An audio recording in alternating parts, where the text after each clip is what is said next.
A custom game today made by, I wrote his name down this time, Mr. Fail Rotor. Like Rail Rotor, but he's Fail Rotor. He made a series of missions called 31, 31 Knot Burke. Like as in Arleigh Burke. And we're going to play one of these scenarios today. We might do more than one. We'll see what kind of time we have. Here we go. So the setup for this is we're off the east coast of the United States. It's 1991. So 30 years ago, roughly. Yeah, 25 years ago. No, it's more than that. Yeah, it's 35 years ago. Math. So we're off the coast of Norfolk, essentially. We're doing a summer cruise for the, what do you call the kids? The midshipmen. When there's a group of 4 Russian warships off the coast. And we're tasked with going out and keeping an eye on it. That's kind of the setup here. So, yeah. Oh, let's get rid of the, I don't want that. There we go. Oh my gosh, there we go. So we have 2 ships. We've got the Oliver Hazard Perry and then the first flight, Flight 1, Arleigh Burke over there. So, our intel brief included a possible submarine threat. So we are going to launch both helicopters out of our Perry here and get them on site.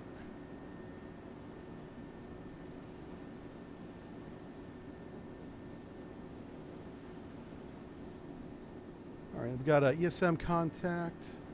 What is this?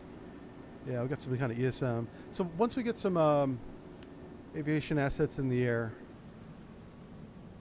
we'll be able to see who that is. Let's get a range scale up here for our reference today.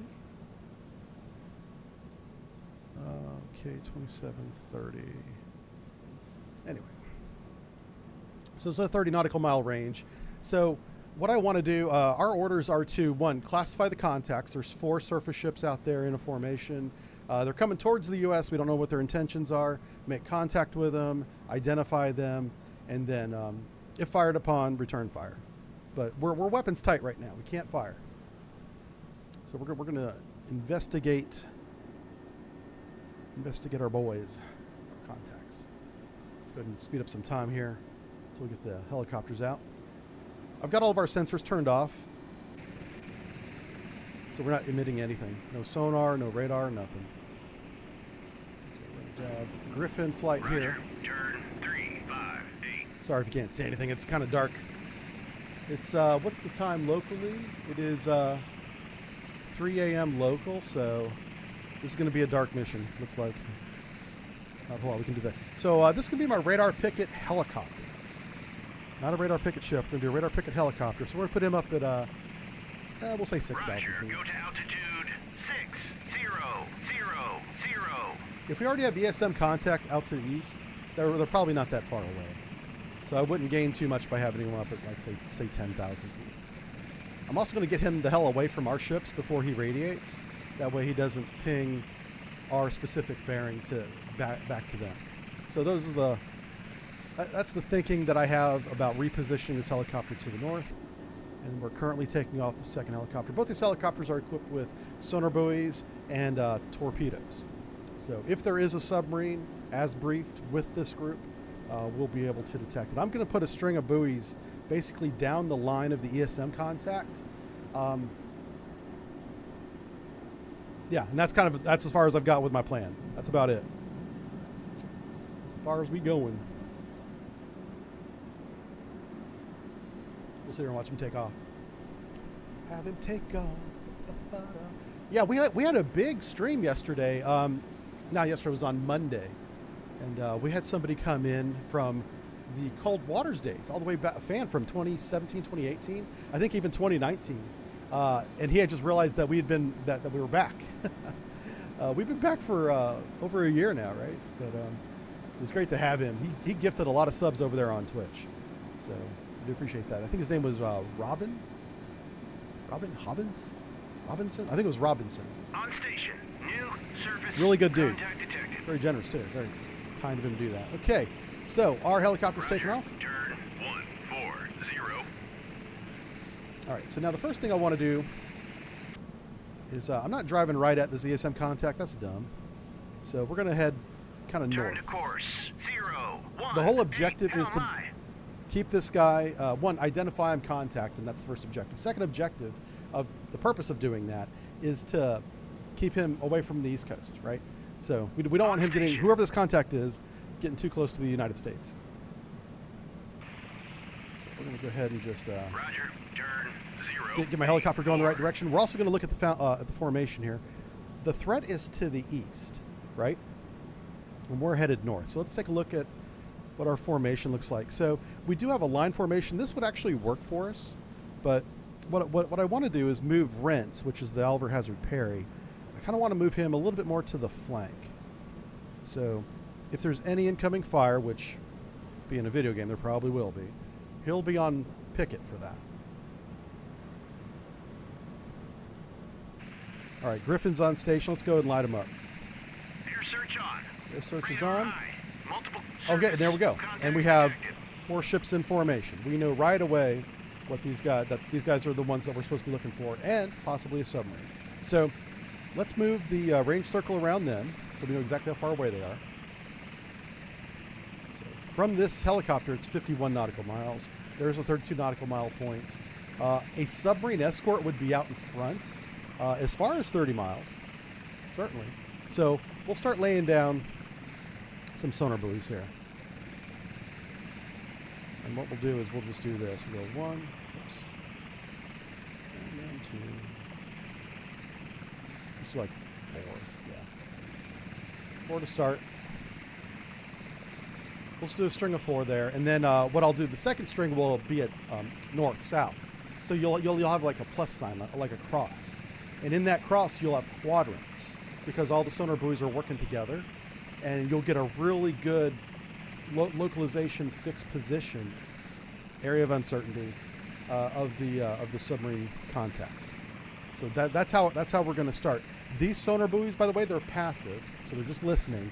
They're also intermittent depth, meaning that they go down below the layer, and they come back up again and listen, and then go back down again. Intermittent. I recommend for this video game starting your initial sonar buoy pattern off with that. That way you're not limited just above or just below the layer.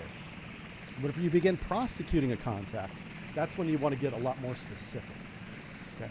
So let's take a look at the helicopter reference sheet real fast while he's flying to drop off this first one. We'll back up a little bit so it's not as loud. Here are the sonar buoys. Yeah, right here. So we have SQS-53 Alpha.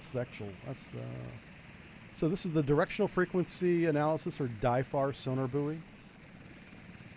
That should be the passive one. Yeah. And then we have DICAS. This is the active one. So we have DIFAR and DICAS.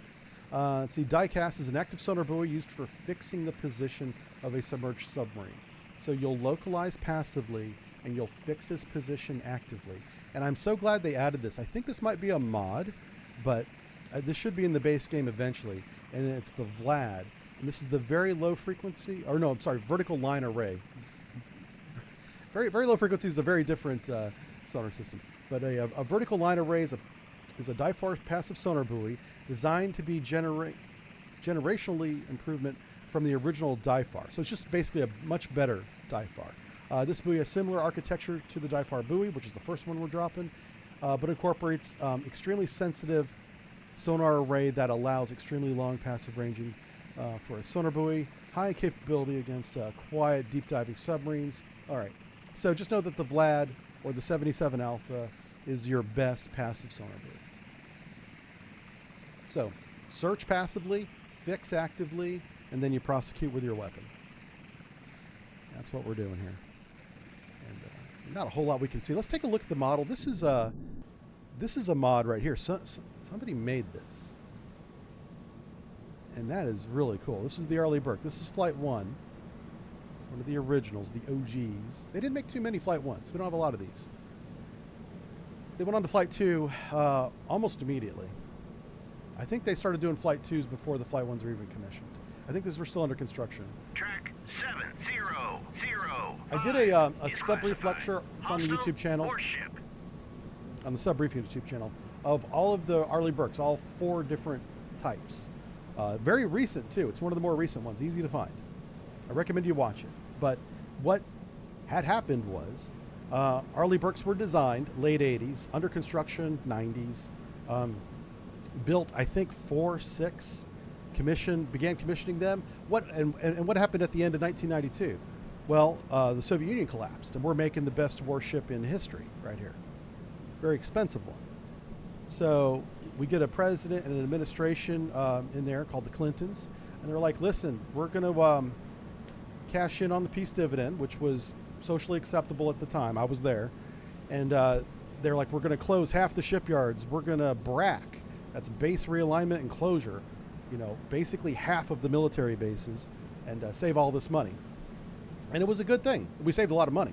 But they also closed half the shipyards. That was way too many. Closed one shipyard, they closed like 6 of them. Yeah. We lost half of our shipyards in about a 4-year period. And the poor shipyard workers there, feel bad for them.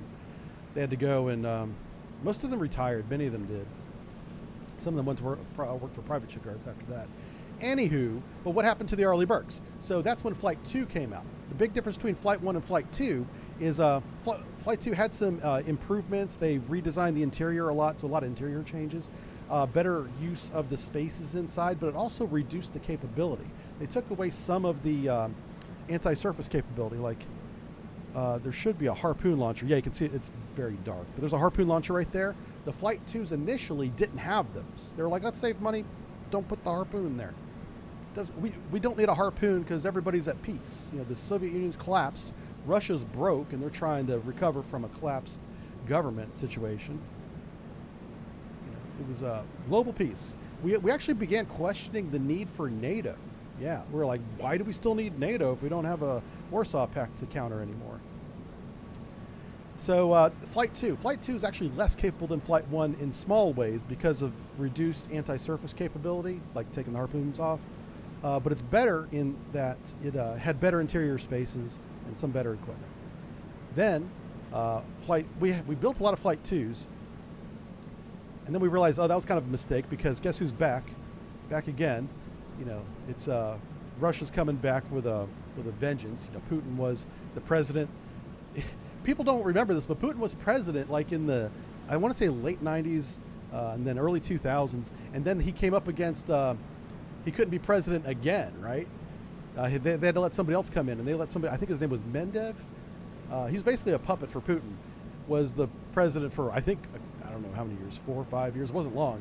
And then guess who was president again after him? It's Putin again. Now it's just Putin forever, you know. So that's when we figured out, oh, maybe we need to put the weapons back on Flight 2. And then we made Flight 3. Flight 3 is really good. Or no, did we do Flight 2 Alpha first? We probably did Flight 2 Alpha first. So yeah, Flight 2 Alpha after that was a big upgrade. Lots of sensors upgrade. An increase in, back here on this VLS deck back here, there's a crane that comes up, and you can actually load all of the VLS with this crane. Not very practical way of doing it, but at least you had the capability. Well, 2 Alpha, they took that crane off and put 4 more missiles in there. I was like, yeah, more missiles better. Yeah. So that's what they did, the 2 Alpha, and then 3 kept the same thing because they want more missiles. They went from 90 to 96 missiles. So I guess it'll be 6 more missiles. Yeah. So those are your 4 flights. You got Tier 1, Tier 2, Tier 2 Alpha, and then Flight 3. I call them tiers, but flight. They're literally called flights. Anyway, I break all that down. Oh, we got a classification on somebody. Somebody's hostile. So I'm going to go ahead and call all these guys hostile because they're in formation, working together, coming at us. They're coming right for us. We're still weapons tight, though. We can't do anything about that. I do want to get on the horn and ask them who they are. Identify yourself, please. I don't expect them to respond. We'll see. Oh, yeah. I should see if I'm muted or something. Okay. Audio looks good. Video looks good. How we doing? Backstreet, back all right? Yeah. Dmitry Mendev. Medev. Thank you. You guys know more than I do about this. Yeah. The 90s are a mystery to me because I spent the majority of that entire decade underwater. Yeah, I came up for air and I was like, why are we bombing Serbia? And where is that? Yeah. All right, we're starting to lay our sonar buoys. NATO went on its first offensive operation in the Balkans. Imagine that, the Balkans causing trouble. Right. You know what we're going to do? We're going to slow down. And that's where NATO lost any pretense of being a defensive organization, in my opinion. This is just my opinion. I used to bang the drum of NATO is only a defensive organization. Russia should not be afraid of that. Many of you that have followed me for a long time remember me saying that a lot over the last 8 years. Well, this year I have changed my tune. I've learned, because I looked into what caused all that. Because when it happened, I literally was not, well, I was around, but I was underwater. So I didn't know anything about that bombing campaign. And turns out, NATO voted to go on the offense. I was like, oh, shit. Okay. So much for calling yourself a defensive organization. Well done. Because NATO was trying to rebrand itself after the fall of the Soviet Union. They're like, well, what's our purpose? Well, keep Europe safe. Balkans are part of Europe. They're having some kind of conflict, the details of which are still fuzzy for me. Yeah. So they're like, the purpose of NATO is to bring the peace. Let's bring the peace. 500-pound kilogram bombs, you know. I use both metric and American freedom units on that one, yeah. We brought 500-pound and kilogram bombs. I know that was the first time that I was aware of, anyway, that we lost a stealth fighter, which is ironically named because it's actually a bomber. But they call it the stealth fighter anyway. Yeah. You guys probably remember that, I'm sure. Getting shot down. I think it ended up like in a museum. Bosnia-Herzegovina. That's what it is. Thank you. Yeah. I don't know that history very well. I was just curious as to why NATO started bombing another country. So I started looking that up, going down that rabbit hole earlier this year, and I was like, oh, I learned things about NATO that I didn't want to know. But sometimes, I think it's important that you read the good with the bad. I still think NATO's an important organization and doing generally good things, but I question that. I think we lost a lot of credibility as an organization during that conflict.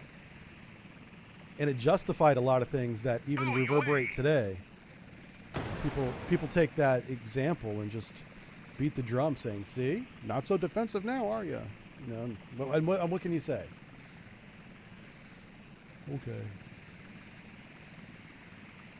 All right. So we're looking for the submarine that's with this group, potentially. That's what these passive sonar buoys are doing. I don't want to get too close to this guy. Let's put a hard limit of like 10 nautical miles. Let's not go inside this bubble. Ugh. Let me grab my thing. Oh, no. Give me my thing. There we go. All right. That's our aviation exclusion zone. We're not going to go inside that.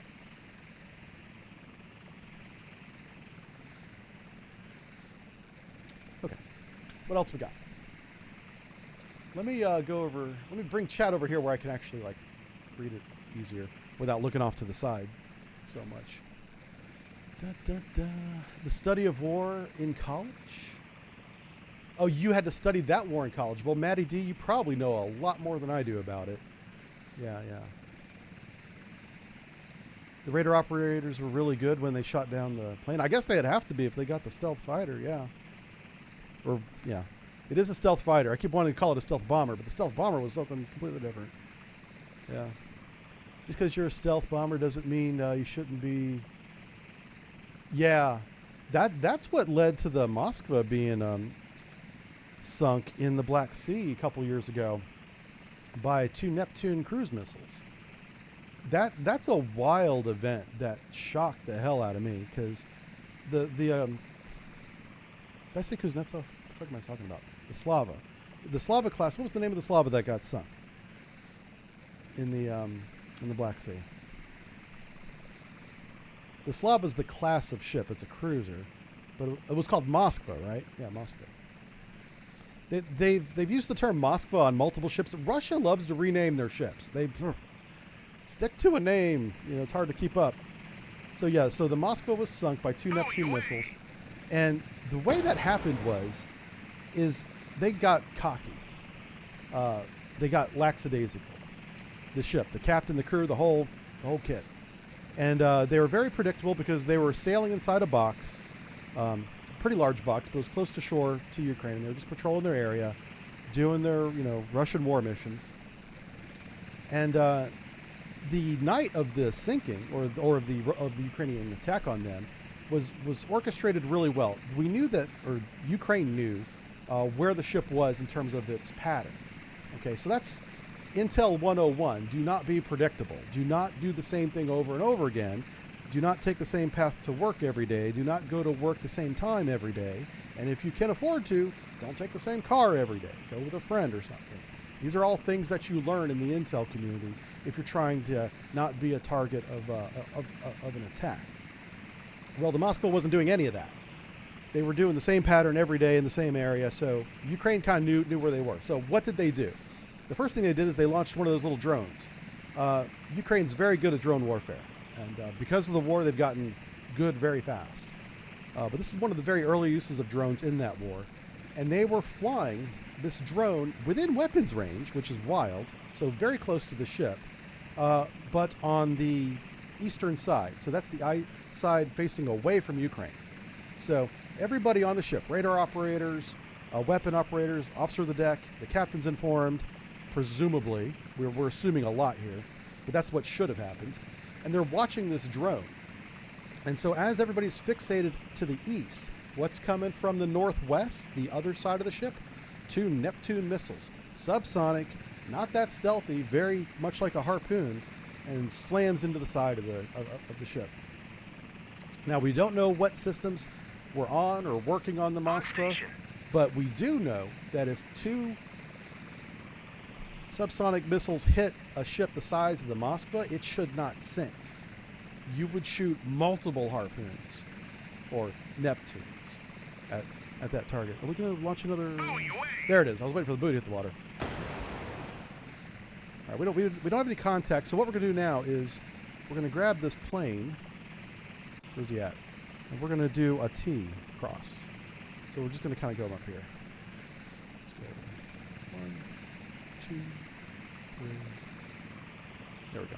And so we have this, it's an L shape, but if you did it both sides, it would be a plus shape or a cross shape. And this is going to give you really good detection or localization. So whenever you, oh, do you know what we should do? We should put one of the fancy sonar buoys out. So, oh, we don't have them. Okay, so this loadout that has 4 weapons doesn't have the high-end sonar buoys. I just realized, look down there at the bottom. So, things that we can infer from that is the Moskva was distracted by the drone intentionally. That was a distraction.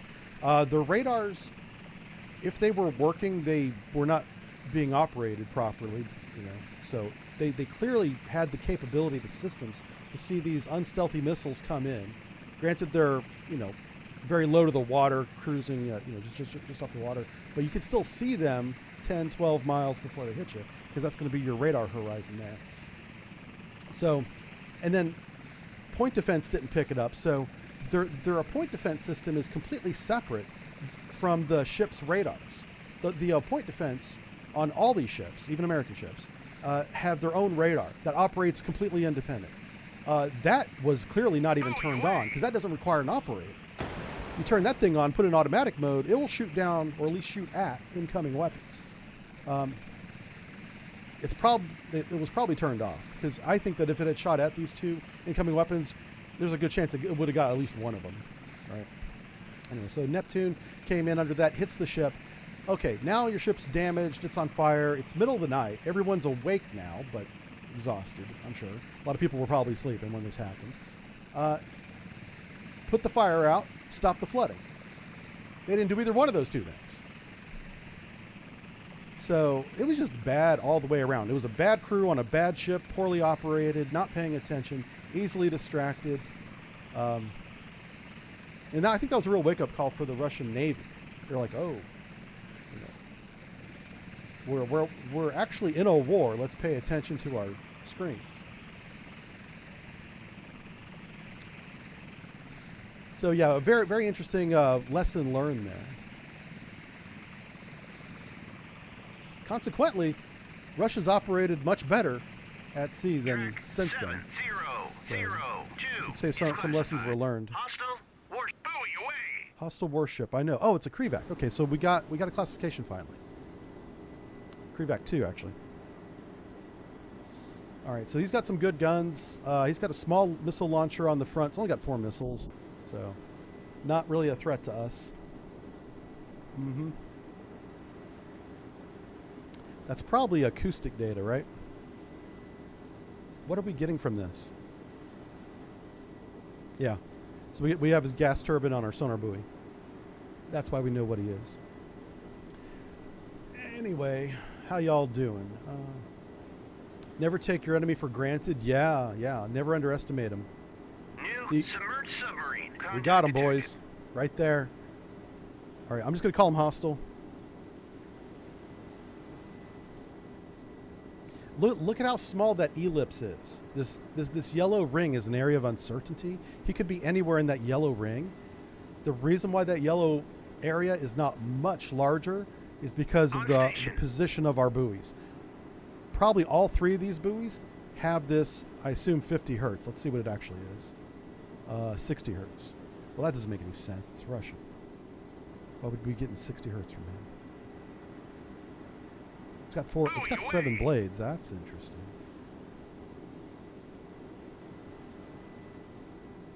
Huh.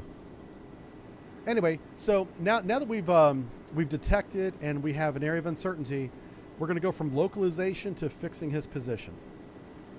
I don't want to break this 10 nautical mile plane if I can help it.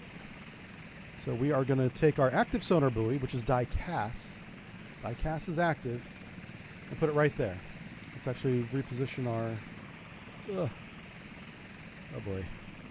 Well, we are going to violate the 10 nautical mile limit, looks like. Is classified. Hostile submerged submarine. Is there another one? Let me just double... Okay. Everything we're looking at is right here. Are we still doing 5 knots over? What's going on over here? Oh yeah, I'm just making sure everybody's still doing what they're supposed to be doing. Because I'm kind of target fixated here. Again, something else you don't want to be doing. But I'm certainly guilty of it here. We're going to basically take this yellow circle area and turn it into like a pinpoint. And then as they drive through our sonar buoy field, we'll get an idea of their classification on all of them. Yeah. You think they're picking... Well, we're not picking up that submarine on ESM. Nope. That's not happening. That submarine is submerged, my friend. Plus it says S right here. That's sonar.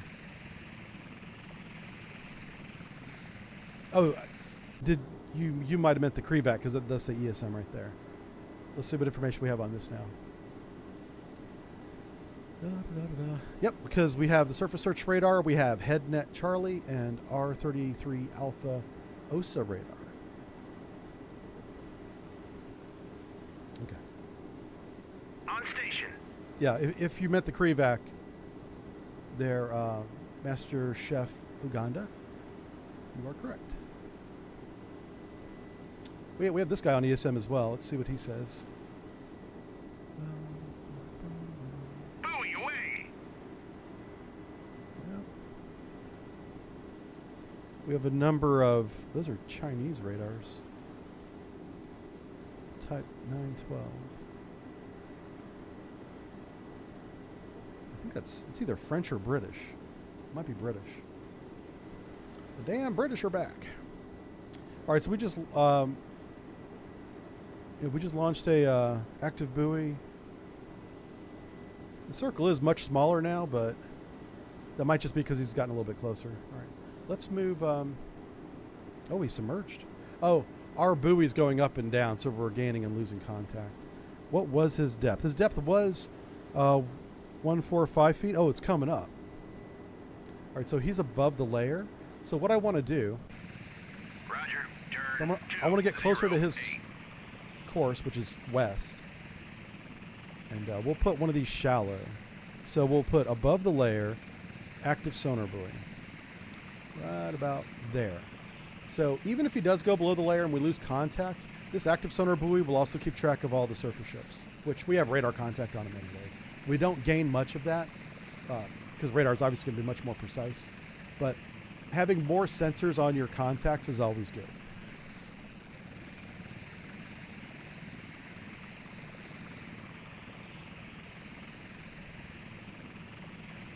What time is it locally here? Still 0330, so you can see a little bit of light on the horizon, but it's not much. It's going to be a really dark mission here.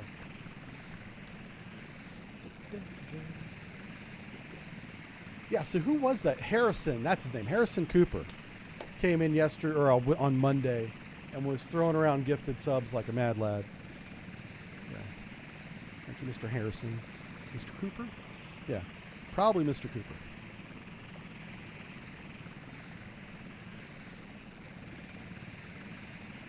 It's good to see our numbers go up over on Twitch. I mean, streaming is one of those things where you have to do it consistently for a long time.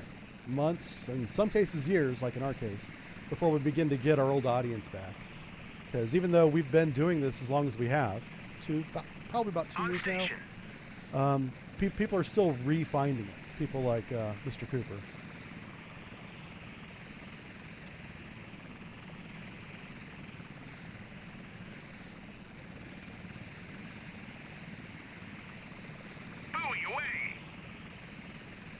All right.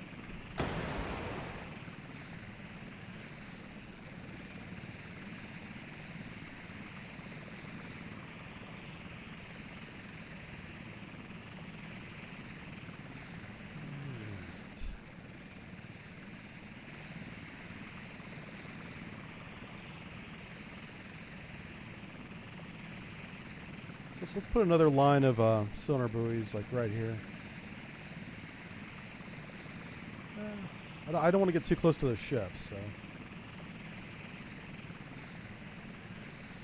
I see one ship in the distance. That's the Krevac. There are 3 other ships right there. We won't see them on the display until we get a classification on them. So we're much closer than we appear to be, because that ship is the furthest away from us, the one that we have. There's 3 more right there.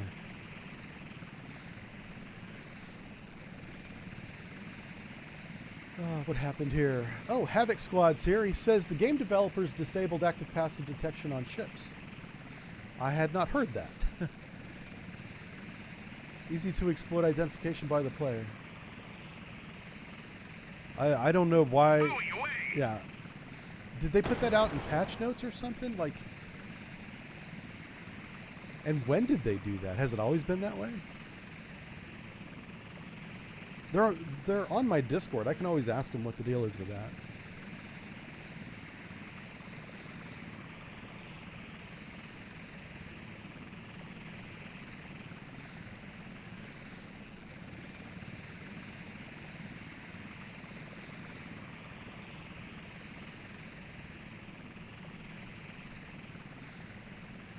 All right, so this submarine is going back to the east. That's interesting. And he went deep again? No, he's at 100 feet. He might be preparing to come to periscope depth. He might be clearing baffles right now. Okay.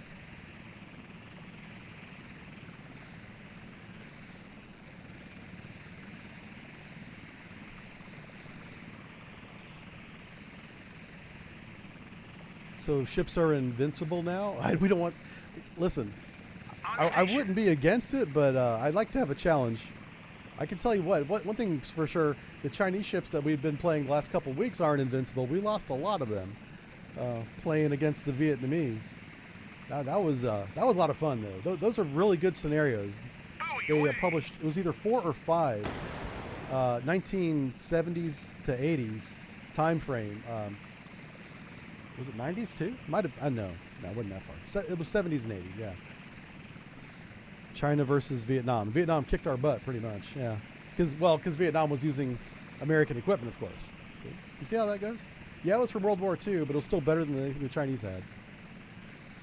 Yeah, he's going away. He's running away from us. Let's if we can get him separated from the group, we can prosecute him more aggressively.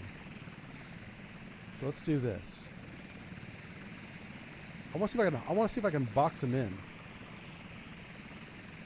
without getting shot. Yeah, let's see if we can do this. Yeah, we definitely got rocked, yeah. Last couple weeks. Oh, there we go. Okay, so we got one ship. Is that visually identified? How do we know what that is? It's a cannon. Yeah, so this is an anti-surface ship vessel. Well, all these ships are multi-role, but let's just see what it's got before I go running off at the mouth here. Let's see, it does have RBUs, so yeah, it's got ASW capability. Okay. It has the V601 Volna M. M stands for modernized. Anti-aircraft, anti-ship. That's a 10 nautical mile range. Wow, we're within range of that missile. So these guys aren't that aggressive. They're not shooting at us. Well, he also doesn't have his radar on. Well, he's got a navigation radar up here on. But you see the pair of radars here? That's a surface search and an air search counterweighted on each other so that they'll both rotate. That's not moving. If he turns that on, he'll be able to shoot our helicopter. So we want to keep an eye on that. This is cross swords? What radar is that? I think that's cross swords. Let's see if I'm right. I want to know if I'm right or wrong here. Bowie away! HeadNet C, that's the twin. Okay, yeah, the MR212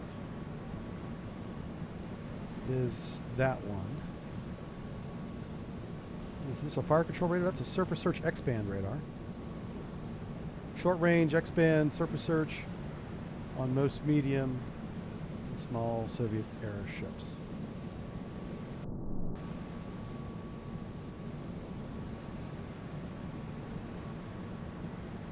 You can see a lot of World War II influence on this with the cannons.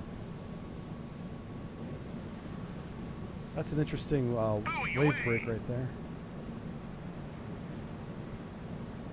All right, so we got Krivac 2 and a cannon. And we are boxing our homeboy in. And,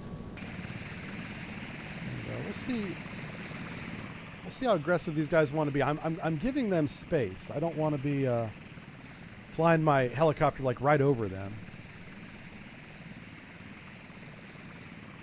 But we are going to go after the submarine here.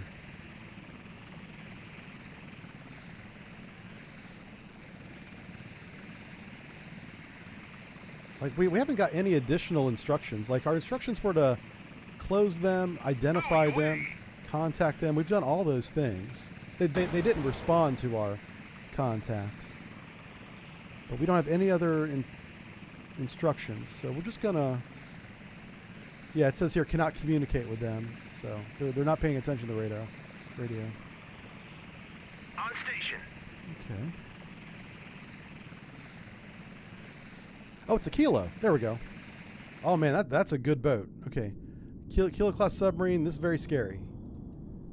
Oh, he's running active sonar. Or somebody is. Oh, that's probably our active buoy. Bowie away! Okay. Well, job done, I guess, right? We've nailed the submarine.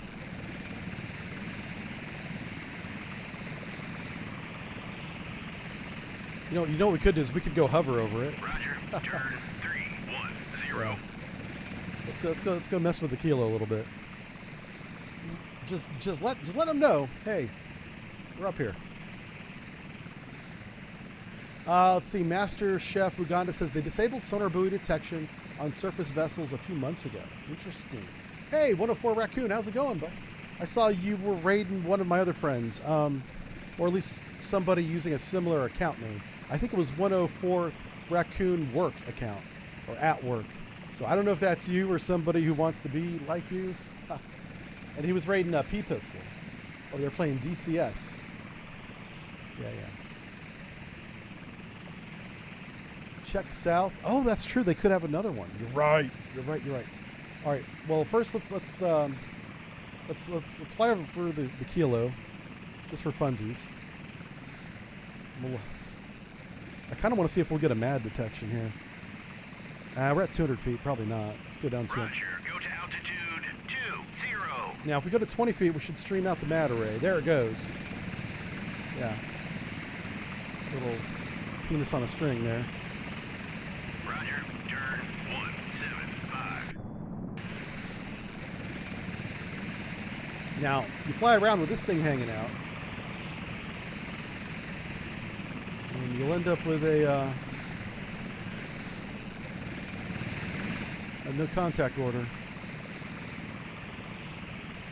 All right, so we just flew right over the sub. I'm just wondering if it would give me a... I didn't see any kind of message or anything. Okay. Cool. All right, yeah. So chat had a great idea. Let's go south.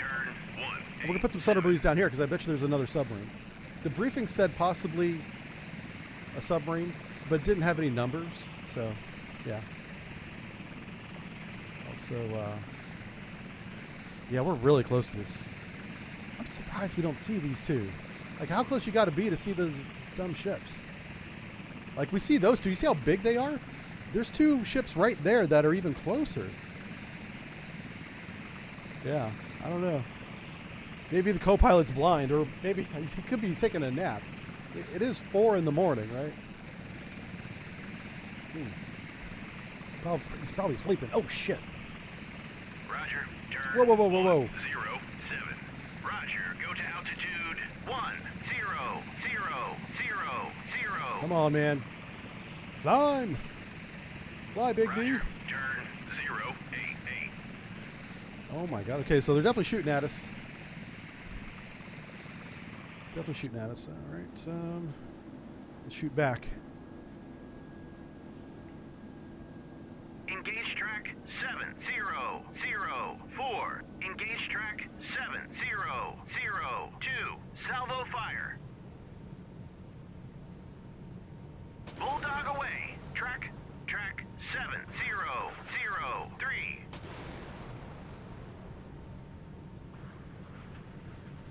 Bulldog, engage track 7005. Salvo fire. Engage track. All right, I want you guys to see something. Bulldog away. Track 7003. Okay. Box launchers on the Arleigh Burke firing once about every 4 to 5 seconds here. Track The rail launcher on the OHP, which is this guy here on the bow, takes about between 8 and 13 seconds to load and fire. Much lower rate of fire. So I began firing the Perry first. Both ships are only shooting 8 missiles, but the Perry is going to take a good 45 seconds to even over a minute to shoot all 8 harpoons. The Burke is already done. That's the big difference between the topside box launcher and the single rail VLS, or, well, it is vertical, I guess, launcher here on the bow. Whip it away. And then whenever we look at the big picture, we have missile flight strung out from here to here from the Perry. Look at the cluster of missiles the Burke shot. You want the time compression, time on target from here to here, to be as narrow, as short as possible. This is much more effective fire than the Perry's fire. Where's my torpedo at? Sorry, it's so dark. Bulldog away. Track 700. There's the kilo right there. Looks like it's tracking pretty good. This was a good shot.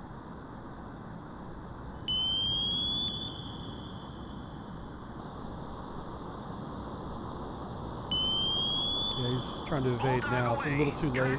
Track 7002. Hit track 700. That's a big hole.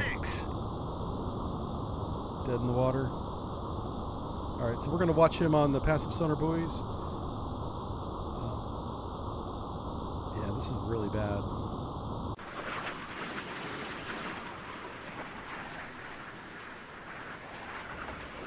All right, so we'll watch this attack also. Want him to light off. I'm hoping if I light off his radar, we'll get some data on them.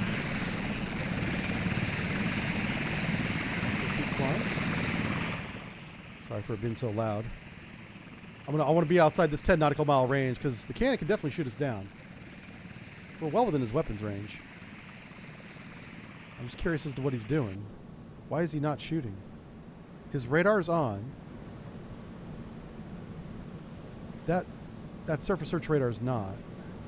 He's not. Any weapons on the rails? I don't know what's going on. He's about to have a bad time.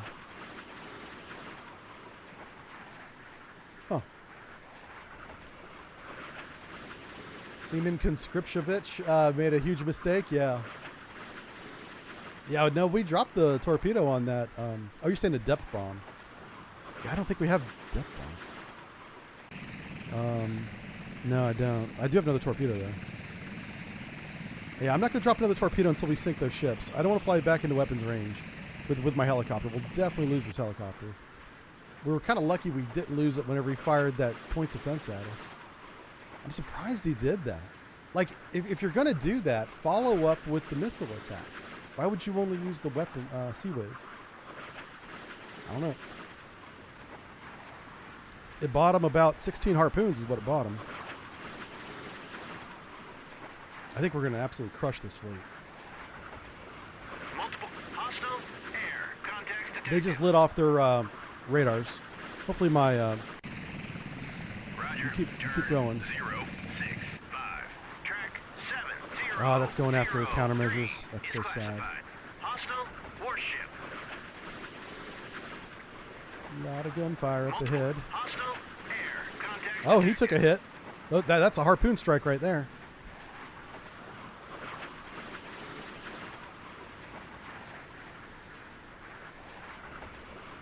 Oh, they shot one of them down.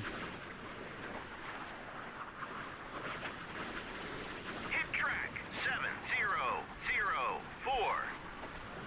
Multiple hostile air contacts detected. This guy's still alive. He's still fighting. He's taken at least 4 hits. He should be sunk.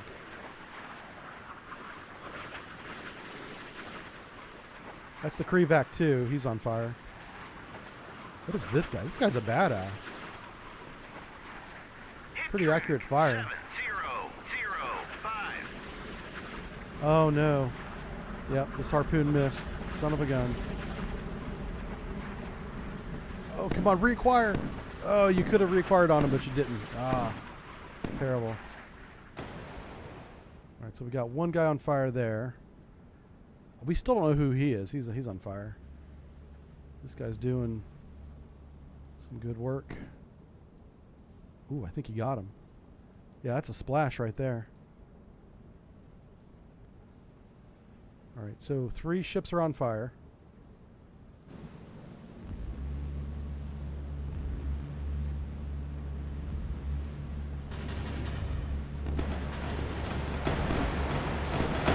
Hit track 7002. All right, so everybody's taking damage, including the submarine.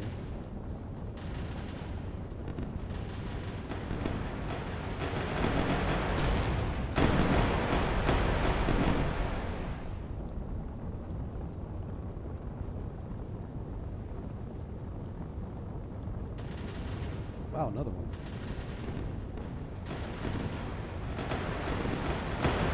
Hit track 7002. 2 fires. Oh, this is a little dude. I think he just sank. I think. No. He's gonna sink though. I don't think that's recoverable right there. This is a Nanuchka. These are pretty good little ships for coastal defense. They have a big offensive punch. These are all anti-ship weapons right here. These 3-6 missiles. And it's got some point defense. Look at this gun on the back too. Is that a 57 millimeter? What's on the back of the Nanuchka? I forget. What's the size of that gun back there? Millimeters. Twin barrel, 57 millimeter. Yeah. A lot of punch on this little tiny ship, and it's fast. And it's fast. So if we give them enough time, Oh, this guy's already sank. He's got lifeboats in the water. 1 down, 2 down.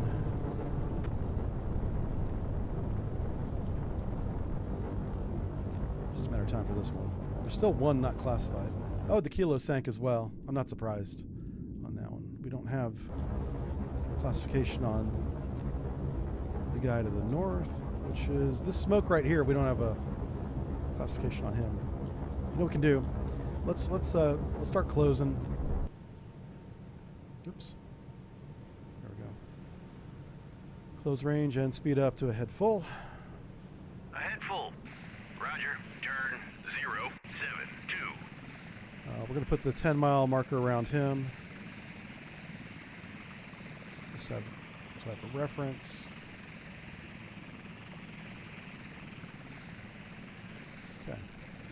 Yeah, the Nanushka finally sank. All right, cool. We're moving in.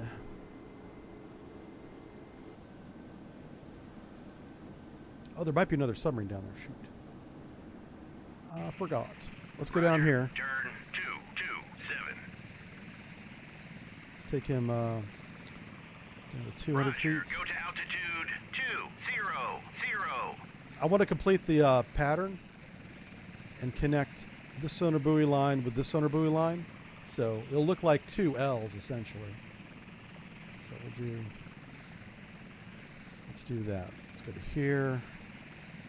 And then we'll go sonar buoy.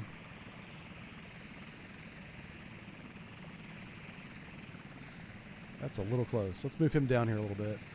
I don't want to get too close to that.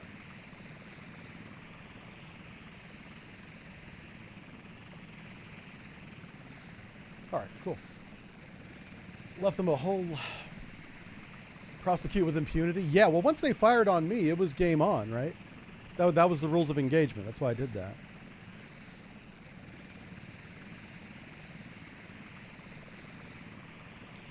I have a lot of those. Build sub ads seems cool. Oh, yeah. Sorry if you're getting ads. Is that on YouTube? Where's that? But we do need people working in our shipyards. If you want to build submarines, it's a cool job. You're going to work. It's going to be hot, uncomfortable. You'll be in tight spaces sometimes. You'll be working sometimes 12 hours a day, 7 days a week during push periods. And the push periods might be frequent and often and last for months because everybody's behind. There's a lot of negatives, but it's good pay. And you're also building the best submarine in the world, the Virginia class, best tech submarine. They're also building the Columbia class too now. And that thing is a marvel. It's so good. I want them to come out with more public information about the power plant, the IPS of the Columbia class, highly classified. But it's remarkable that they've outdone themselves. I'm so impressed with the engineering of the ballistic missile submarine we're building. It's behind. It's overpriced. There's a lot of negatives. It's just like the Zumwalt class. It's just like the Ford aircraft carrier class. Again, behind, overpriced. Pushing new technologies is a main reason for that. All the negatives, all the things that that plague our shipbuilding program is plaguing, not to the maybe as much of an extent, but it's still a problem in the ballistic missile Columbia class. But man, when she's done, it's gonna be awesome. I can go off into my retirement knowing that we're gonna have 40 to 50 years of ballistic missile protection of the United States, and I can be a happy boy on the beach in Florida, drinking my Corona, sitting on my lawn chair with my little feet in the kiddie pool. You know, that's gonna be me. That's the dream, folks. I gotta buy the kiddie pool with a lawn chair. Yeah, have a little lime in my vodka. Yeah. Oh, man. Let's find us a submarine down here.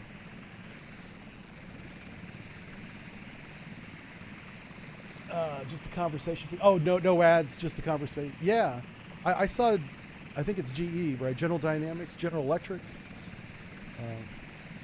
It's the plant. There's a plant in Rhode Island where they build the reactor in the engine room. And then they build and assemble the whole submarine right there in Groton, Connecticut. And I tried to get a job there. I've told this story before. I had a job interview there where they flew my rear end up from where I was stationed on the East Coast for a 2-day. The interview was only 1 day, but I got 2 days there. And then they didn't hire me, and I was like, "What? You flew me all the way up here." The guy that was interviewing me loved me, right? So I figured that's not a problem. They were introducing me to all the other people in the sonar shop that I was going to be working with. Yeah. To this day, I don't know what happened there. I don't know. It kind of worked out, so I didn't lose out too much. But it always bugged me. I was like, why didn't I get that job? Of all the jobs in the world, I probably was the most qualified for that one. Yeah. I got I ended up getting a job based on my college degree. So that because I didn't get that shipyard job, I was able to finish college and then work in the banking sector for 5 years. Yeah. Learning how money is made into more money.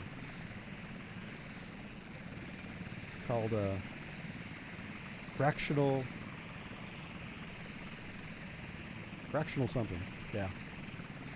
I've already forgot it. Here I am bragging about all the schooling I got, and I forgot the damn fractional banking. Yeah. It's where you can take $10. No, you can take $1 and then lend $9 more on that $1. Yeah. Like you just create money out of thin air. Yeah. Like what the hell's that? I was like, that's probably why we have a problem, right? That's why we all broke. 9 out of every $10 doesn't exist. Kind of like Bitcoin. None of that exists. That's not even real. It's a great way to launder money, though. Just saying. You guys don't want to get me on Bitcoin. I know enough about Bitcoin to know that it's a scam. But it also shows how many people have money that they need to launder. Like, we put it in here, we let it sit, then we move it to a different wallet, and then we cash out. Yeah. I know.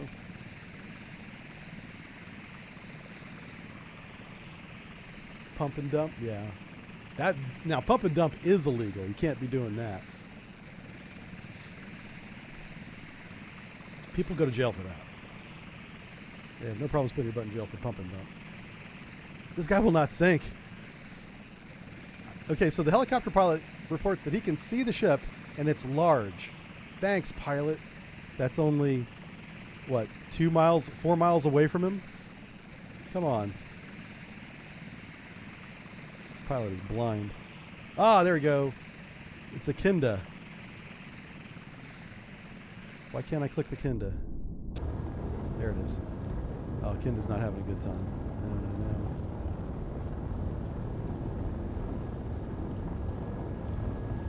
They've got so many fires burning, it's echoing.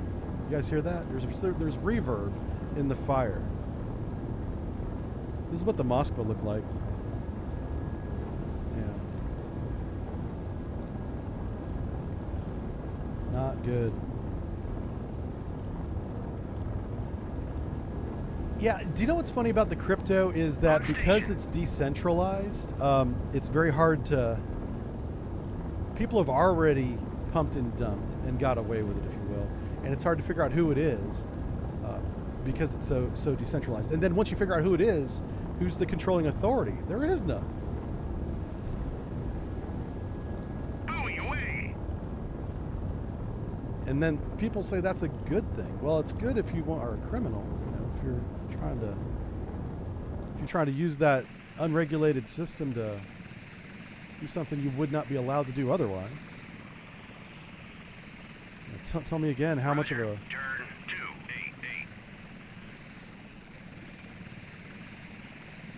I'm not sure what we can do about him.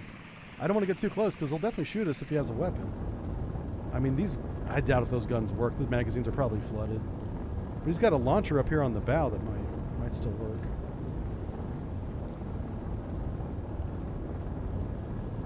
And a Mark 46 shouldn't be able to hit this. We could do science. A Mark 46 should not hit a surface ship, but it might. Let me throw down an active sonar buoy just to verify there's no submarine here. And once we do this, I'm gonna drop one of my torpedoes on this surface ship and see if it misses. It should. It should miss. You can easily trace crypto coins now if it takes effort. Well, you can trace the wallets, right? I don't know how you're going to find out who owns the wallet, though. On station. Unless they're dumb and they just brag about it. I suppose people are dumb. Yep. Don't underestimate the idiocy of crypto miners. Buoy away. The Hawktuba girl. Oh yeah. Okay, so that was one where they had gone public with a. I think they're calling them meme coins, which meme coins are very real. The Dogecoin was like the first meme coin, right? All right, let's see what happens if we launch a torpedo. 700.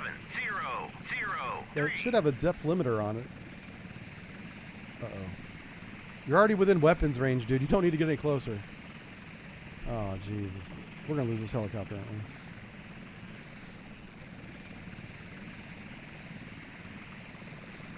For science. The things we do for science.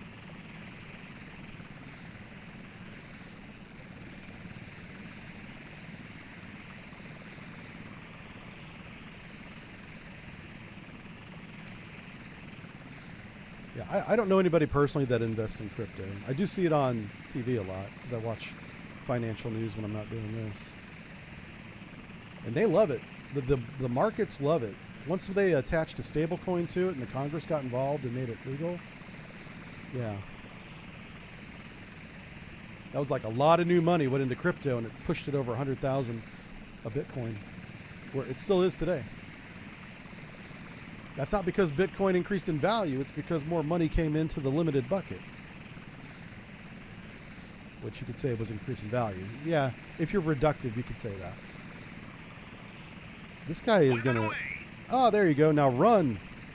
Roger. Before he shoots you. 39. I'm curious as to what this torpedo does.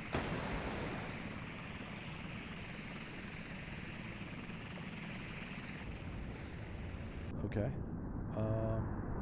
Wow. Okay. So apparently no depth restriction on the Mark 46. Wild. Now, I suppose in reality, you could launch it so there's no depth restriction. I just don't know the specifics behind that. But that's what happened here. It's right underneath the waves. It's going right for that. Holy smokes. You don't want to be in forward berthing on this ship because you're about to get a knock on the door. Regular 4, yeah, that's what I'm saying, Master Chef Uganda. Regular 46 can't hit a surface ship, yeah. Oh, this is the Mark 5, and you're right, it is the Mark 5. Yeah, good call. What you guys knowing stuff about Mark 46 torpedo? 03. Yeah.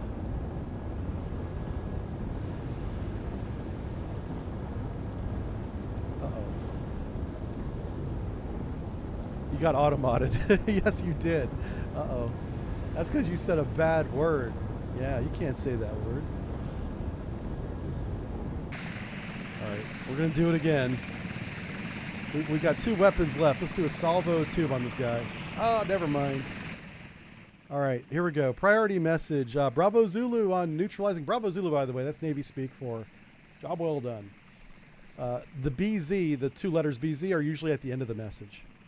It's like a break point between messages. Okay.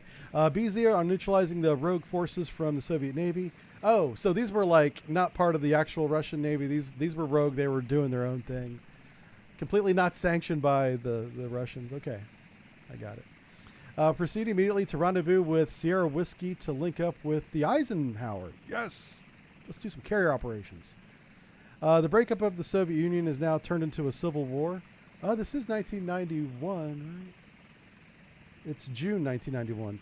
Oh, there was a military coup before it collapsed. Yeah, I do remember that. Okay, so this is kind of based on, loosely based on things that actually happened. The background story is. Okay.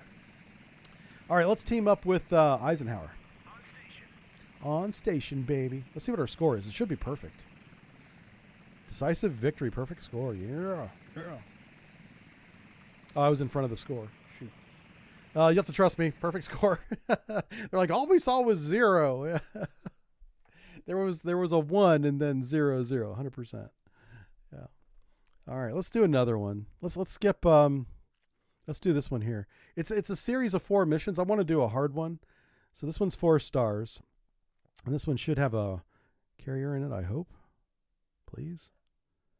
All right, fine, whatever. We'll see what happens.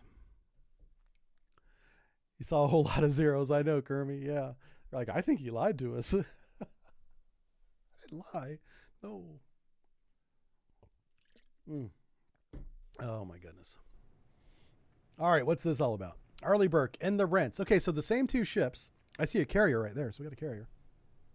It says the presence of hostile submarines is highly likely. Oh, no. Okay, so we got to find the subs. Hostile aircraft, both land-based and carrier-based in the area of operation. A heavily armed SAG is steaming south by southwest. Let's get out of its way. So I'm going to do... I'm going to start this mission by turning the hell around.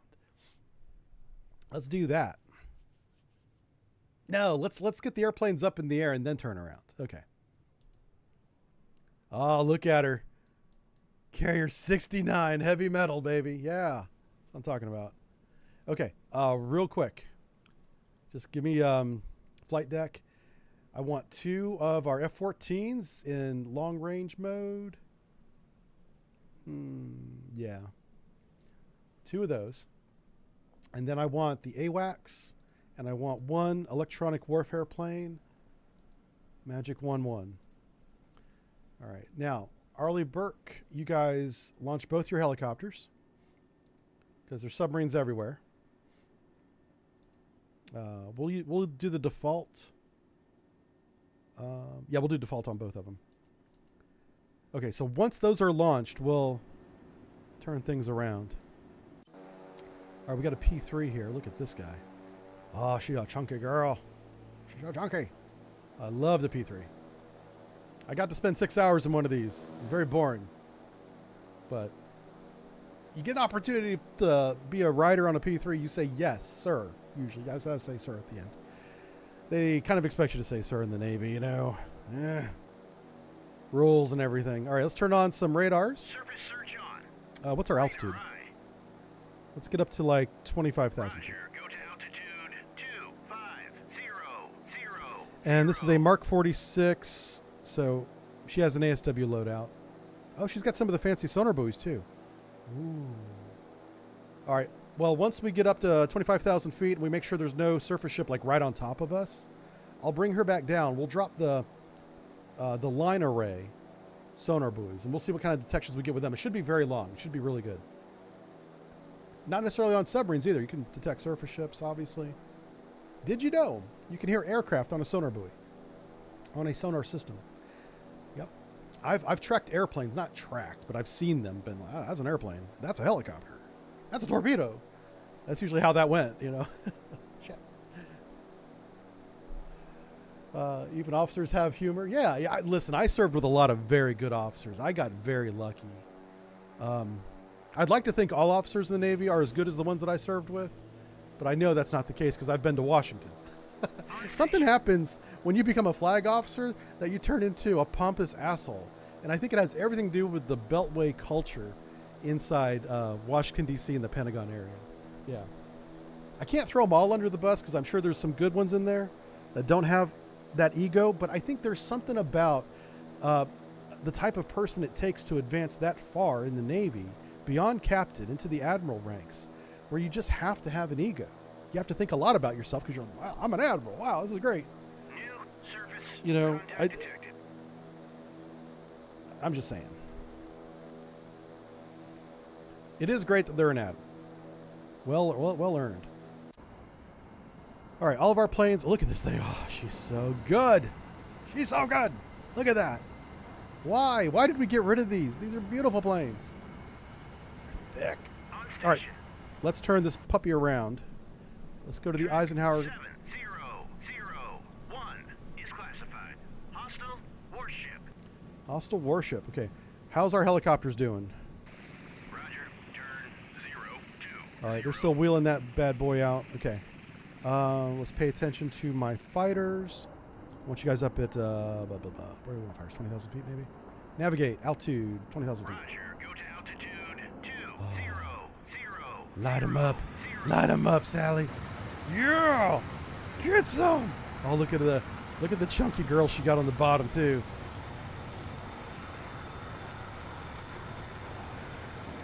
Oh, that's a thumbnail right there. Oh, white out. Come on, clouds. You're messing up my thumbnail.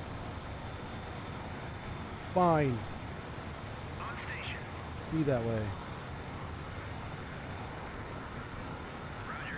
Turn 058. Man. All right, we're sending you all the way to the top. She's going to the roof. Top of the wedding cake. Roger. Go to altitude. Also, turn on your radar. 5. Air search on. Radar high. Okay.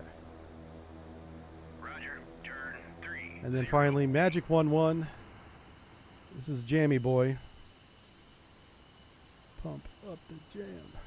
Roger. Turn 106. We'll get him up. Altitude should affect jamming range, but I honestly don't know if that's true. I think it's true. Go to altitude 3. It would make sense to be true. But I really don't know if you can jam the same effectiveness at 1,000 feet as 20,000 feet. I know radar is more effective. It's longer range anyway. But jamming is kind of its own thing. Oh, we got a thing over here. We don't know who that is. All right, let's get some sonar buoys out here because I'm already nervous.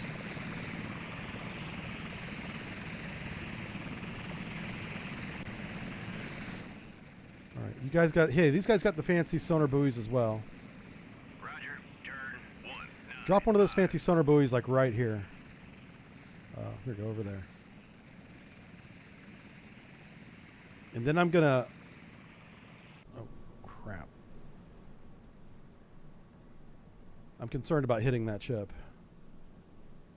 There might be a collision here. He needs to slow down. And turn to starboard.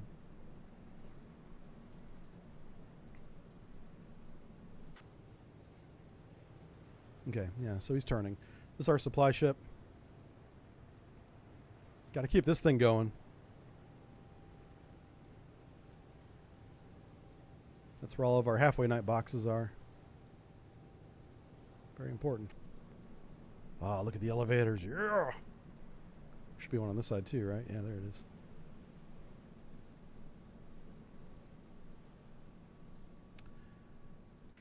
All right, so we're putting out some sonar buoys.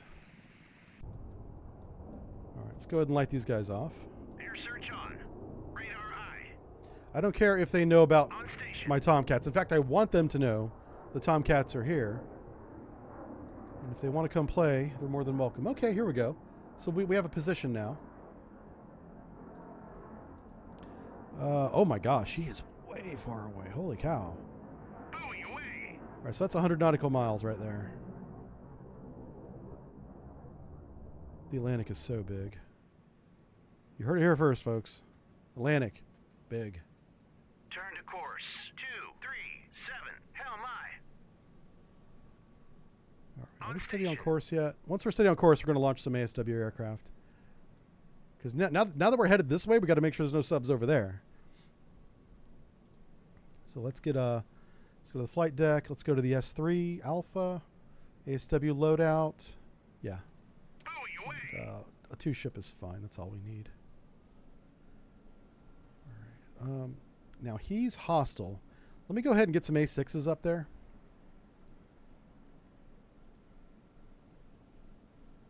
Let's go to the... Oh, what happened?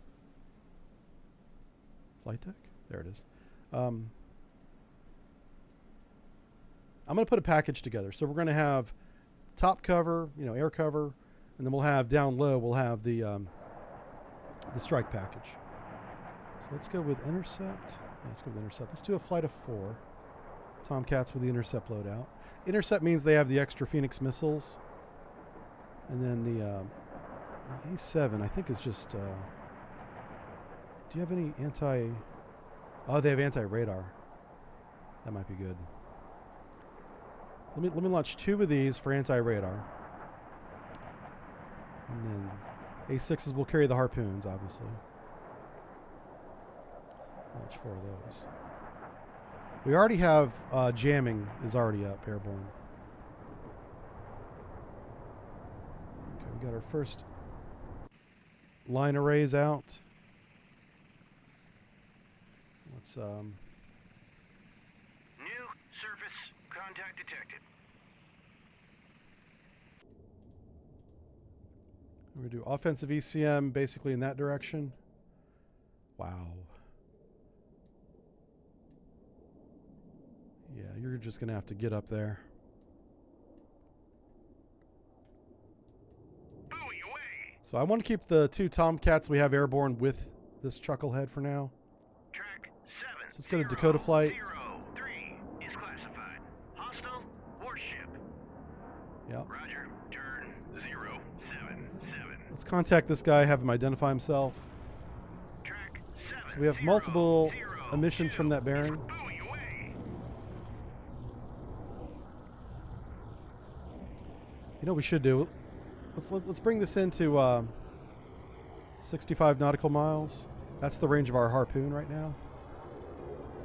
So we know we got to get within the circle to attack. On station. All right, what do we have here? Top Gun, Top Cat flight. All right, both of these guys are airborne, it looks like. Roger. Turn. Let's kind of get them out of the way. 48. Buoy away. On station. 1, 2, 3. The 4th one's coming off the deck right now. There he goes. Awesome. So this is going to be our primary cap. This is going to be defend the fleet cap. And that's Dakota Flight? On station. Yeah. All right, so let's send them up to the moon. Navigate altitude 37,000. Let's go to 20,000. Roger. Go to altitude 20,000.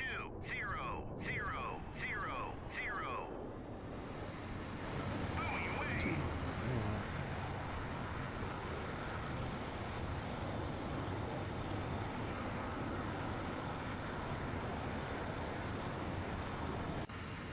Ambush Flight 1. Okay, these are our anti-radar planes.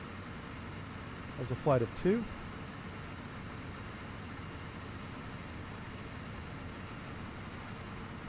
Roger. Go to altitude 10,000.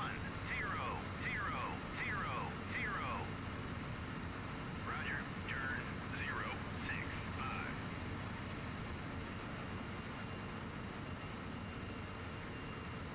I'm going to send them all the way to the top at 2. 36,000 feet. Try and get the best range out of them. Still not far enough. All right, Cupcake Flight, which is the silliest name in the Navy, but they got it. So congratulations on the silly name. These guys are going to be sending out the harpoons. All right, ASW Flight. This Top Cat Flight, I want to break them up. So let's disband this formation. Formation.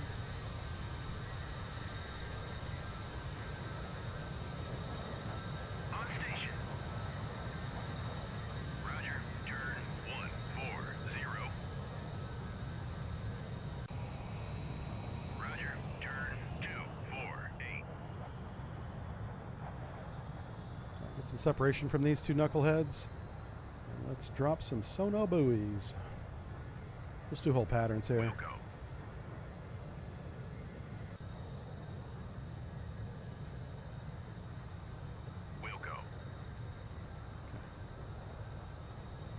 What's this?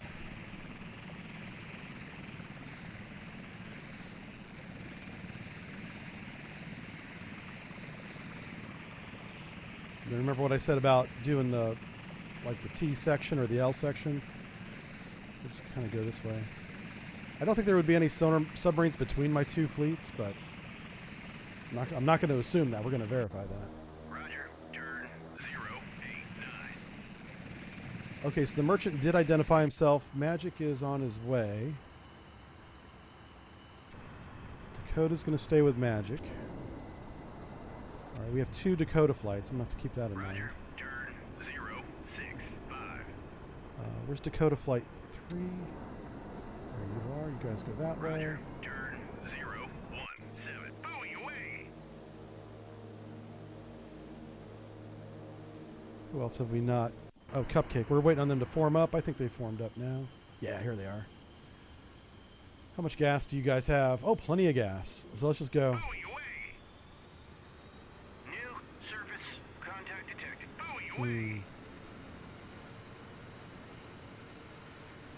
This guy's only doing 7 knots. A merchant doing 7 knots doesn't make money. So I'm a little nervous about that one.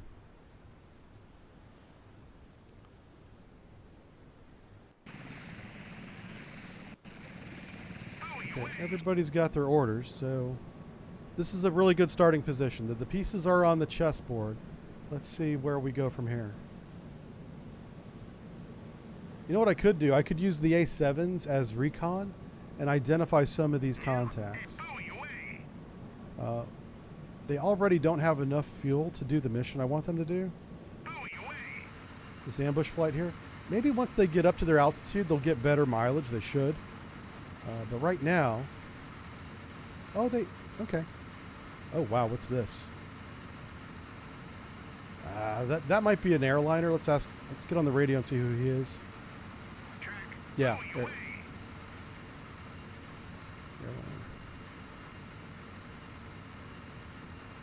This guy here did not respond to calls. The 7-knot contact.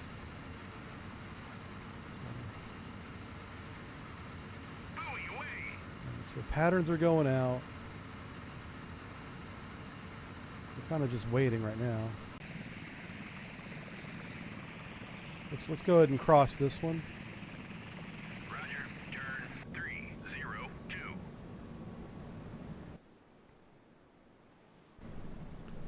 And our carrier fleet's looking good. So one thing I'm trying to not do, trying to get better at this game, is to not flood the air immediately with all my planes. Because what happens is they all run out of fuel at roughly the same time and all come back and clog up the deck space on the aircraft carrier. So I'm trying to minimize bringing them all back in the same, half hour to hour window.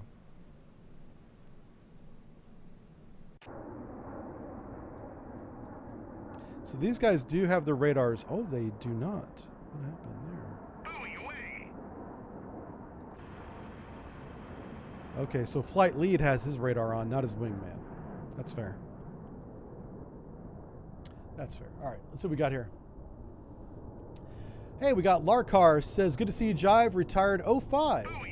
Was on the Augusta, Chicago, and Ray Boone. Yeah, I didn't serve on any of those, but if you were on the Augusta, we were on the Philly. I was on the Philly. You and I were in Devron 12. And we did some amazing shit. But we were always very jealous of the Augusta. You guys always got the new sonar equipment before we did. This is when I'm talking 1990, 89, that time period. You guys always got the new sonar equipment, new ESM equipment. You also, I don't know if the Admiral just liked the Augusta better, but you guys always got the mission before we did. I always felt like I was picking up the scraps from the Augusta, whether it was a new sonar technology that they wanted to test, or if it was an actual mission. I was like, what's Augusta doing? Why can't she do it? Because she should be doing this. Anyway, great to have you here, man. Yeah, you know what I'm talking about. Yeah. Very jealous of you, sir. Well done, bravo. Great to have you here, man. I know nobody else who's watching this has any clue what we're talking about, but that's the way it is. Sorry. Yeah.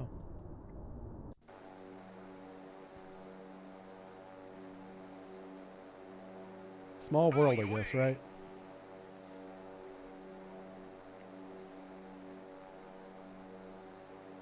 All right, got a good sonar buoy field there. I like the shapes up here that we're drawing.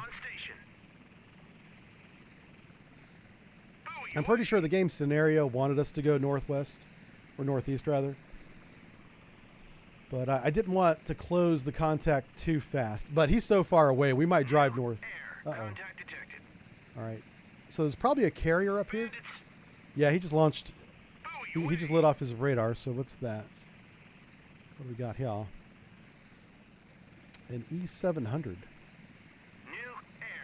a reconnaissance plane. It could also be a reconnaissance helicopter, but I don't know if the E-700 would fit on a helicopter.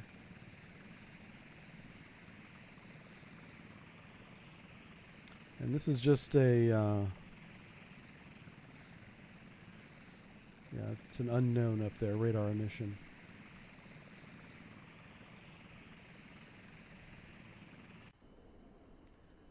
All right, let's kind of adjust our little wedge here. This offensive ECM, I kind of want it pointed at that direction, even though it's not very effective right now. It is masking Dakota Flight 1. Where's my airborne radar? On station.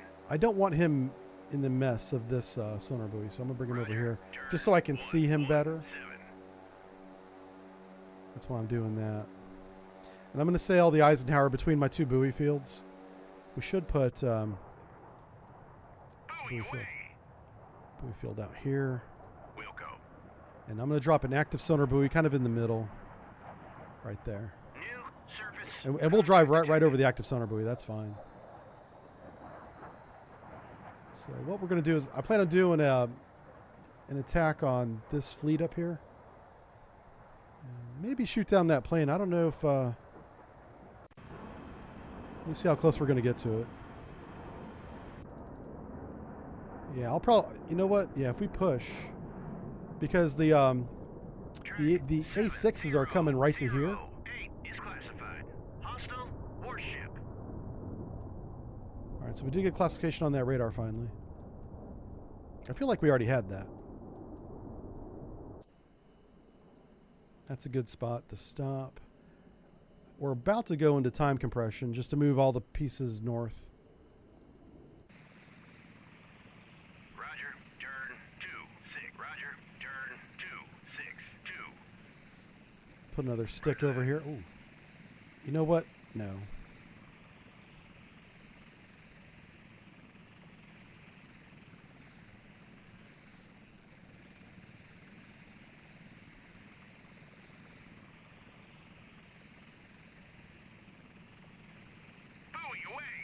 I just want to have kind of ears on the right flank. Make sure we're not getting prosecuted from that direction. I think what we'll do is once I have range rate managed, which I'm pretty much there now, we can turn back around to the north because he's 500 miles away easily. This is going to be a long flight time. Now, Russian anti-ship missiles do outrange us by a lot. So,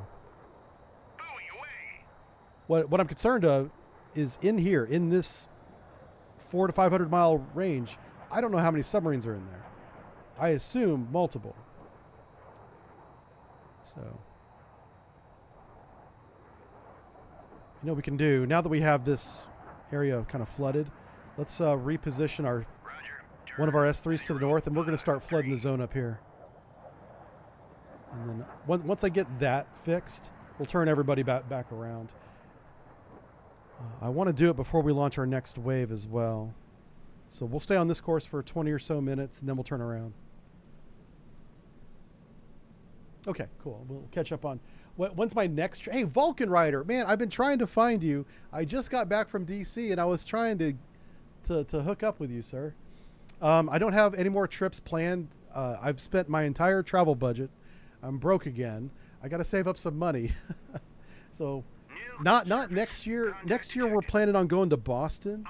So if anybody out there lives in the New England area, we're going to be visiting General Electric, where they build the submarines. General Dynamics. God, what? Electric Boat. Thank you. Wow, man, I brain farted on that one. Yeah, we're going to go to Electric Boat. We're going to watch them build the Virginia. Also, the Columbia class is being assembled there now. So I'm hoping they let me see the assembly building. I'm sure that's not part of their public tour, but because I have a year's lead time on this next trip I'm taking, I'm contacting Electric Boat. I'm contacting Groton. I'm trying to get passes to go down to the waterfront with my wife and friends, and then also get a tour of the Electric Boat. I'll probably end up on the public tour of Electric Boat, which would not include the assembly building, I don't think, because that's probably controlled access. I'm sure it's controlled access. Of course it is. But we'll see. We'll see what happens. Next trip is New England.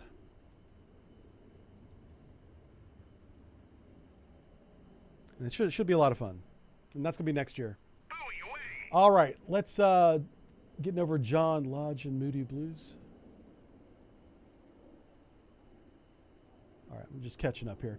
I'm reading half conversations, and I don't know what's going on. Maddie D, do you live in Boston, really? Yeah. We're coming to, we're going to do all the touristy things. My wife wants to see the Constitution, the wooden ship there.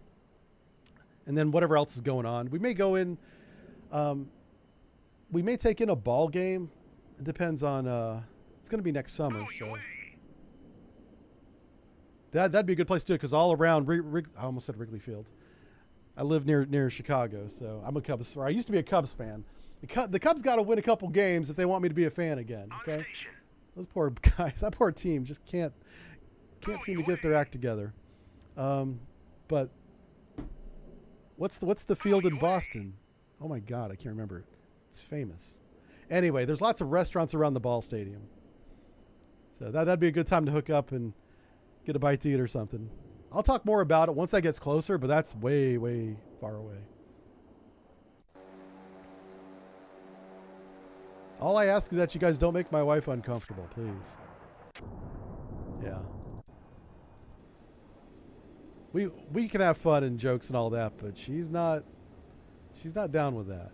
Yeah. She's very you'll see. You'll see. Hey, who's that? Is that Ethan? His name's Hines. E. Hines. Thanks for the sub.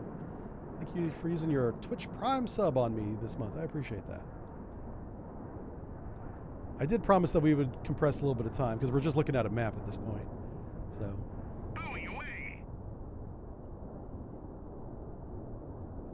We're in 20 times compression as everybody goes out to their stations. Oh, there we go. Now we got problems. Oh crap. How fast is that going? This is hostile. All right, Dakota Flight 1, time to earn that flight pay.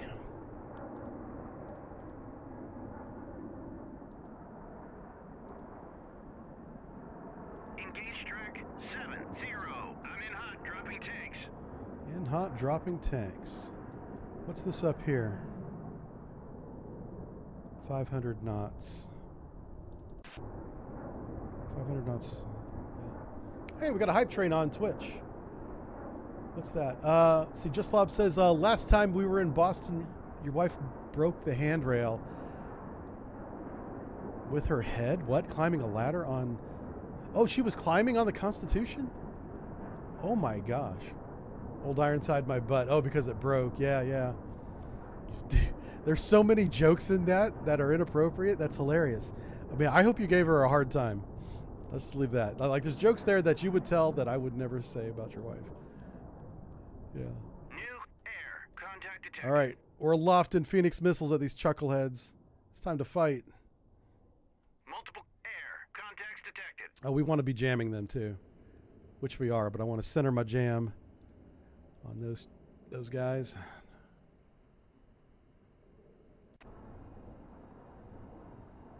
Oh my God. Bandits. Yeah. Roger. Turn. What's their altitude? 07. 30,000 feet. Let's get Dakota up there. New air contact There's a detected. lot. This is a huge formation. Navigate. Roger. 37,000. Go to altitude 370. I'm about to put you guys weapons free here.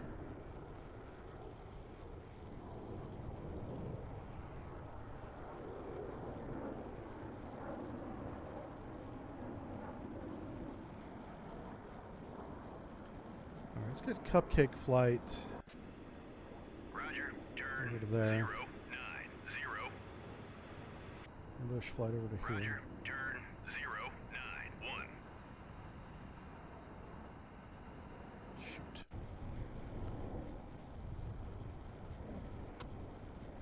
Fox 3. Air search on. Radar on. All right, I just released these guys to engage freely. Fox 3. And they did. Holy smokes. We're launching all the Phoenixes. How much is a Phoenix missile? Is it $1 million? Because I think we just spent a lot of money. Oh my god. I have no idea how much they cost, but hey. We should keep a running tally of how much money we spend on these streams. Yeah. That'd be a fun gimmick. Hey, he turned around. Uh-oh. Who is this guy?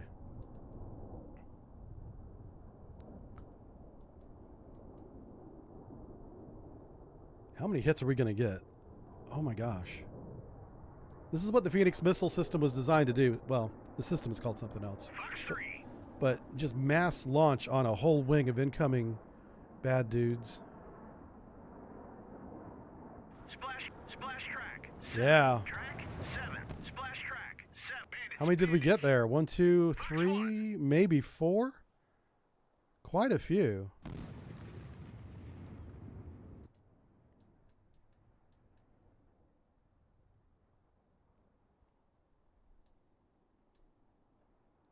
Not sure where the volume went. Hello?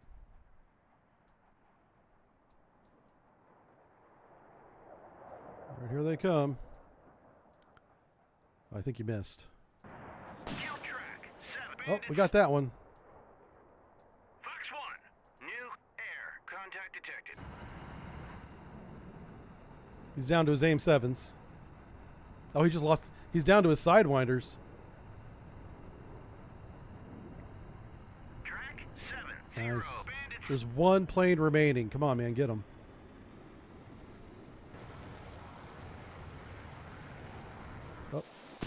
Oh, we got him. That's the pilot. Holy smokes. He yeeted out of there in a hurry. Oh, those were Yak 38s. I thought we were shooting down bombers. I feel like the Yak 38 costs less than a Phoenix missile cost. Yeah. The Yak 38 is the Soviet, I want to say Harrier. That's probably not a fair comparison to the Harrier. If you made a bad Harrier, it would be called a Yak 38. Well, shoot. How many missiles we got left? Like 1. All right. We got to replace that.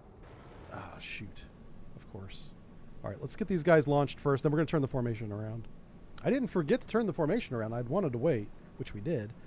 Let's do air intercept again. Let's do a flight of 4 because I need somebody that's got more than a couple missiles. Once they're in the air, we'll turn the other guys around. All right. Dakota. Flight 3. So, what is your range? Yeah, let's do this.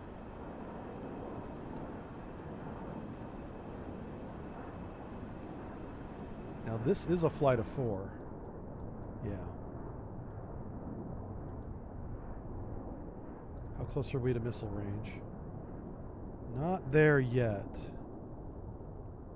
What I'm going to do is I'm going to get Dakota Flight 3 within missile range of this incoming flight, light off their radars, and then go ham on whoever this is.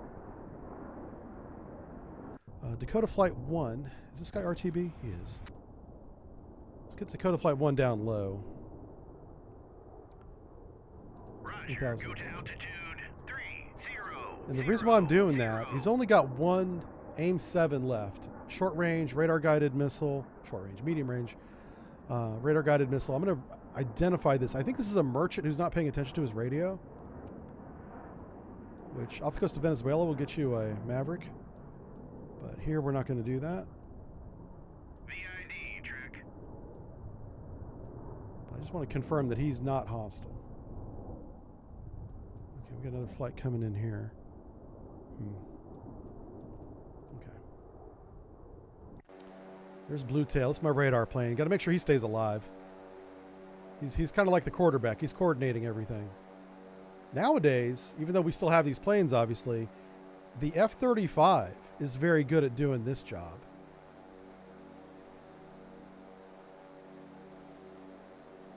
I don't know much more than that about the F-35, but I know the F-35 is good at that. Roger. Turn 061. Okay. On station. Yeah, the problem with my A7s is they just don't have the legs. I launched them too early. That's this plane right here, Ambush 1-1. They're at their best cruise altitude, but with the loadout they have, with this weight on board, they just don't have the range. So I should have looked at that before we. Oh, here we go. Let's go get eyeballs on this guy. Contact detected. The Yak-38 is the Temu of the Harrier. Yes, that's hilarious. Who said that? Master Chef did. Of course he did. Very funny, sir, and accurate. Oh, I'm not looking at the whole chat. Oh my God. How much am I missing? Pro streamer. Oh my gosh. Track 7004 is classified. Neutral merchant. I'm sorry, I'm completely missing like 7051 is classified. 80% of everyone's messages warship. right now. I'm about to fix this. I think. Why can't I pop that out? Oh, here we go.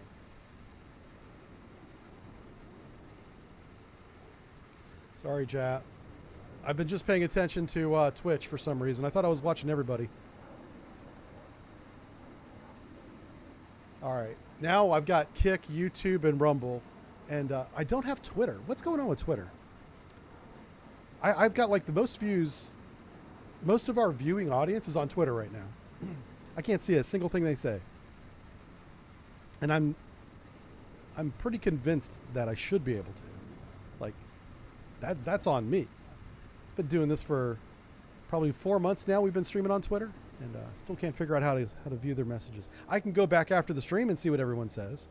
Sometimes it's not the nicest thing either. You guys need to calm down.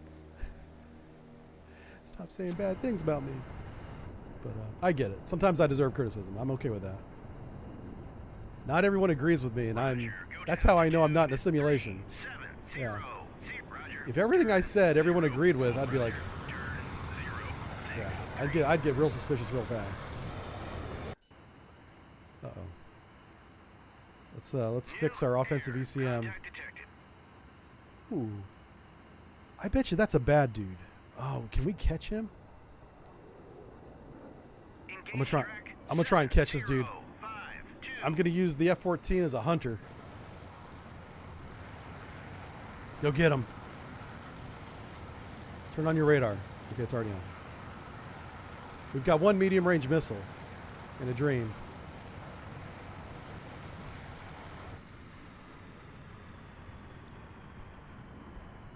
All right.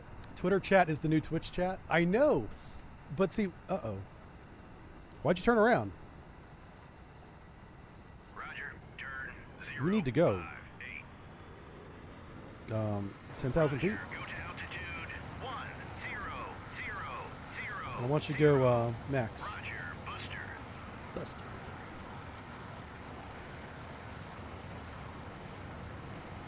All right, let's turn this fleet around. Fleet go that way. Course 056. We're going to drive back through our sonar buoy fields, as God intended. Let's move our helicopter up here. And we're going to start walking sonar buoys, lines of sonar buoys, this way. So you go there. Obviously, in reality, you'd be measuring these, but I'm not going to do it. I'm feeling cocky. I'm just guesstimating.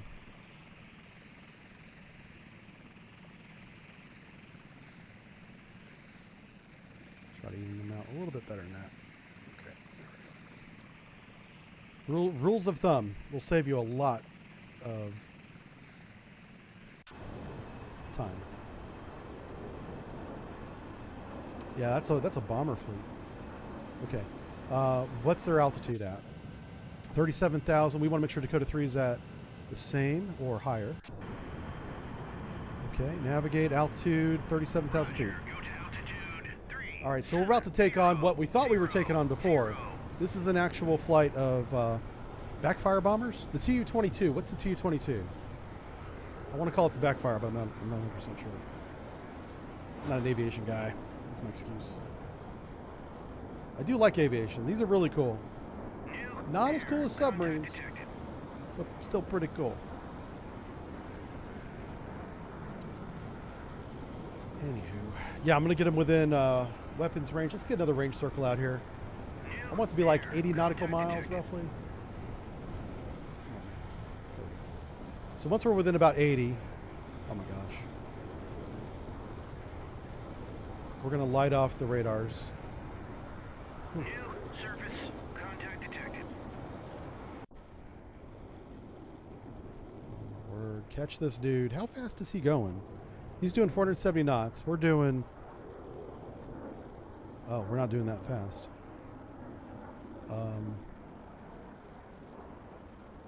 Shoot. Okay. Roger, go to altitude 2. Roger, gate. I'm going to try and catch this dude.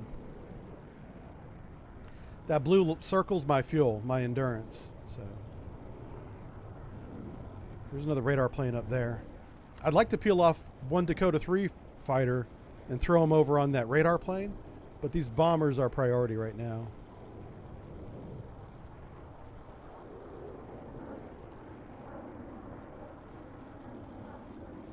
There's ambush flight.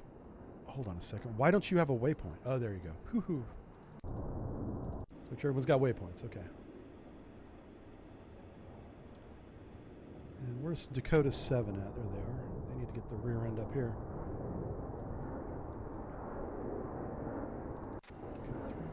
Yeah, this is all working out. This is great. All right, Just a Flob, how's it going? Bandits. Tanya's here. Now I can see everybody. Yeah.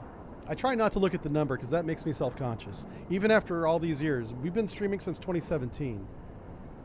That was like 7 years ago. And I still get a little nervous when I see the numbers, so I try not to look at them. I appreciate you guys hanging out. It's kind of fun. This is what we do on Wednesdays. Wednesday's my day off. This is the day that I'm not usually doing much. Also get free coffee down at the coffee shop, so. I still want to do that. What time is it? Okay. I'm getting coffee this afternoon for sure. They got free coffee Wednesdays around here, and I like that. I'm like, sign me up, coach. Why is this guy loitering? Oh, that's my ASW plane. Ah, you need to be putting down buoys. Come on, bro. Roger, turn 06. Roger. There we go. That's what I'm trying to do. Yeah, just...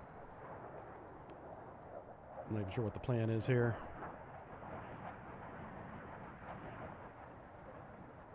Find a submarine. With his janky ass buoy. Okay.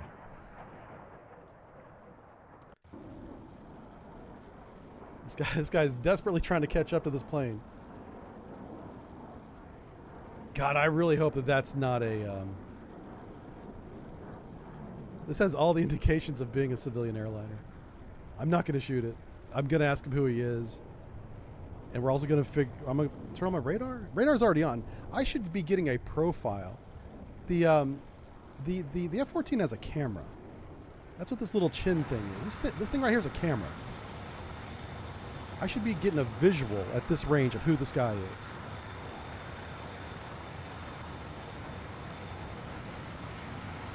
But 470 knots at 30,000 feet, straight course. That's an airliner.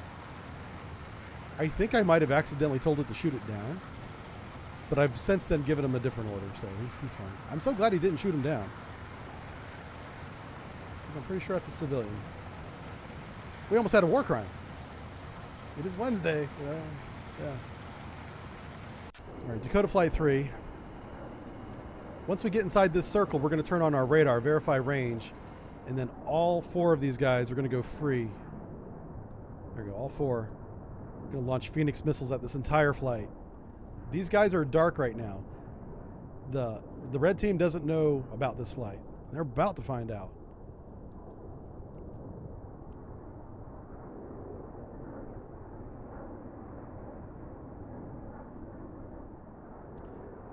So what are we at? We're at 20,000 feet. I want to make us 30,000 feet. I want to get as close to this guy as possible.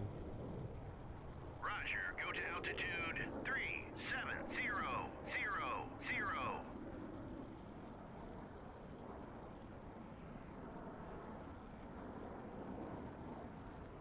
It's likely this is an airliner. What's his range right now? 12 nautical miles? Let's just go straight for him. Point. I'm going to have him match altitude, get on his wingtip, and wave at the pilot. Roger, gate.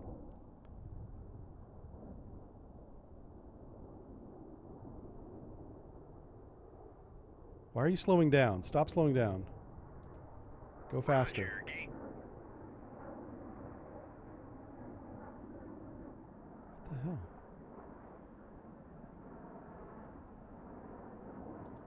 You're doing 470. You're doing what? Speed up. Oh, come on. Okay.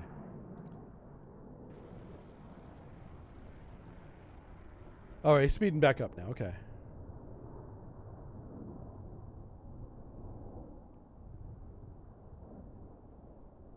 Yeah, you're never going to catch him at this rate. Okay. Ceasefire, track. Roger, gate. Ceasefire, track. All right, I just manually told him to speed up. All right, let's do that. Does the airliner have a cloaking device? Yeah, I don't know what's going on with that. We should be getting a lot of information at 10 nautical miles. We should see him visually, honestly. Our radar is on. I'm verifying. Plus, we have the camera we told about. It's daylight. I think it's got night vision anyway, but... Ooh. Now, hold on here. I think we're we're well within range. All right, Dakota Flight 3. Air search on. Light them up. Radar high. Make sure everybody's lit up. I'm just individually verifying everybody's. Okay. Let's go weapons free. Fox 3.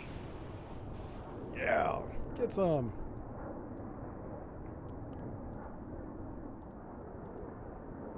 Cool. Bandits. The flight is acting like a flight. So it's a flight of 4v4. Okay. That's why we only fired one missile, I guess.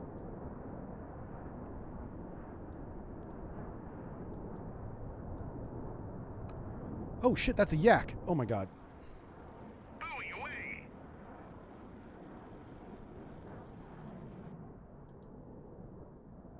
Ceasefire, track. Turn and engage, you knucklehead. Fox 1. There you go, yeah. Roger, RTB. No!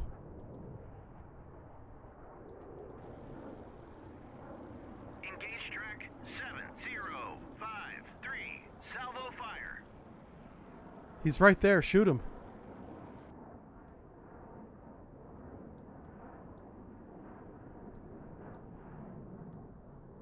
Buoy away. Come on, man. How do you not see this dude? Okay. There you go.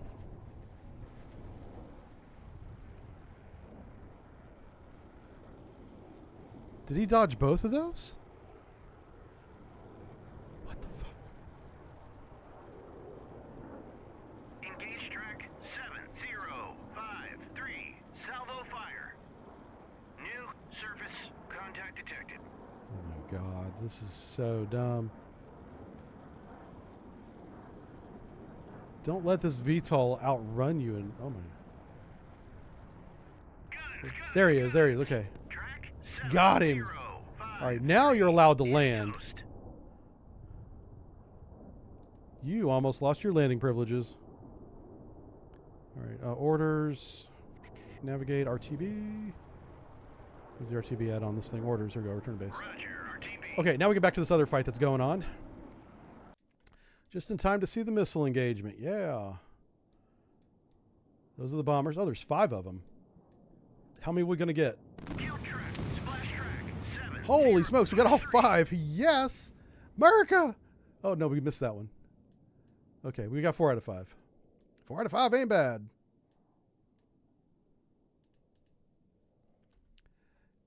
You know what that means? Let's get to shoot him again. That means more missile fun.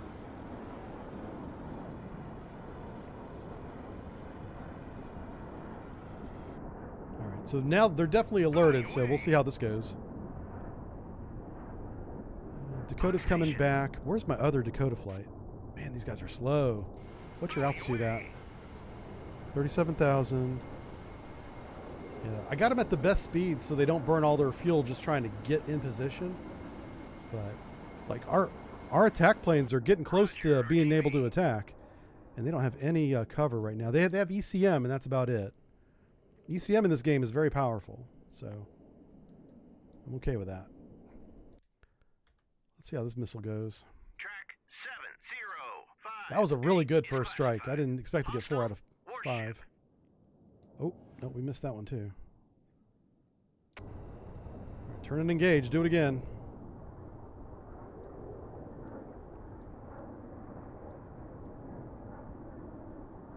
Fox 3.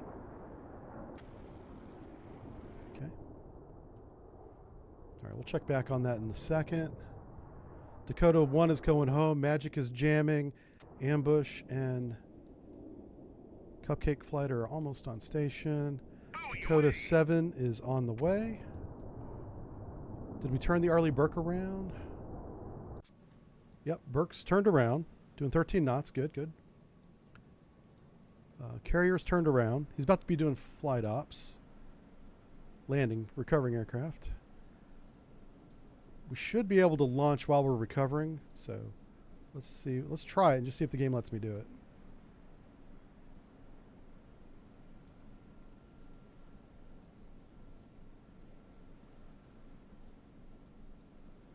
Okay, so they turned off the landing lights. So we should be using this elevator here and using Cat 1 and 2 as they're landing. That's what I would expect to happen, but no, we're using this one.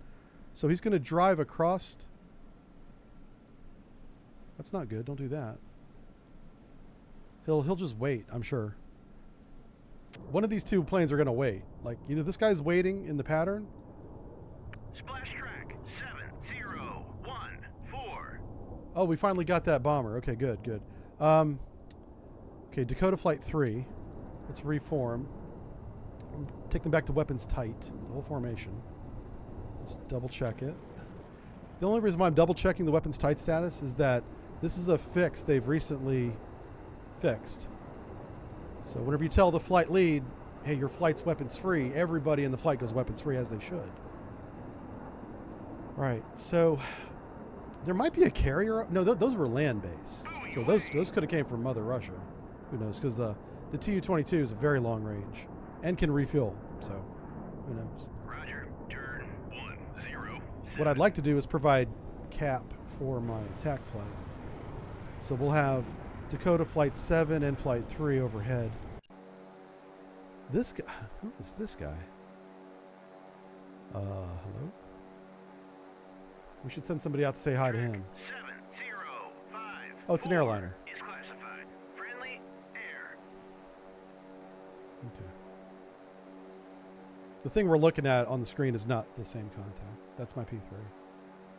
I can actually I can start using the P3 for ASW ops. Yeah, let's do that. Let's give him a new waypoint. Roger. Turn Let's have him get off the deck, like 300 feet. Roger. Go to altitude. Once he's down there, 30. he's got a ton of sonar buoys, including some very good 77 alphas, which are the line array sonar buoys.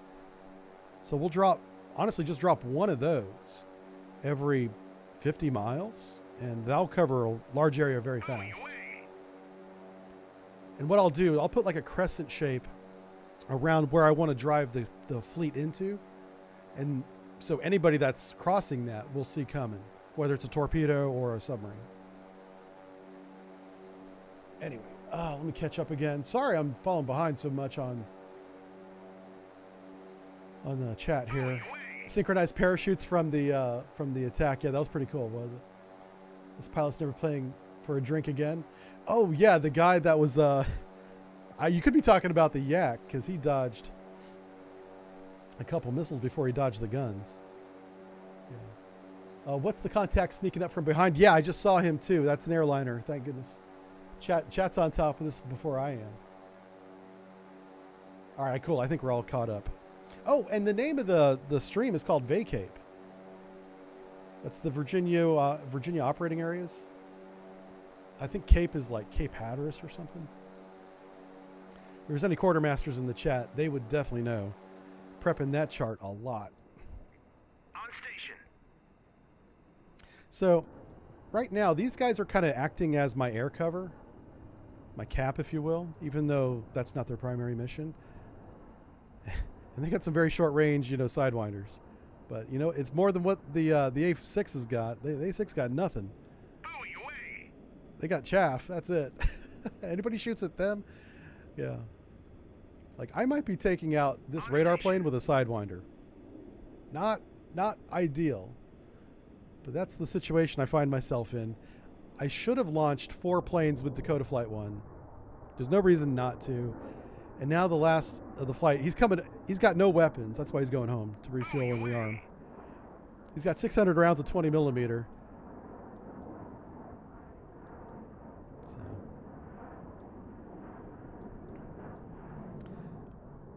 We got 2 range circles here. You know what we'll do? I said I wanted to put the sonar buoys every 50 miles, right? So I'll make this a 50-mile circle.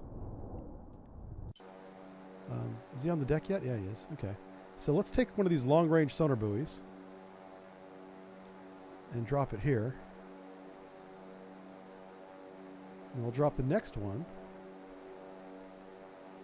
Oops, wrong one. Crap. Way the hell up here. Because we didn't bisect the circle, it's not exactly 50 miles. Actually, it'd be 100 miles. Math, Aaron. Come on, bro. All right, that's embarrassing. Sorry. Like, the one math I'm good at, I just screwed up. Confirmed. Oh, no. Okay. Well, that was an even bigger mistake, so there you go. That makes up for the mistake I made before. Like, this guy's not good at geometry. I like shapes. Leave me alone. I honestly believe that's why I'm good at geometry and nothing else, is because I can visualize it in my head as a shape. It's a cone, it's a triangle, sometimes it's a box. It's very easy for me to imagine the math as it's happening. You get me into anything outside a linear equation after that, I am lost. You start throwing in those symbols from, I don't know, Latin. Like, get back to the engine room, you nuke. Yeah, you take that. I deal with, like, A, B, C, D, and numbers, okay? You start throwing in that pi shit, Aaron gets confused. Aaron doesn't like that. Aaron likes pi. He doesn't like pi math. No. We have enough numbers. We don't need to be adding letters. This is ridiculous. Roger. Turn 053. I'm kind of impressed with how much endurance my helicopters have. Oh, Cupcake Flight 5. I've neglected you. Oh, no. I forgot about these dudes. I launched them and then forgot about them. Roger. Turn 067. Luckily, they've got enough fuel to get there, so that's fine. Roger. Turn 052. I really wish they would have less information on these sonar buoys on the screen, because it just clutters the screen up. I can't even see my fleet. Yeah, I know, right, Alonzo? Yeah, anytime I do math, you guys got to be careful. I'm going to probably get it wrong half the time.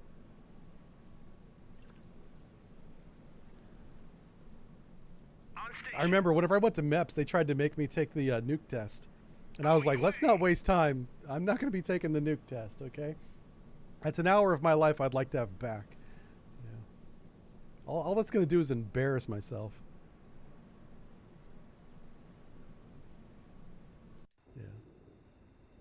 But I have a lot of respect for the nukes, honestly. Oh, crap. Here comes some more bombers. Those guys really do work their butts off. On a fast attack, actually on any submarine, any American nuclear submarine, the engineers that work in the engine room, that's the machinist mates, the reactor operators, the lab guys that are doing the chemistry lab back there, those guys are the first in the morning a lot of the times, especially on when we're going underway.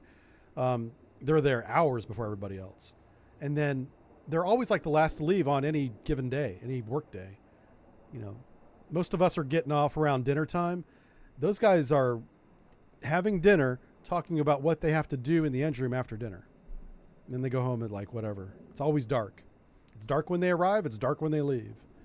So they earn their nuke pay for sure. Now, that doesn't release them from being made fun of, right? Because they're a bunch of nerds. Roger. Turn. But they're just very smart nerds. 4, 6. I'm going to try and keep these guys in the cone. Actually, let's do that. Yeah. If I can mask this flight, that would be ideal.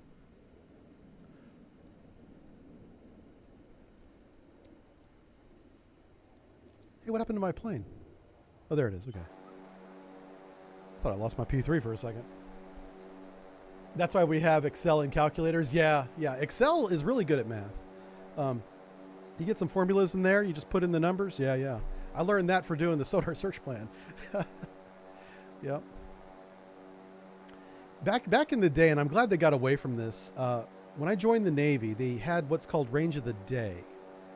So for 24 hours, we would have a piece of paper saying, if we get this submarine, this is the range at which we're going to see him, Captain. And it was the most inaccurate thing because the reality is the environment's always changing. As throughout the day, every hour it changes. You know, you have afternoon effect changes that we already knew about. Despite knowing that, we still had range of the day. Yeah. And we had to put it in the search plan. It was in the book to put it in the search plan. Therefore, it had to be in the search plan. There's no negotiating. You can't reason with policy, with a NWP, a Naval Warfare publication. It's gospel. It literally is gospel.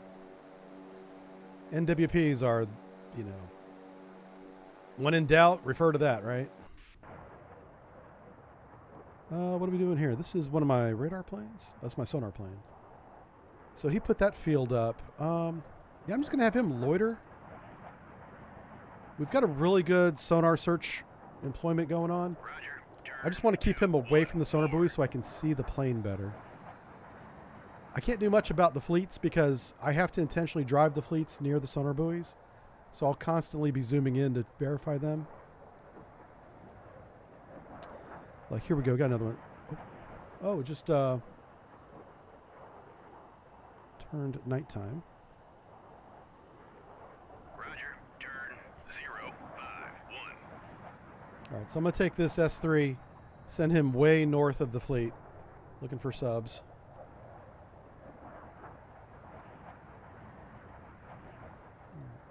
So now we kind of have a single thread axis, northeast. This has made contact management much easier.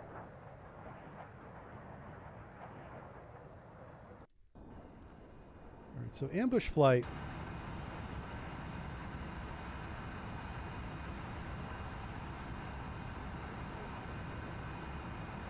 Engage track 7, 0, 5, 8. Salvo fire. I want to see if they both fire both weapons. They have 2 of these anti-radiation missiles.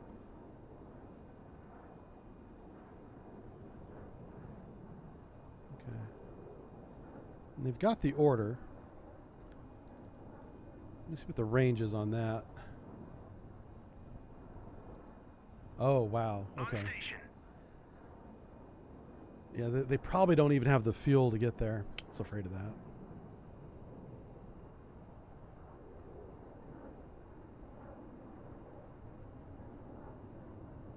Surface search on. Radar eye. I'm hoping I can at least lock up this contact on the surface search radar and get like a classification maybe. Yeah, you know what? We got to speed up Dakota flight. Things are happening too fast for not having them overhead, so let's have them come up to max speed. Roger. Booster. Get up to about there. We are going to take out this Tu-22s. We got Dakota Flight 3 coming in. So, yeah, in about 20 minutes, we'll have plenty of air cover. It's just trying to get between here and there is going to be, how many minutes is that? New 10 surface. minutes? Contact detected. Wow, it sucks. Okay. It's 20 minutes. Yeah, the next 20 minutes is going to be kind of tight. I'm going to call these guys hostile, because they're basically being protected by the Russians here. Griffin flight. That's my helicopter. Roger. Turn 3, 5, 2. Top Cat. Where's Top Cat 2 at? There he is. Put him up here.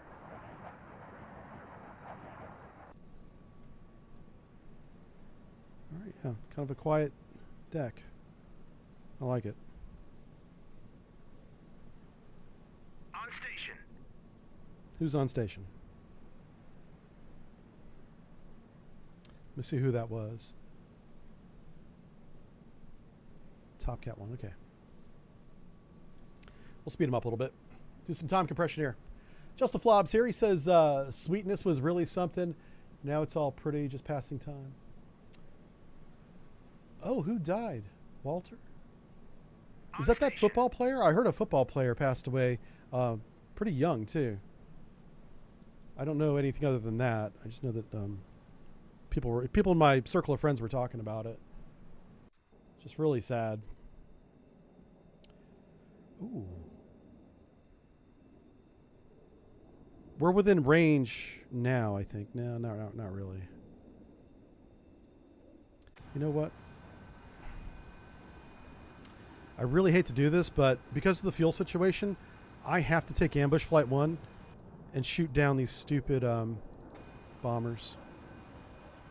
Yep, this is such a waste. I have to pull this guy off and attack him because he doesn't have the fuel to get to his mission. They really need to add air-to-air refueling to this game. But that's also my mistake for not even looking at the range before I launched him, so can't blame the game for that as much as I'd like to. Roger, turn 337.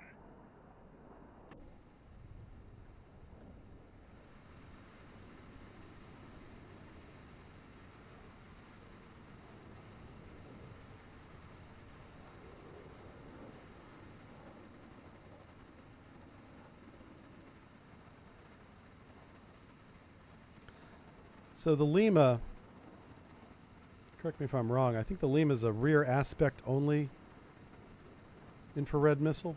So that's why he's going behind him. New air. Contact detected.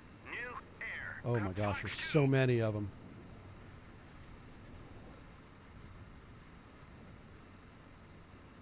Okay. Shoot.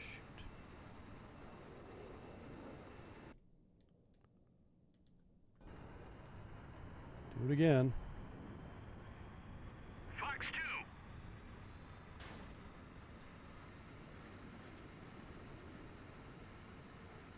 Bandits. Track 7-0. Kill track 7. Got him. Bandits. Kill track 7-0-7-2. Breaking up the formation. Going down. Oh, going shit. Down, punching out. That's right. They got rearward facing guns. I forgot about those. Did they get both my planes? I don't know.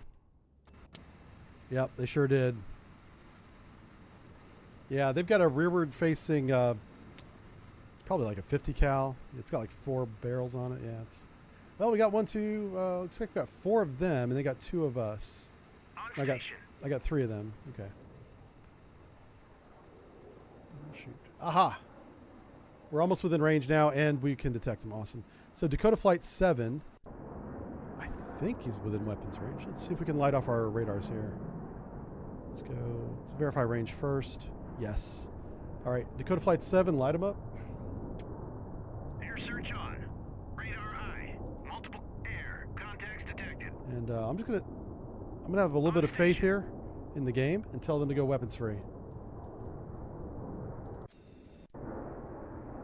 Let's see what happens. Fox 3. Nice. So there's only 2 planes remaining, it looks like. So that was another flight of 5.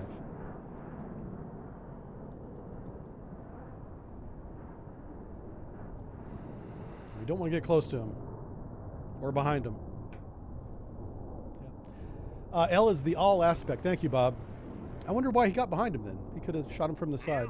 Well, probably PK, right? I imagine shooting perpendicular to your target, you have a lower chance of success, I would think. I would expect. Oh, Cupcake, what are you doing? Hold on, Cupcake. Cupcake Flight 1. Please go there. Roger. Turn 040. All right. I'm going to get them within weapons envelope.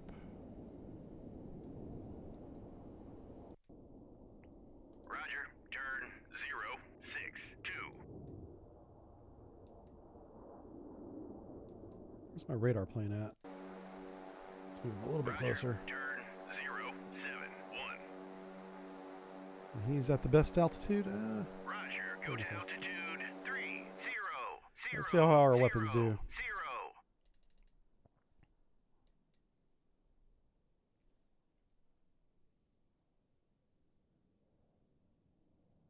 Fox 3. Kill track. Okay, we got one of them. 79. Yeah. Shredded his underside.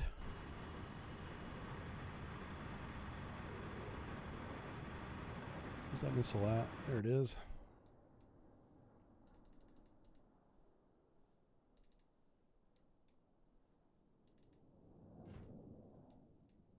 Ah. Shoot him again.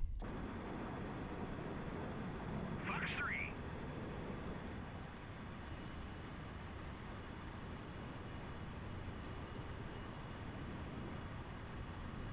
You know, you'd think the bomber would turn around, but nope. They keep pushing.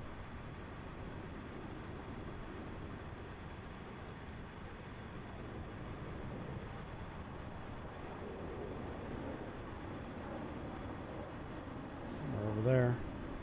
Kill track. There he is. We found him. 70 bandits. Oh, what does it call this? It calls this the T-BAP. Not sure what that means.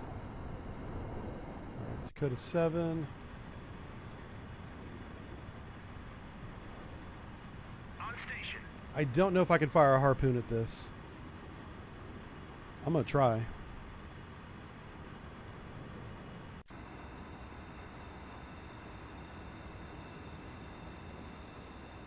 Engaging track 708. Let's see if it'll let me do it. Salvo fire. So this is called bearing only attack. The harpoon does have this mode in reality, but I don't know if the game will let me do it. Whip it away. All right, yeah, it does. Awesome. So this is not ideal, Roger, RTB. but basically you're launching the harpoon and be like, hey, this is the point at which you're going to turn on your radar, kill anything you see, you know. But the only thing in that direction is the target, so everybody's turned back around. So yeah, 16 weapons. Look how tight that is. Remember what I told you about having a tight time on target? The time on target here is about 4 or 5 seconds. It's not very much. That's a very tight window.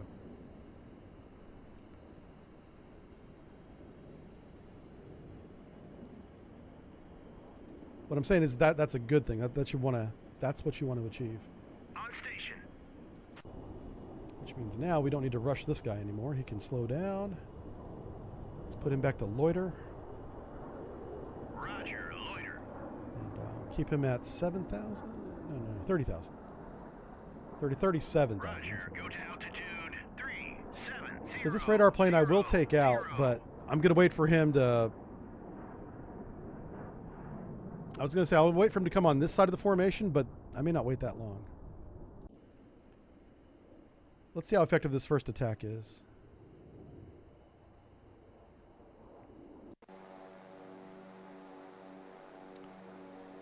Okay.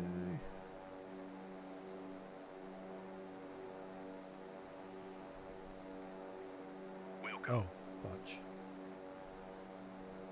I did the same thing that I did last time. I didn't mean to do. I only got a couple of these fancy sonar buoys left, so I'm making sure they're very far spread out. Trying to get as much coverage from them as possible. Okay, so Cupcake's coming back to base. We have the second flight. Cupcake 5 is on the way. We have good top cover now. I might keep Dakota 3 off to the west a little bit longer just to cover my ASW planes. But I don't see any more threat. There's no radars in that direction. Everything is coming from northeast. And I think things are about to get really busy here. So let's get the camera down here. And I think we're going to see a lot of defensive fire on the horizon here very shortly. Oh, yeah. You know what we need is I need a moderator for Kick. Because we keep getting bots on Kick. I know Sai is over on Kick. I'm thinking about talking to him on Discord and see if he wants that responsibility. We don't have too many viewers on Kick, so I don't have a deep pool to pull from. Selvik, I think, is going to make a Kick account, and I trust him. But it's always good to have more than one. Selvik can't always be here. He's got a real job, you know. So I need people that... and Sai is here frequently. I'm kind of surprised Sai's not here now. But again, it is a work day.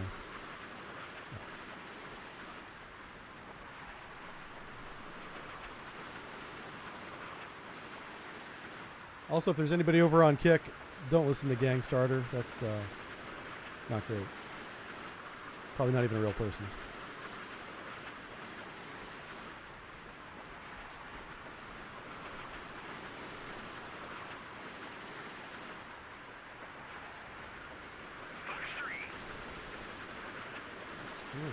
Who's fighting? Oh,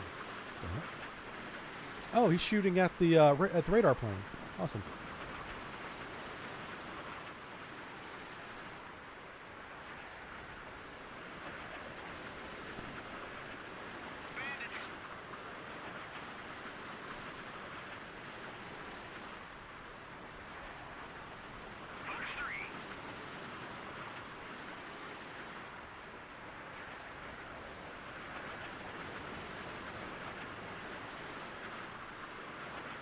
There we go.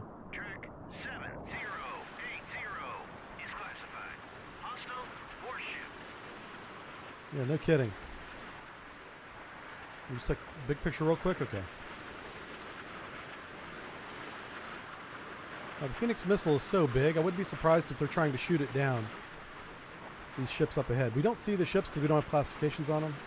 We just know their general direction.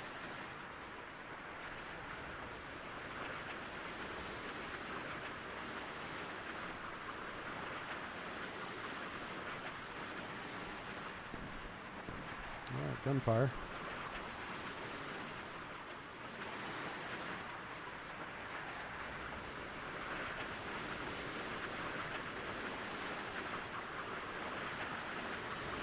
That's a lot of incoming. Holy smokes. Look at this. Yeah, this is a straight up Russian fleet up here.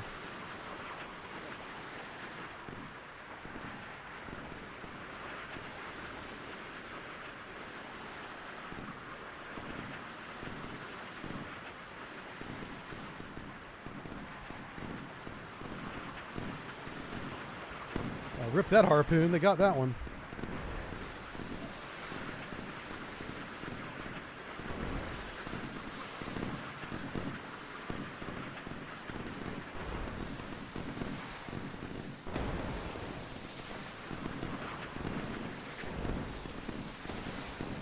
Pop up, yeah.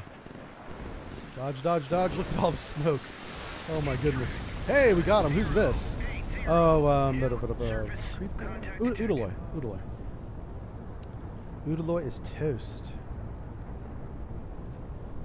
That's not a bad one to get, though. That's Udaloy is a dangerous ass ship. This thing is a sub hunter killer, but it has a lot of other capabilities too. It's got good air. It's not great. Normally, what they did was the Russians designed this ship to be complemented or paired with the Sovereign. Sovereign is your anti-ship ship. Gets out there and breaks other ships. This thing is a sub hunter. So this thing would be looking for subs. Sovereign would be looking for ships. Sovereign has good air defense as well. And that's the one Achilles heel here, is while this does have a lot of air defense missiles, they're not very long range up here in the bow. I believe it's got some midships too, doesn't it? Yeah, right there. Anyway, they're all pretty short range, so you'll see a Sovereign and an Udaloy working together a lot. This is 1990s, 80s, 90s. Now, not so much. Oh, I can hear myself. What the hell? Okay, I just muted myself. I timed myself out. Oh, yeah, let's get the radar plane. Oh, we got 2 missiles on the radar plane here. Yes. Oh, all right. Go, go, go. Why are our missiles so slow? What the hell? Track 7117 is classified. Yeah, we Also, missed. That's why they're so slow. warship. They ran out of energy. On station. Oh, crap. I appreciate the effort, but don't get shot down. On station. Fox 3. How fast is this guy going? This guy's hauling ass. It's Same 480. launch, same launch. Oh, crap. That's it, guys. Get out of there. Ceasefire track. Ceasefire track. Ceasefire track. Okay. I was afraid that they were flying into weapons range, and they sure did. Hey, and now we know weapons range. 40 nautical miles. That sounds like a Submarine. Or a Slava. Could be a Slava. SA-6, right? Come on, man. Give me my freaking thing. Come on. There we go. So that could be a Slava. How's this dude outrunning my missile? Oh, we sent this one to space. That's the Death Star. Huh. Well, we'd win the game if we had Death Stars. All right, there's Cupcake Flight. So Magic Flight's just going to hang out here. He's doing great. On station. Roger. Turn 247.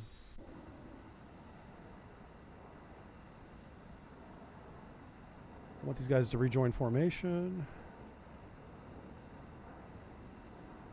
I guess you got to tell them one at a time.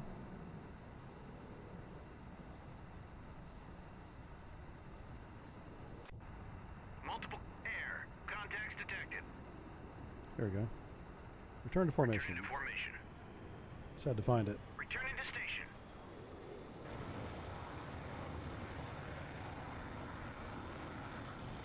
On station. There it is. Returning to formation. Oh, crap. What's this? Are those missiles?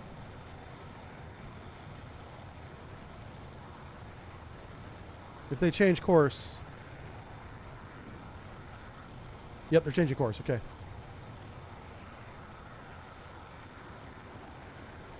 Engage track 7122. Engaging track 7121. I think they're Salvo yaks. Fire. Multiple air. Fox 1.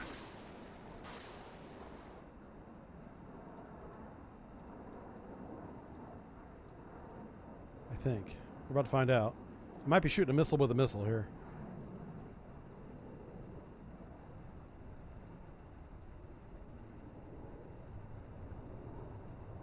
Track 71. Bandits. Roger. RTB. Oh, no, that was a plane. On station. Engage track. Kill track. 7. So was that one.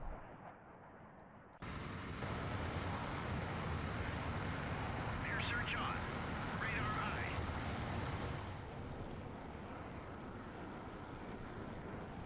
So there's a carrier out there. I know I've said that before, but that's definitely... And it's got like a full wing of planes.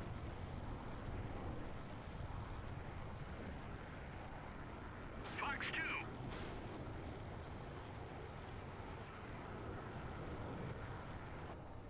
Kill track. Bandits. Okay, cool. My gosh. There's a lot of incoming planes. Holy smokes. All right, let's back up Magic. 246. Let's get Dakota 3 in here. It's about to get real busy. All right, Dakota. Flight 7, the entire flight needs to have its radar on. They might have more planes than we have missiles at this point. Is he going home? He's loitering. Roger. Turn 172. Turn formation, okay. Yeah, we don't have a lot of fuel left. Spent way too much time fighting. Yeah, and he outran that missile again. I'm a little concerned we haven't seen a single submarine yet. Where's my ships at? Same launch. Oh, We're out of control. Eject. You idiot. Why did you go back there? Okay. Pretty sure I didn't give him that order, but there you go. Yeah, he was weapons tight.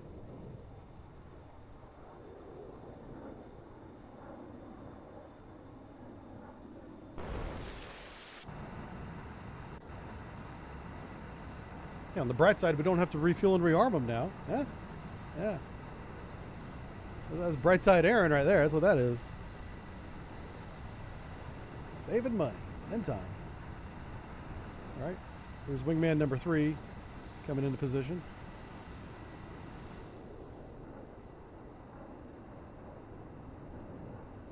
They should put me on Doge.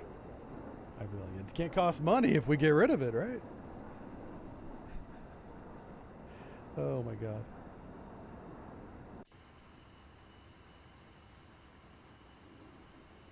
Yeah, the yaks are coming at us. I don't know why we don't see them. A yak is not a stealthy plane at all. It's barely a plane. Why is he still an afterburner? What the hell are you doing? Oh, this guy, he's put on an air show. He's like, look at me, wings of glory. Glory, going to space. What the hell? Like, his orders are to join formation. He thinks he's joining formation. The formation's at 30,000 feet, my friend. Worst pilot ever. He's like, I'm saving fuel up here. No, you're not. How fast is the formation flying? I'm curious. Yeah, these guys are at 200 knots, minding their own business. This is what the other guy should be doing. Where did he go? Hold on a second. Yeah. Okay. So now he slowed down. He's in formation. He's just like 15,000 feet above it. See, the formation's down there, sir. Yeah. Sometimes this game does weird stuff. It's kind of fun. Yep. That's kind of. I love the jank. There's a little bit of jank in the game. It's still in early access, and I kind of like it. So the next big event that's coming up, if we don't find a submarine, is Cupcake Flight 5 is going to take out what I think is a Slava. And there's definitely a carrier in there too, but I'm pretty sure this is a Slava. So we can press a little bit of time waiting on Cupcake Flight to get up here. Buoy away. Where is Bluetail? The Bluetail's coming, okay.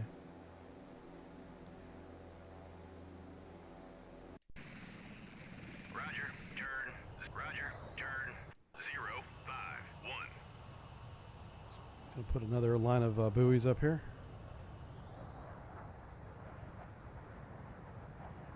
I'm gonna have this guy RTB just so we can refuel him. I want him to be ready to go if we get a sub. So navigate. Orders there, RTB. Roger, RTB. Buoy away.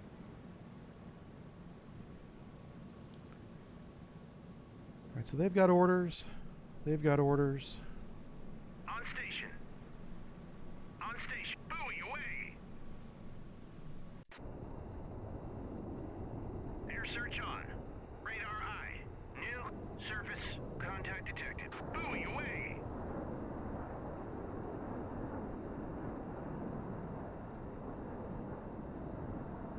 On buoy away. All right, if we have any Phoenix missiles remaining, we should take this plane out. Buoy away.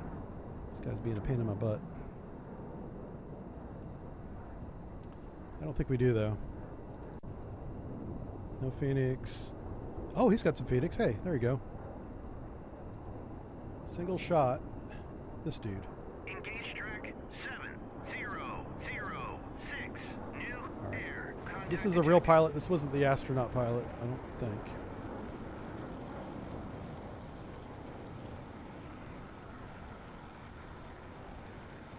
Oh, no.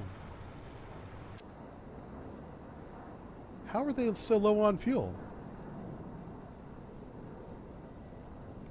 All right, this is not good.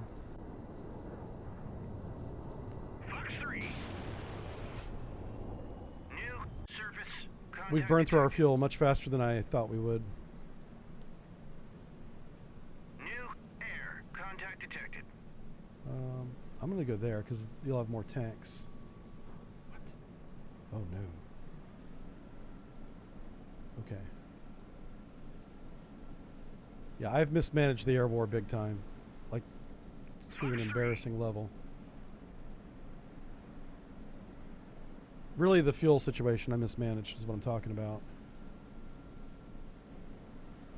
Because my entire flight's about to go home because we're out of fuel. Both Dakota 7 and Dakota 3.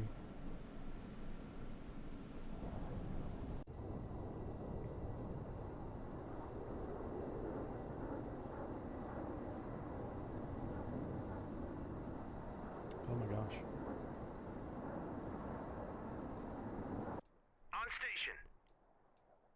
Is that a Phoenix? That sure is. Buoy away. Kill track. Got him. 1 bandits. On 7. Fox 3.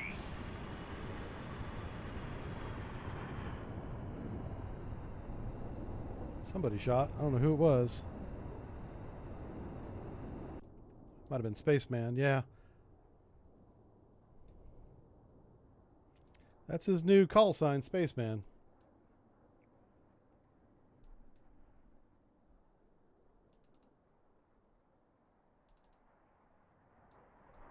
Roger, RTB. Oh my God, are you serious? Fox 1. Yeah. Like, I don't care. Put something on the dude that hits him. Fox 1.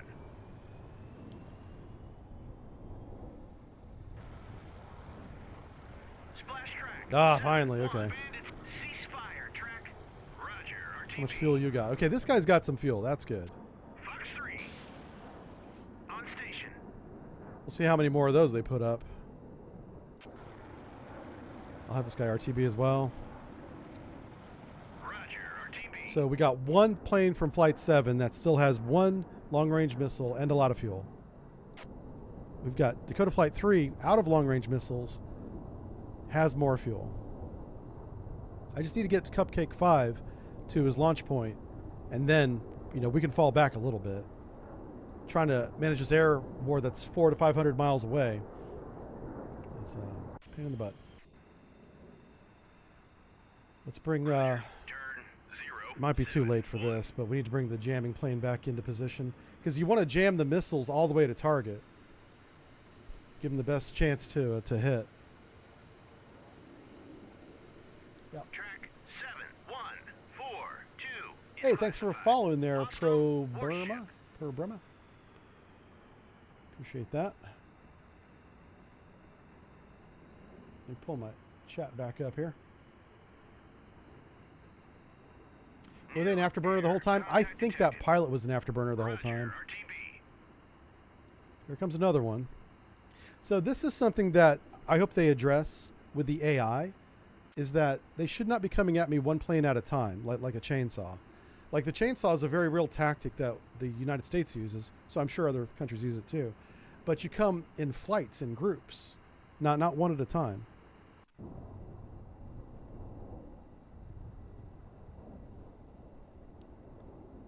All right, we'll watch this missile either hit or miss. This is the radar plane I've been trying to get rid of. Oh, this looks good. Looking good. Looking good. Yes. Look how maneuverable that plane is. Holy crap. Splash track 700. Like he was doing that with a big radar on the roof. UFO disc. All right. There's a yak like right there. Dakota needs to turn around. Roger, turn 079. We should see him right away. There he is. Multiple air. Put a weapon on him. Engaged Fox 3. Probably should not have used the Phoenix for that one, but okay.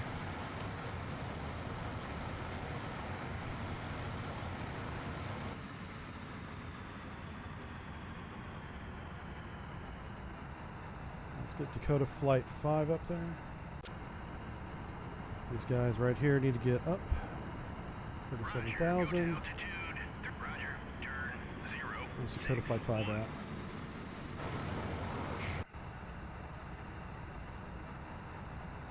Oh, Dakota Flight 3, that's why. I'm using the wrong number. Roger. Turn 062. Does he have a Phoenix? He does. Engaging track. Track 7-1. Nice. Bandits. Caught that one just at the last moment. Fox 3. So we're just trying to clear an air lane that Cupcake can fight in. That's the launch point. No, that's not the launch point. Launch point's like right here. So he's almost there. What are you doing? Roger, lawyer. New service. Yay, there we go. That might be the carrier. So I think we have a cruiser and a carrier side by side here. Okay. Poor little Cupcake. Yeah, I know. It's a silly call sign. I guess I can pick the call sign whenever I make the flight. So I'll make sure I change that, because that's kind of redonkulous. Why's it got to be a Cupcake flight? I don't know. Come on, baby. Hit him. Oh, that's a miss. You heard him whiff? He whiffed right by. Oh, my God. Engage track 7-1. Yeah, this guy was in burner the whole time. Salvo fire. So now the reason why he's doing that is he's using burner to get back into formation as fast as possible. Fox 1. I still don't like it, but that's the way the game's coded. And, you know, whenever it comes to personal preference, I can't fly the plane for him. I like not having that control, because we're supposed to be the admiral, right? We're saying, take this asset and complete this mission. I can't tell him how to do it, which I'm sure is the frustration of modern commanders, because we have a lot of real-time data as battles unfold now. And I'm sure there's, you know, more experienced commanders that they're thinking, boy, back in my day, I wouldn't have done it that way. But you got to let the people fight the way that they were going to fight. Splash track. There we go. That was a good hit. All right. He's almost out of gas now because he was in burner the whole time. All right. Cupcake's in position. Let's get him. I'm just going to shoot all missiles, all 16, at this one dude. Engage. Whip it away. I think that's the carrier. I think that's the Slava. Roger, RTB. We've shot down so many yaks from the carrier. The carrier is probably almost Winchester. So I think the Slav is the bigger threat at this point, because they have the long-range sandbox missiles. And they have like 16 of them. Detected. And that will absolutely, I don't want to say sink a carrier, but it'll get through fleet defense. You shoot 16 missiles into a fleet in 1990, you're probably going to get one or two through. Probably. Well, there's a lot of caveats to that, but you know what I'm saying. You know, do you have he does have a long-range missile. Use it. Right there. Engaging track 716. Roger. Turn 068. Air search on. He's about to run out of fuel. Shoot him. Fox Shoot that. 3. There we go. Air. Contact Yeah, now he's going to turn around here in a few seconds, so. What the hell? Huh. How low? Oh, no. Well, that guy's at 10,000 feet. He's trying to duck under this missile. That's why the missile dove down like that. All right. That's cool. How large is the sandbox? It's really big. I described it as being like a ballistic missile fired or horizontally. Like, imagine the Pegasus or the Regus, one of the original ballistic missiles. The launchers that encapsulate the missile are huge, the size of a school bus, and they're in pairs. And I was fortunate enough to walk the decks of the Marshal Ustinov, which is a Slava class, and we only got a topside tour. We didn't get to go in the ship. air. And based on the smell of the ship, I didn't want to go in it anyway, be honest with you. But it was cool to walk under, because there's little passageways under those missiles, and look up at them. They're huge. Like, the sandbox name doesn't do it justice, you know. Is he out of fuel? He's out of fuel. All right, Dakota Flight 3. What are you guys doing?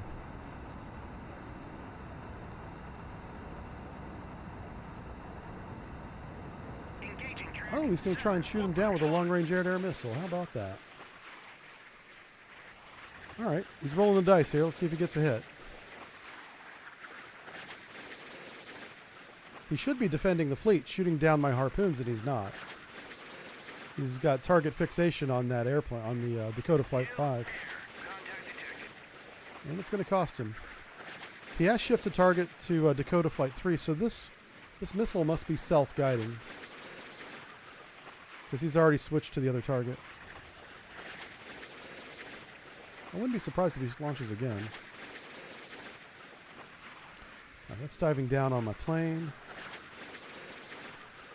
This one's going to hit first, so we'll see what happens. On station.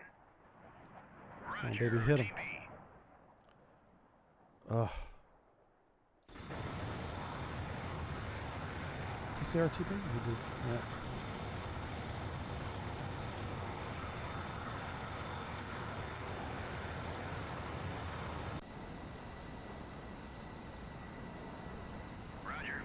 I want to turn around and see if I can see that plane again. There he is.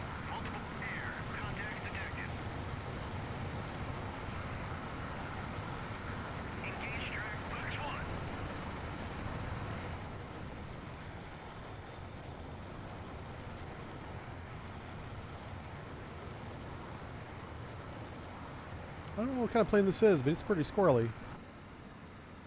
This might be like a MiG or something. I'd be impressed if a yak is dodging all these missiles.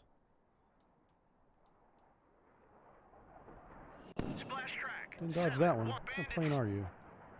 Yeah, it's another yak. Oh, just a really good pilot. Yeah. Alright, so these guys are loitering. They've got a couple of Phoenix missiles left, so we finally, after all this time, managed to establish some form of air supremacy. Well, superiority. We definitely don't have supremacy. Not yet. It's going to happen, though. All right. This should get interesting right about now.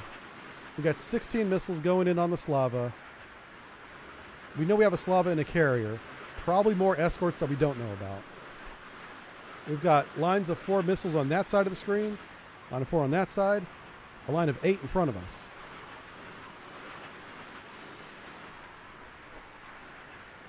A flying Kilo class submarine? What?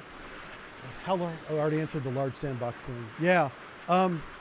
Definitely Google it. I'm sure on Wikipedia it's probably got the dimensions of the sandbox. It's also called SSN-12. It's a big, big missile.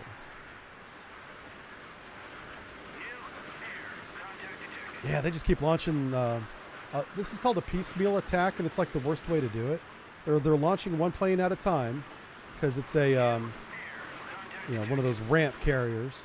And as soon as the plane's airborne, it's going after our target, after us. And what they want to do is, what should happen is they should launch one at a time because that's how they have to do it. And then form up, flight of 2, flight of 4, however many, and then come at us as a package or a wing or a flight. So, the fact that the game's not doing that's giving me the advantage. That's a lot of counterfire. Look at that. Holy cow.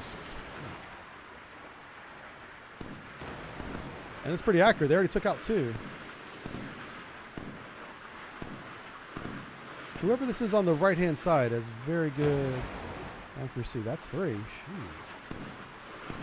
So I see 3 ships shooting back.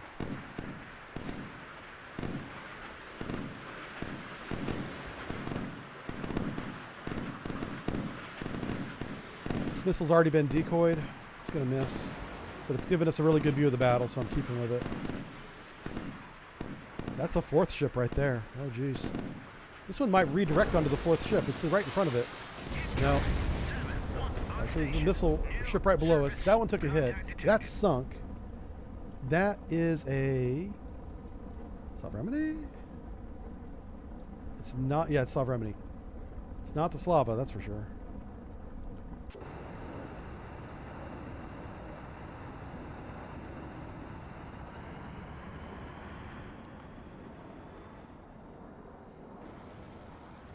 Yeah, Slava Remini. It's just sank. Fox 3. New air contact detected.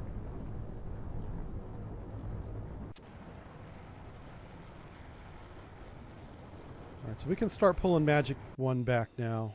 Roger. Turn 248. Everybody's going home.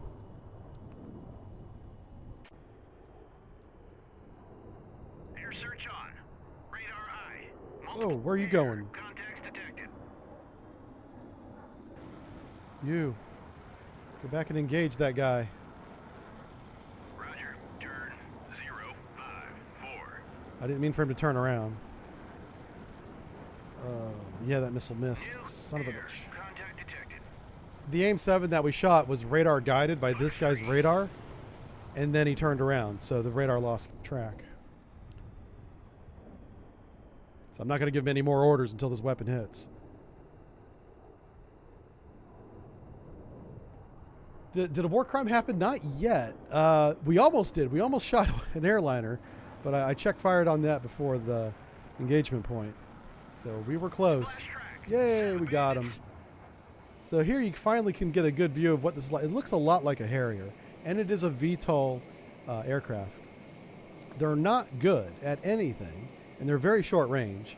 And the fact that they're even fighting back is hilarious. Oh my god, there's another one. Track Oh 7190 boy. is classified. Hostile. Fox 3. Are you kidding me? Uh-oh. Alright, they formed up. They got smart. Son of a bitch. That's not good. Oh boy. That's a bomber flight.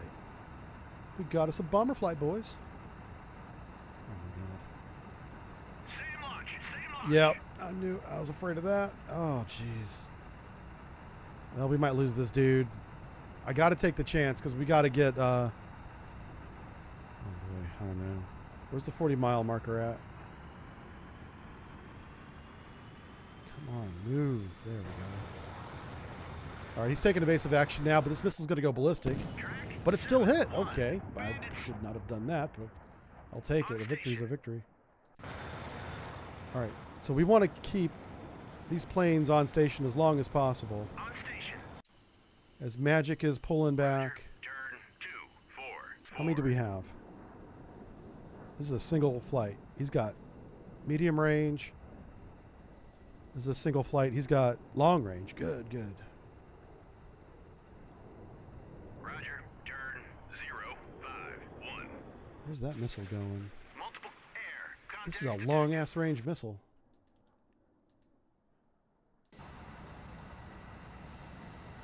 Yeah, you need to not. How about you get back here? Turn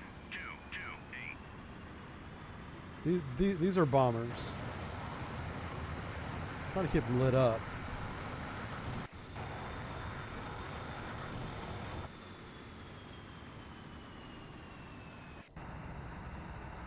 Roger. Turn 077.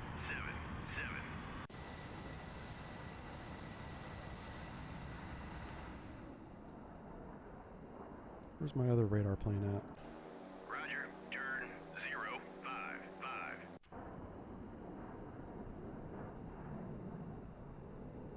I'm trying to bring them outside that 40-mile marker, or engage them as close to that marker as I can so I don't get shot at by this damn ship.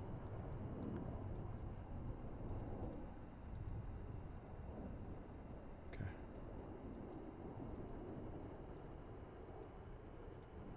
Just have them rejoin. Returning to same launch. Same launch. Wow. There's no way. What kind of missile is this?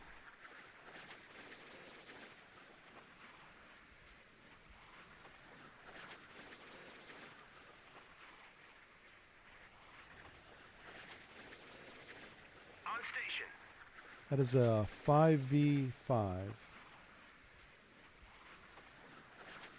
Slava?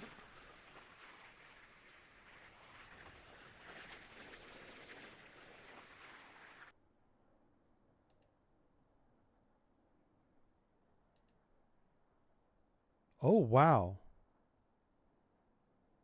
Oh, wow. Okay, so they're shooting SAN-20s, potentially.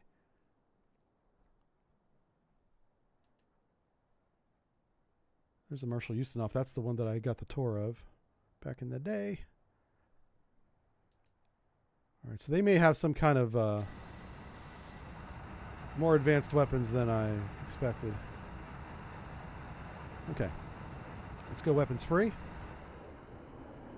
Fox 3. Fox 1. All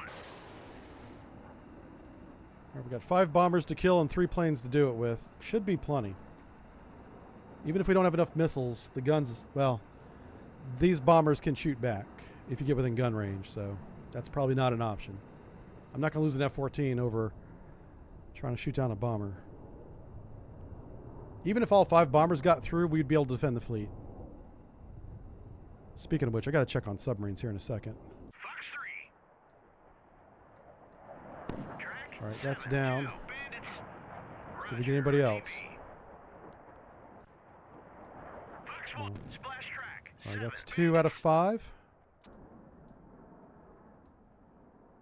Missile launch. Missile launch. From who? Oh, shit. We're about to see a blue on blue.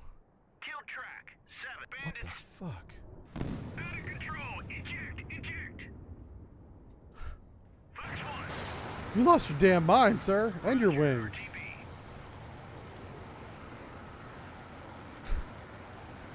That Phoenix went pit bull and shot down a Tomcat. It sure did. That's a very real thing that can happen. It just shouldn't if you freaking be a better pilot. Oh, my God. Splash track. 7, 2, bandits. Well, we got all the bombers. Does that count as a war crime? Shot down our own guy. Roger. Turn 2. Listen. 1. Okay. Do we have submarines? I don't see any submarines. Yay. Let's check on our ships. They're doing 13 knots. These guys are doing 13. Everybody's doing 13 knots. Very good speed. Ugh. My goodness gracious. I'm disgusted. Uh-oh. Game crash? What happened? Okay. Game did not crash. Good, good. 6 kills and 5 targets. I know, it's mad skills, right? Yeah, yeah. Like I'm gonna paint that. I'm gonna paint the 6th fighter on his cockpit, but I'm gonna make it blue instead of black or red. Yeah, it's for the friendly fire. Jerk. Yeah, he got a little trigger happy. All right, everybody's going home except Team Killer here. That's his new name. He's going to be TK101. That's what he is. I guess it'd be TK11. Yeah. I'd never seen that in this game. That's the first time. I wasn't sure that was even possible. Turns out, quite possible. On station. We still haven't taken out the carrier, so we got work to do. Oh, I wonder if I have any long-range Tomahawks. Nope. Land attack Tomahawk. I need the Bravo. There we go. Yeah, we got 5 of them there. Carrier's not going to have any. Friendly fire came early. It sure did. Yeah. Thanks for the fiver, man. Oh my gosh. You guys should not be cheering that. Shame fun chat. Let's see. Harpoons. Okay. So we have 5 anti-ship Tomahawks on the Perry. Oh, where's my fleet? I can't find them.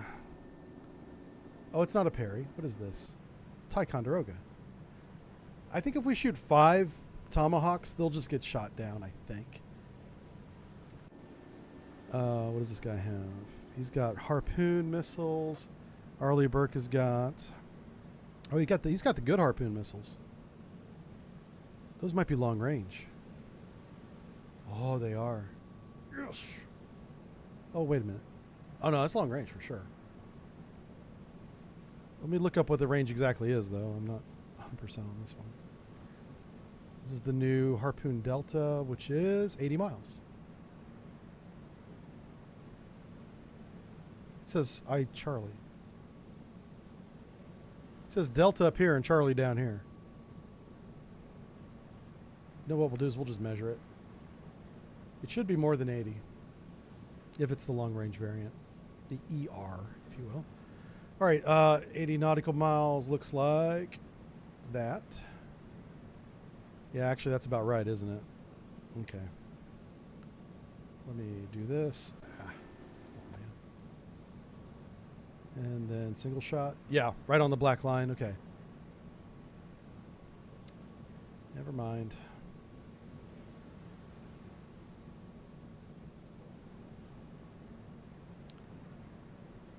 I don't want to be within harpoon range anyway. So I saw what I thought was 4 defensive firing ships on that last attack. Did we get any kills on that last attack? The Salve Remedy was the kill on that one. Okay. So 4 minus 1. So there's 3 ships remaining up here.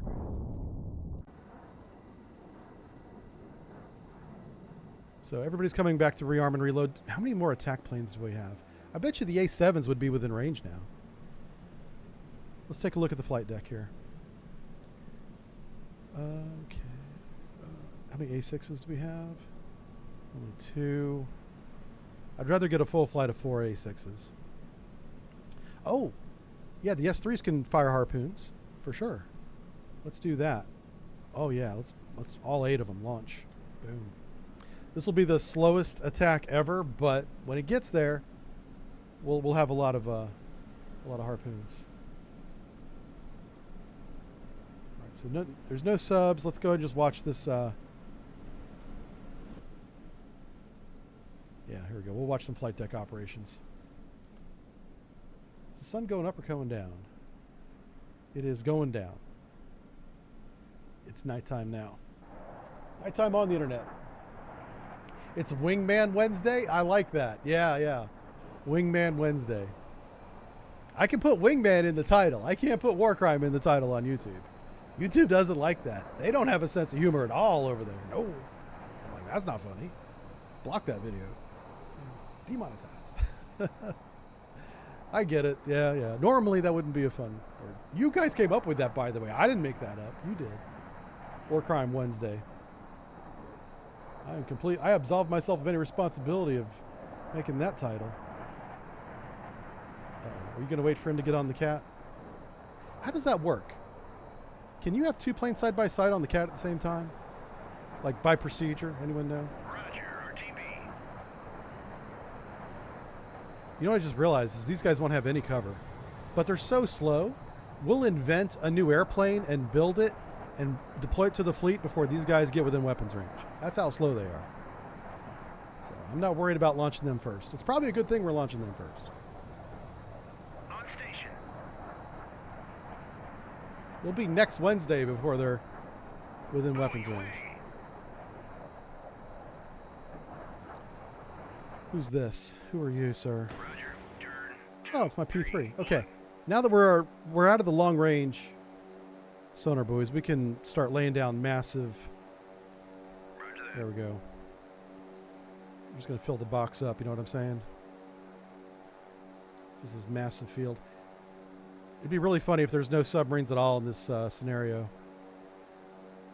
But even if there's no subs, this is the right thing to do. You want to be looking for them. There we go. We just made one of those S's like the kids in high school draw on their arms. Yeah, the little S with the line between them. Yeah. Don't tell me kids don't do that anymore. Come on, kids. They probably don't.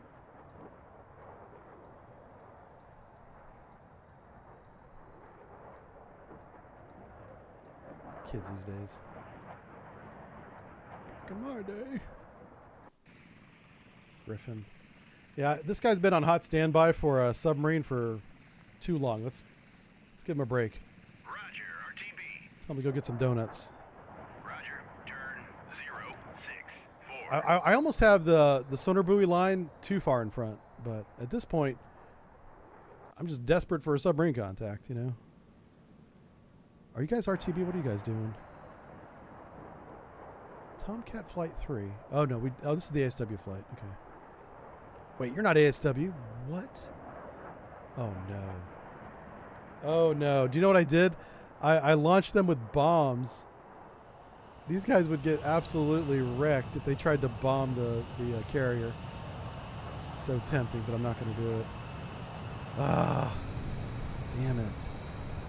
Why did you guys launch with bombs, man? That's not what I wanted at all. They're probably too heavy to land. They have to dump fuel. And ordnance. You're not going to land with a bomb on your wing. That's not really good. Alright. I've got 8 planes with bombs. Who can we drop bombs on that won't shoot back? Ireland? I don't think Ireland even has a navy. I think they have a coast guard. I think Ireland has some kind of agreement with the UK, who also doesn't have a navy now, to be their navy. Look at me, I'm just throwing shade all over the internet today. Roger, turn 090. My inbox is going to be full of Irish accented hate. And then there's going to be one guy going, well, yeah, that's pretty much right. Yeah. I always get that guy. There's always somebody that agrees with me out there, and I'll just read his email. I'll be like, yeah, the rest of you don't know what you're talking about. Contact detected. Ooh, another surface contact. That's going to be the one we're looking for, right? Yeah. Oh, there we go. So, yeah, we were right. I wasn't hallucinating. There's 3 targets remaining. We're going to sink them. I'm going to try and do it before... New surface contact detected. Before next Wednesday. New surface contact detected. All right. Well, now that all the S3s are out of the hangar, we can have some fun. You know how S35 pilots be. All right, let's go with A7. What kind of strike package? I do want to do seed. We could blind their radars. That's actually a really good idea. Let's do that. Okay. How many of these do we have? We'll do 7. I'm gonna wait for this guy to land. Oh, and here's where you change the call sign. Surface contact detected. Apparently I can't change his. Oh, he's not landing. All right, never mind. He's going to go around again. Let's go to the A7s. Let's make sure they have the right package selected. Let's select 7 of them. Launch. All right, we're going to hit him in the radar first, and then we're going to come back and hit him again. How many are over here? Oh, that's a lot more than 4. Whoa. Did they send the entire Russian fleet at us? Is that what this is? Is that what's going on here? Because I kind of feel that way. Turn 236. On station. On Station. Away.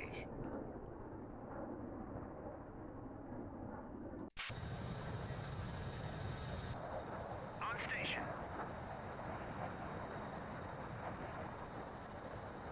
Buoy away.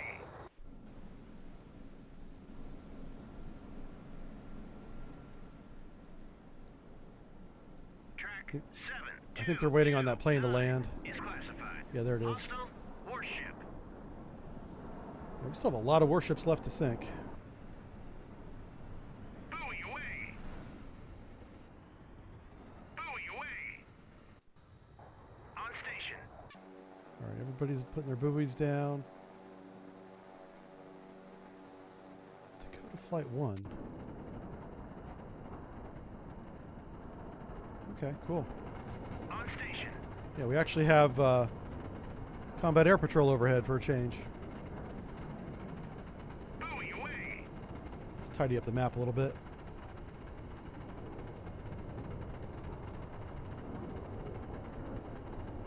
Buoy away.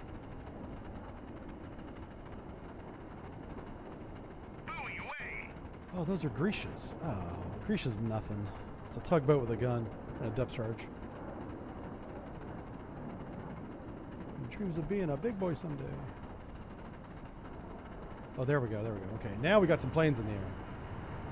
Let's get this ambush flight 1. Buoy away. Roger. Turn. We're 0, going to get you up 6, to 2. Track. 36,000 Roger. feet. Go to altitude 3, 6. Roger. Turn 0, 7, Same with you. 5. Roger. Go to altitude. All right, that's our anti-radar attack. 0, 0, 0.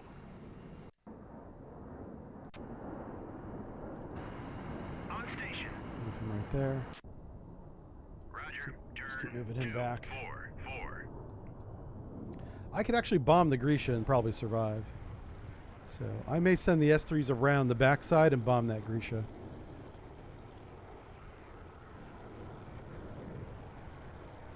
Where's my S3s at? There they are.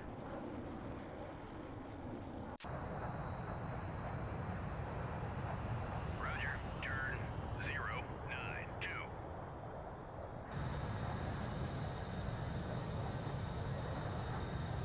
Yeah. All right, we'll get some bombing action in. Okay. I think now it's really just all about recovering enough planes so that we can launch another attack. What do we have that's available? Can I put a bomb on a F-14? That'd be awesome. Anti-tank? Are you kidding me? Zuni rockets? That's hilarious. Come on. Why would you put a Zuni rocket on an F-14? What kind of madman is that? I'm tempted. It's tempting, but I'm not going to do it. How many A6s? We only have 2 A6s. All right. Yeah. We just got to wait. Our electronic warfare planes should not be able to... Buoy away. Ooh. I can put a Shrike missile on a EW plane? How many of those do I have? I have 3. Okay. Let's launch that. Let's launch that.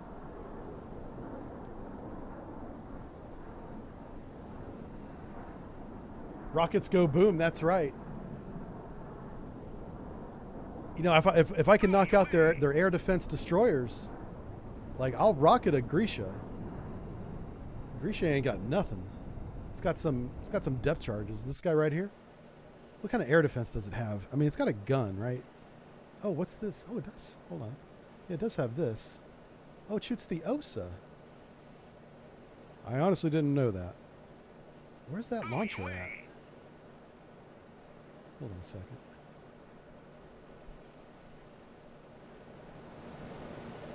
Oh, no, that's a turret. Oh, it's on the bow. Duh. Okay, so the Grisha had multiple different variants. There's like 5 of them. And one of them did have this, which is the one in the game, apparently. Yeah. Okay. Well, how about that? The more you know. On station. Buoy away. So I've got lots of plans, lots of things in progress here. Roger. Basically, we're going to do a large anti-radar attack. That's the next big thing. And if I can blind them enough, I'll bomb them with the bomber planes. Because we can't really do much until we get the A6s that are still in the air landed, rearmed, refueled, which takes 20 minutes in On game. station. And when you're doing the whole wing, that's pretty quick. It probably takes longer in reality if you're doing everybody. Yeah. But where's Sandy Woodward when you need him? Sandy Woodward. That rings a bell. What's the story behind Sandy Woodward? You don't have to tell me the whole thing, but get me started and I'll tell the rest. Tomcats did lots of bombing missions in early days of Afghanistan. They can carry lots. I was wondering about that. I'd heard about the bomb cat, but I didn't know if that was a real thing or a video game thing. So did they actually put bombs on Tomcats? I mean, it can carry such a heavy payload.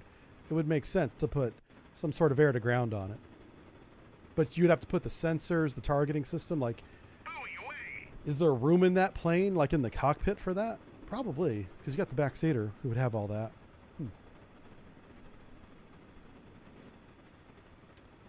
This is such a mess of sonar buoys right now. I'm afraid that if I did detect a submarine, I wouldn't know it. There's so many sonar buoys out in the water.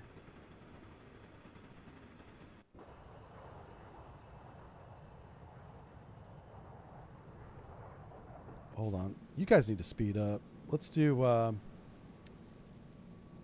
away. Let's give these guys new orders. Head full. Ahead full. Maneuvering aye. Like the carrier group is going to run over my Arleigh Burke group if I don't. These guys are supposed to be a picket, and they're quickly becoming part of the formation. Oh, they sped up for flight ops. Yeah. So whenever this guy's retrieving planes, and probably taking them off too, he'll go up to a full bell. Into the wind, right? Look at that. Disco lights on the carrier deck. Let's see. Commanded the Falklands conflict British naval forces when they got the Bellerano. He was the admiral for the Falkland Islands War. Okay, that's how I know the name, because I read the book about that. I don't think it was anyone's biography, but it was the person who was there. One of the officers wrote a book outlining the whole Falkland Island War, and I bought it a couple of years ago. It's really good.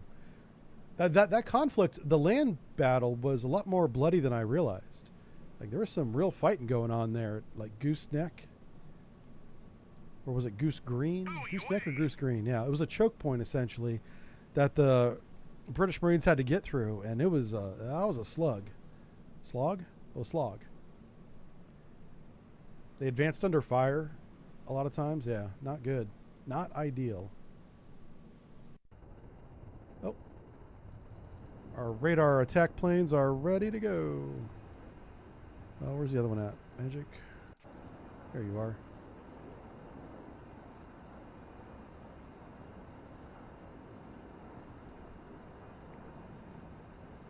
Yeah, they're going to have just barely enough fuel to do this. Where's Magic Flight at? Yeah, you need to get a little bit closer. Roger. Turn 063.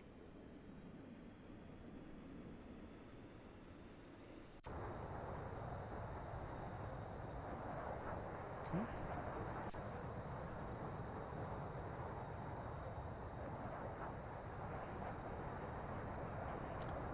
So there's definitely more than 4. Oh, there's 5 right there.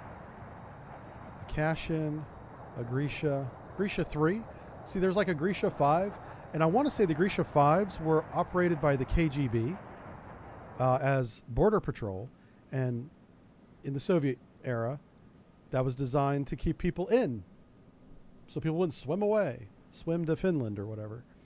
Swim to Sweden.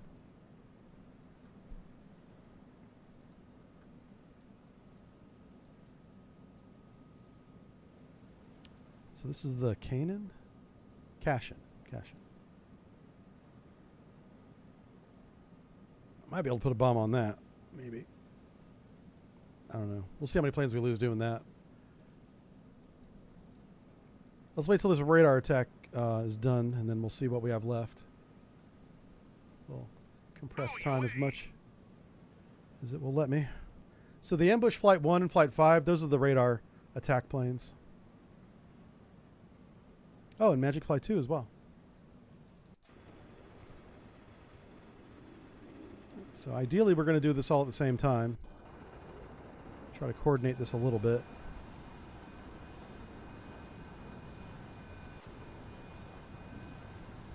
On state. Buoy away. On station. Yeah, I'm waiting for the radio call that we've detected a submarine. That's going to be interesting when that happens. Sunray is down? What does that mean? Goose Green, yeah, the Paras lost their battalion commander. That's what it was. Didn't he like charge a fixed position or something? I remember that being like a big part of the book, or like a dramatic moment in the book that I read. He did something very brave to try and keep the fight going. It's been too long since I read the book. I don't remember all the details of it, but it was quite the thing.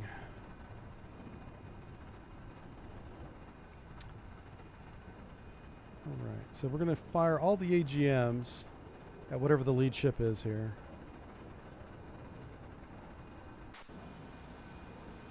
Okay, we're going to go right to there. Track 7.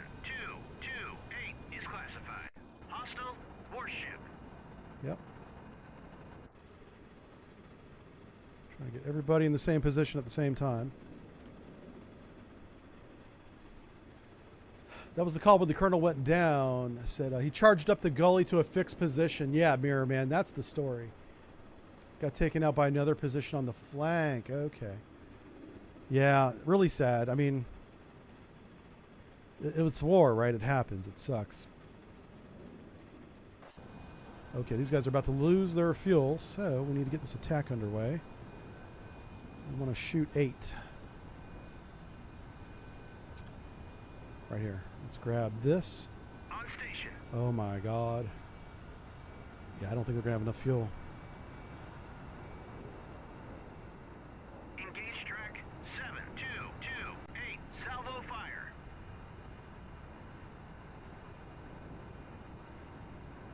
Engage track 7228. Salvo fire. Blind them and shoot them.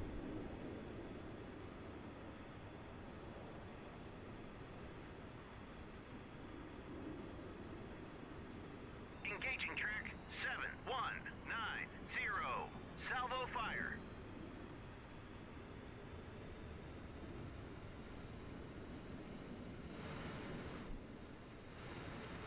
All right, so after these guys attack, I'm going to break the 3 of them up, and they're going to jam from like 3 different directions.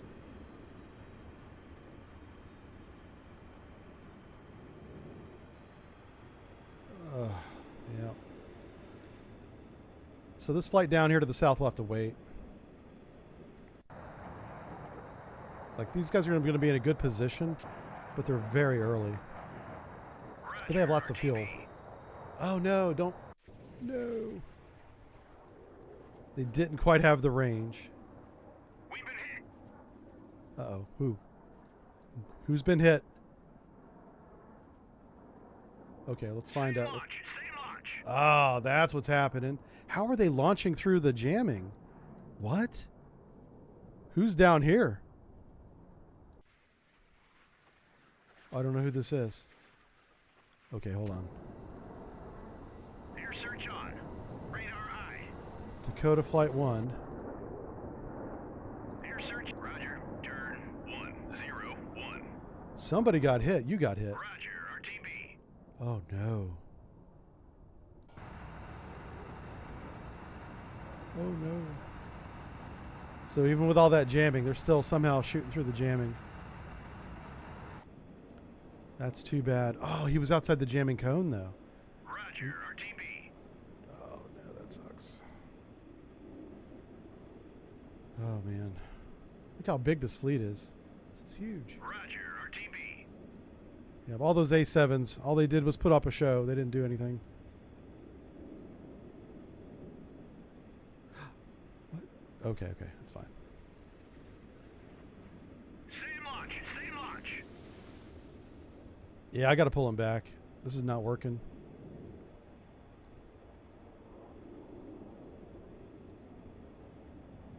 Engaging track 7190. Salvo fire.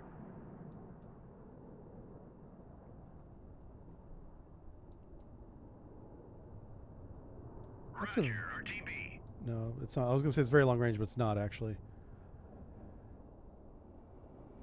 I think it's because they're not in the jamming cone right now. So, because this cone ended. No, they were in the jamming cone. Wow. Well, the plane was, but the source of the radar was not. But the source of the radar is in this jamming cone. I don't know. That's very odd. They should not be able to see them at that range. We've been hit. Out of control. Eject. Oh, shit. That's actually one of my jamming planes. Okay, well, what? Call off the attack. Holy crap. Ceasefire. Track. All right, they got magic radar. They can burn through my jamming. That's insane. At ranges of 25 nautical miles? Yeah. Wow. All right, so we're going to have to go back and just use the harpoons then. Weapon away. Oh, hey, one guy got a weapon off. Roger. RTB.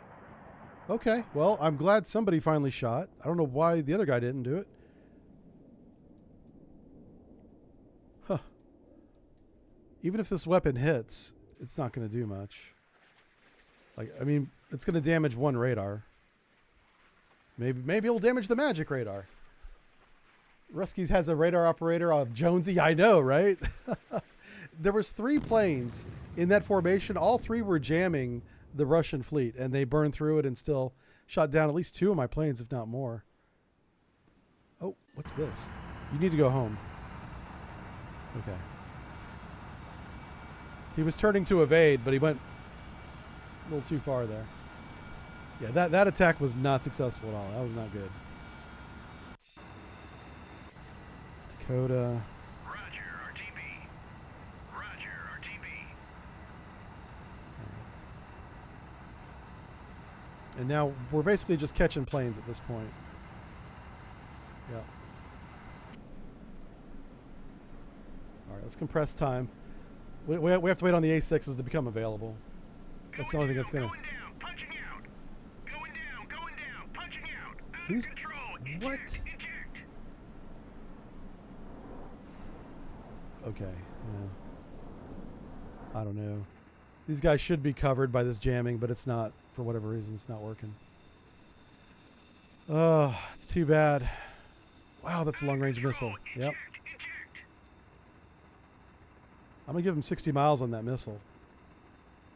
That means I'm going to have to pull these guys back. Tomcat flight. Roger. Down to here. 205. Oh, cancel. Roger. Turn 152. Let's pull Dakota flight back. Roger. Turn 239.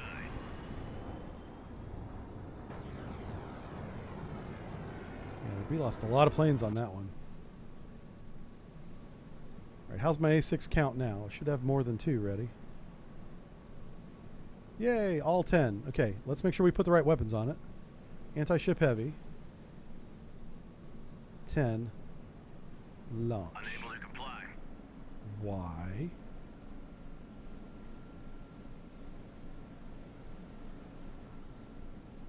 Why are they only launching 2? Oh, okay, hold on. I think I know why. Roger.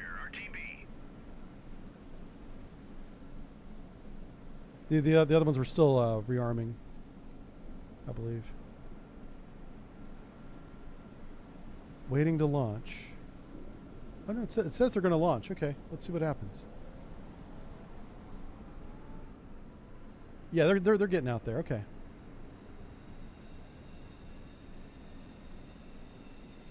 I'll give them a few minutes to get ready.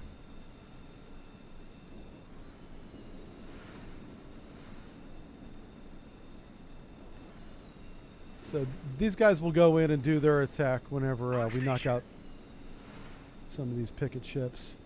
Look at this Grisha hauling around, butt around. He's doing 25 knots. He's just having fun. He's having a ball. He's like, listen, I'll be in your formation, Admiral, but On station. I'm going to goof off. That's what he's doing. So we got the Krevac. This is probably the carrier. It says Very Large Echo. Okay. On station.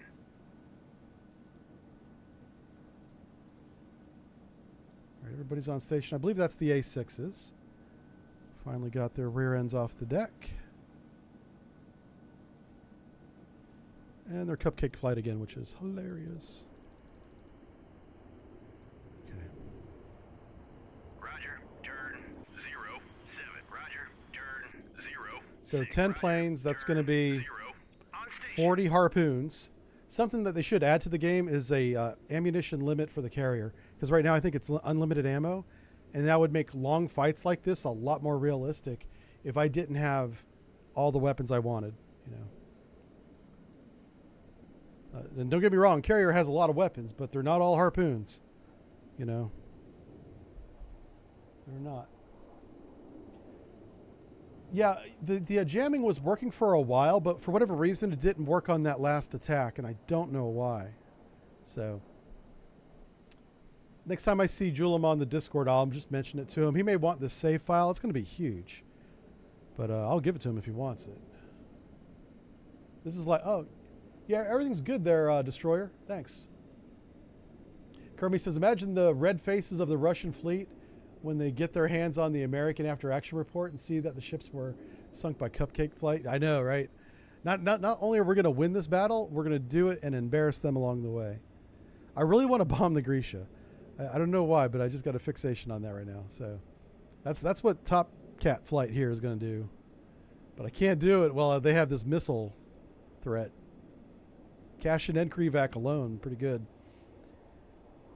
And one of these I still think is a Slava. We have two very large contacts. So I'll come in whenever the Grisha's by itself and we'll bomb them. It'll be fun.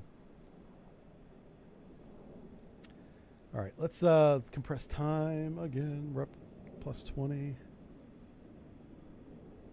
I'm only doing this because I'm pretty confident there's no more fighters in the game. I think we shot down all the Yaks. One Yak 38 could come out here and wreck these two flights. So, well, I would send in Dakota Flight 1 to protect them if I had to. But Dakota is out here to protect the A6s, who should be overhead soon. There they are. Let's make sure everybody's got orders. That's good. That's good. And whoops, that's not good. 1, 2, 3. Okay, so they're all here in like one big bunch, which is perfect. So we are going to break up this attack where I'll do like 8, 8, 8. Yeah. I'll shoot everything but the Grisha. So 8, 8. Yeah. What is semi-large? Why doesn't that just say like medium? I don't know. The radar description of that boat is semi-large.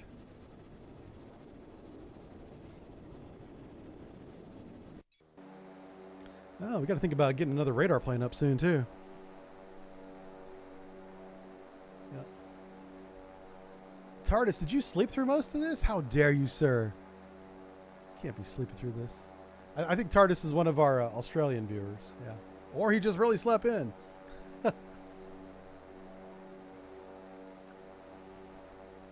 This has been kind of a long one because this mission was longer than most. That's okay. I enjoy doing this. This is my day off. This is me having fun. Learning the hard way that electronic warfare isn't a magic bullet, you know. Roger. Turn 1, 1, 2. Well, I didn't learn the hard way. Flight Ambush 1-1 learned the hard way. Yeah, these guys. Ambush got ambushed. Oh, you slept in this morning? Oh, you're in Arlington. Oh, my gosh. I was just there, sir. We went to the Arlington Museum on our last day in D.C. Before we got on the flight, and that was powerful. On station. That's a lot of graves. Man, it's sad, but it's also like you feel a little bit of pride. It's hard to describe. You got to go there. If you're an American, I would recommend, if you visit D.C., definitely visit the Arlington National Cemetery. It is a powerful place to stand and just take it in, because it's a lot bigger than I thought it was. Very large. I'd been to D.C. before. I'd never been to Arlington until this trip, and that was emotional. That one was tough because you can feel it. And I'm not a religious person at all. I don't even believe in aliens. But that could make you religious, because there's a feeling there, like a presence that you just, and it's enormous. You can't miss it. And so that makes me question that there might be something more to life than just us. Yeah. I don't want to get philosophical on you, but it was that I had that moment and I was like, maybe I should go to church, you know, it might be a good idea, you know? Yeah. I don't know.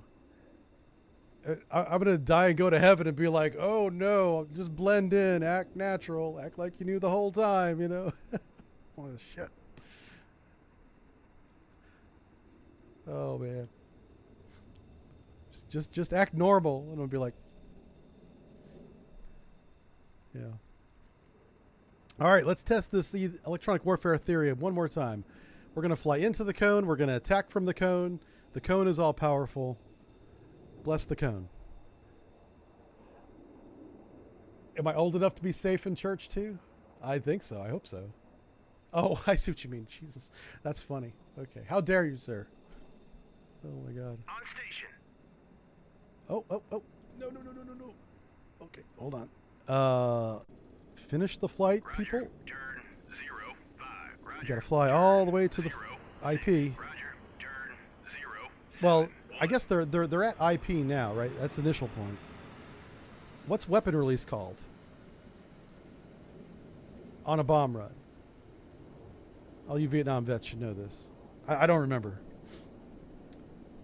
I don't know if they use the same terminology today, but it used to be IP, and then from IP, the bomber was flying the plane in the old school movies.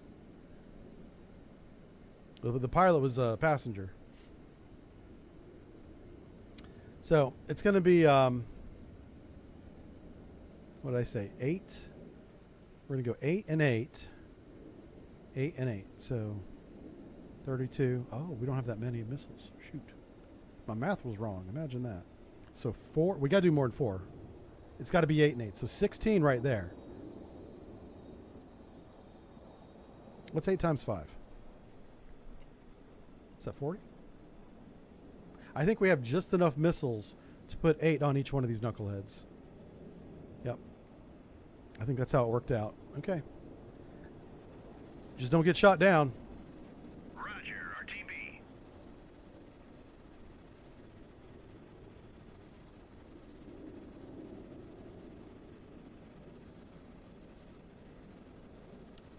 Okay.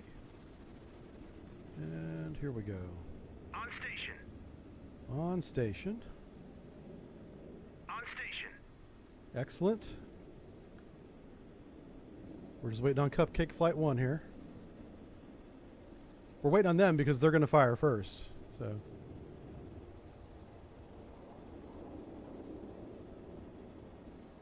Okay, here we go.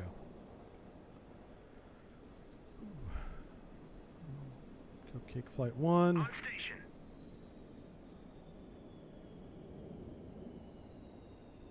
8. Whip it away. Whip it away. Roger. 8. RTB. Cupcake. Oh, there we go. I see what happened. Engaging track 7 1. That was a faux pas. 0.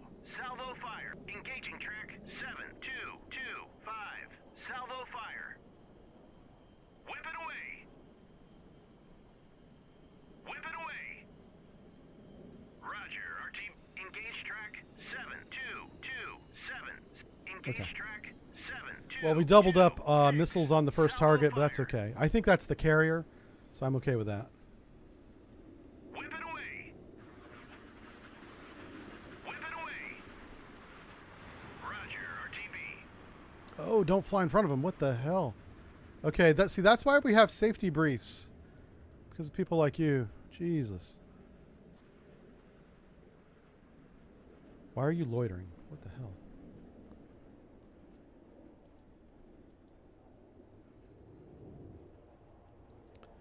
This guy didn't fire all of his missiles for some reason.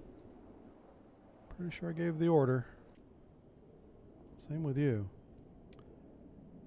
Whip it away.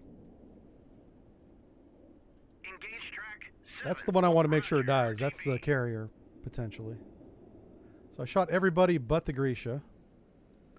Because the Grisha's going to get top-catted. Not tom-catted, top-catted. Whip it away. Roger. So RTB. there I think electronic warfare worked because we didn't even get fired upon.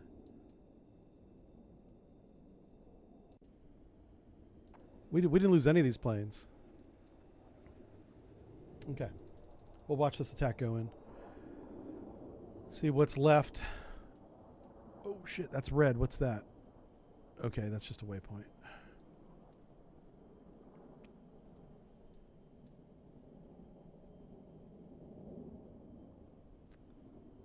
All right, see who survives this.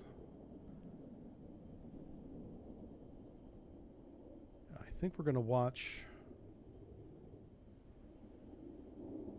I know which one we're going to watch. Okay. Track There he goes. 7225 is classified. Hostile warship. Okay, good. I was going to say submarine. All right, counterfire's begun. Started with that one over there. That's the Krivac 2 on the right flank. That's a lot of anti-aircraft fire being put up.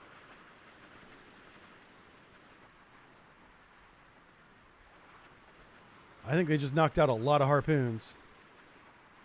Those aren't impacts, I don't think. No, we haven't started impacting anybody yet.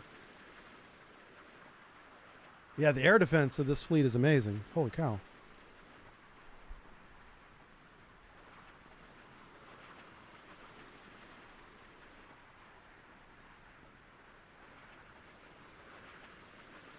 Hit track 7228. Yeah, they're jamming our weapons and spoofing them. Message is right over there on that side. So they did manage to jam some of our harpoons.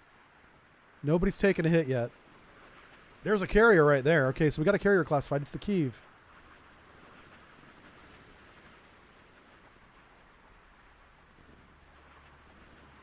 Damn. Hit track. Oh, we finally got one through. Yeah. 5. Finally got one through. Carrier's on fire.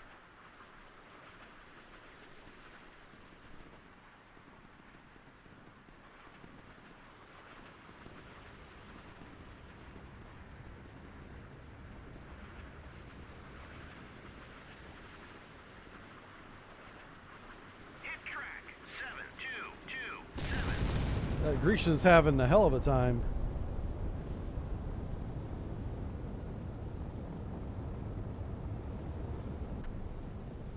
This is the Slava.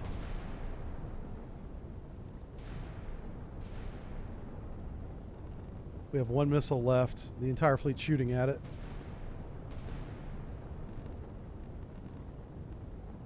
Holy smokes. All that we sank one ship, and it was the Krivac that I'd accidentally doubled up harpoons on. Oh man. Well, it looks like the Kiev has 3 fires. That, I don't know, it's 50-50. That might not be fatal. But we certainly cannot send in my bombers into that mess. No. But that should slow them down.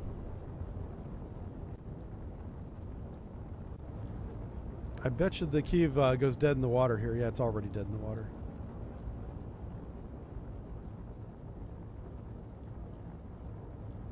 How much gas these guys got? Oh, plenty. Okay. Well, we stopped their fleet. Oh, wow. The Krivac sank. Okay, so we got a Kashin and a Krivac. Basically 2 small boys.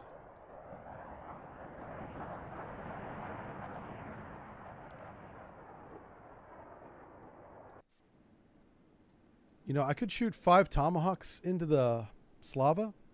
He's kind of isolated out here on a picket. And that might, 5 Tomahawks might get through. And Tomahawk has a huge warhead compared to a harpoon. So let's do that. It's not ideal, but it's the only weapon I have left at this moment. Let me verify it's Lehe Golf. 5 anti-ship Tomahawks. Salvo, I'll say salvo of 8, even though it can only shoot 5. Oh, is it not within range? What? Wow. That doesn't seem right. Let me read the description on these Tomahawks. Here it is. Yeah, the Bravo. 243 nautical miles. Actually, I think that's pretty close. Yeah, this fleet is just too far away. It's 400 miles away. This is like the Battle of Leyte Gulf, right? Like the first carrier-only battle of of history, really, but in World War II. And so the Slav is going to maintain position. That's why that's dead in the water. He's not injured. He hasn't lost propulsion. He's just maintaining position in the formation with the Kiev, who has lost propulsion. But they put the fire out, which means they're going to get it back. Probably. Same with the Grisha. Yeah, he finally calmed down. He was rip-roaring around the fleet. And this guy's on fire. Where's that smoke at? So this smoke here is a ship that we don't have classification on, but it's not sunk. And these are the 4 ships that are remaining. So unless he's got another wave of land-based bombers, we're gonna win this. Or he could also have a submarine. That's really his only other hope at this point, is to surprise the hell out of me with a sub. We'll catch up on chat here. Tanya's here. How's it going? Says, after this attack, how many more harpoons would I have left? I don't know. I honestly don't know off the top of my head. I just know that it's not unlimited, right? Because we did... how much was the first one? It was probably 40. So I probably did 40 and 40. So a total of 80 harpoons, right? I'm sure they have over 100 harpoons in the carrier. And honestly, if somebody knows, we probably shouldn't be putting that out. So don't put it in chat if you know the answer. And of course, every deployment's going to have a different level, but there's probably a standard or a minimum. And we just don't want to talk about that on the internet. I'm guessing it's more than 80, so I'm going to do one more attack.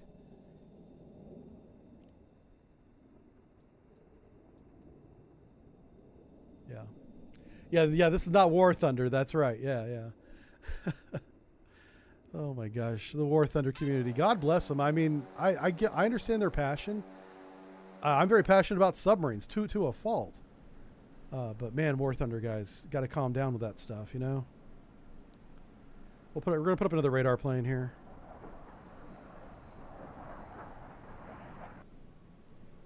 Okay.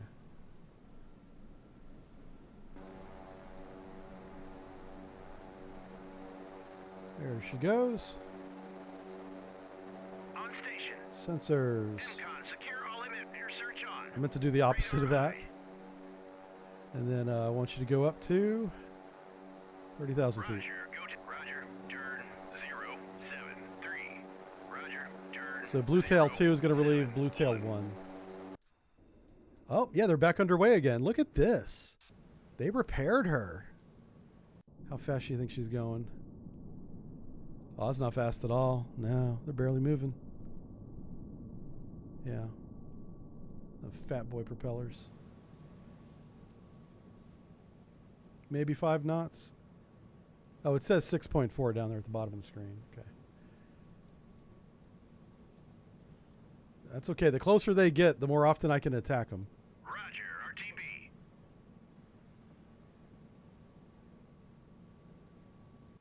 If I can get this Burke within range, we can have a good fight. Turn to course 071. Let's make sure I turn the whole thing. I did, okay. Yeah, I really want to bomb the Grisha. That's why I'm not going to target it again. I'm going to target the Slava and the Kiev. And then we're going to go in and bomb the Grisha.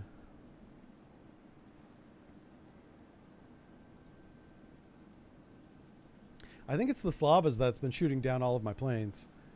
I think that's the one that has the magic missiles. Or magic radar. Regular missiles. I'm already in enough trouble. Yeah, I know, right? Listen. You don't know.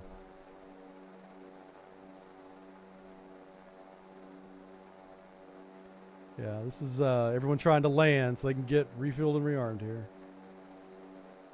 I'll promise you this. I won't do a third harpoon attack from the airplanes because you're right. There's probably not more than three attacks worth of missiles without a reload. Now, we do have a supply ship with us.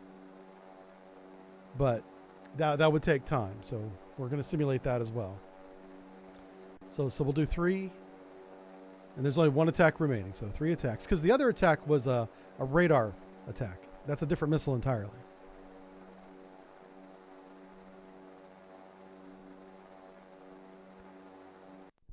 Wait, how did we lose radar? Hold on a second. What? Where's my radar plane at? He's right here. His radar is on. Come on, man. I'm going to have to reclassify those guys again. Well, I already know the order. It's a Slava, a Kiev, and a Grisha, and then The guy in the back was the unknown. Okay, it automatically reclassified him. Okay. Not too shabby. Yeah, we're still landing planes over here. This is as fast as the game will let me compress. Oh, no. Okay, we're going to stay at 50 because we're not doing any kind of attacks right now. There could be a submarine with the fleet. Instead of it being out here, it's probably in here. Oh, pardon me. Where is my P3 plane at? There he is. Why don't you put a passive sonar buoy field here? We'll go. Yeah. Gonna do that.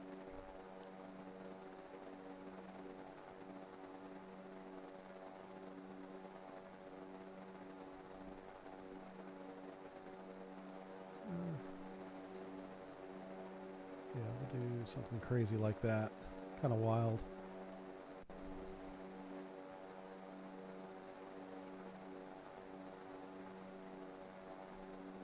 Roger, RTB. Who's RTB in?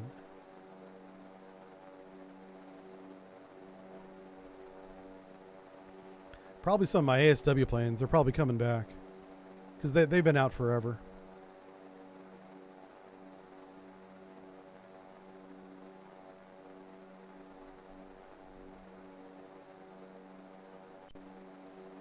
Yeah, so if there is a sub, it's probably up here. Wingman Wednesday. Yeah, we're going to call this Wingman Wednesday from now on. Because that was hilarious. He fired that Phoenix missile. And once it was on its own, it wasn't being guided anymore. It went right after the Tomcat. Shot him down, too. Hit him.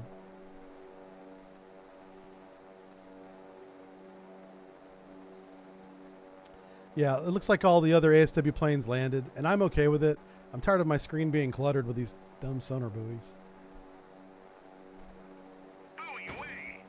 Did we finally get all the planes landed? We did. All right, so the 20-minute timer begins. Let's check the timer now. We still got 11 minutes left on the timer. And then we can do it again. Buoy away.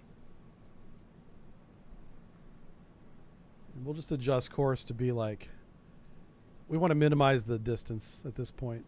This was a really good scenario, and I love the fact that we started out 500 miles apart from each other.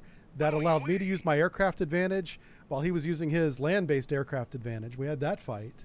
And then I had to manage the fight as we closed range, because he still has, especially with that Slava, a huge missile advantage on me in terms of anti-ship missiles.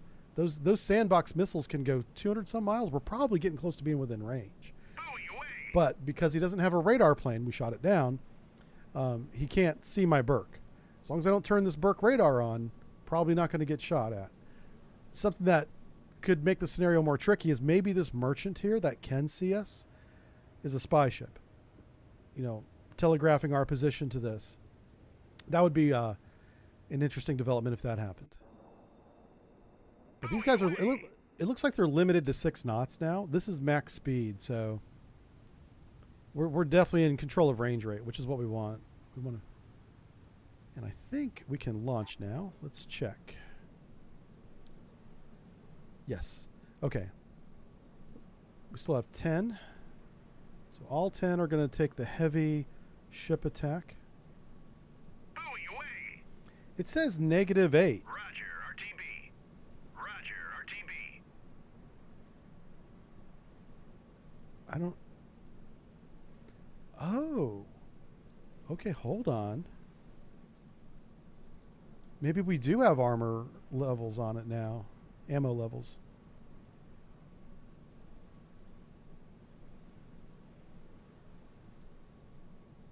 That's interesting.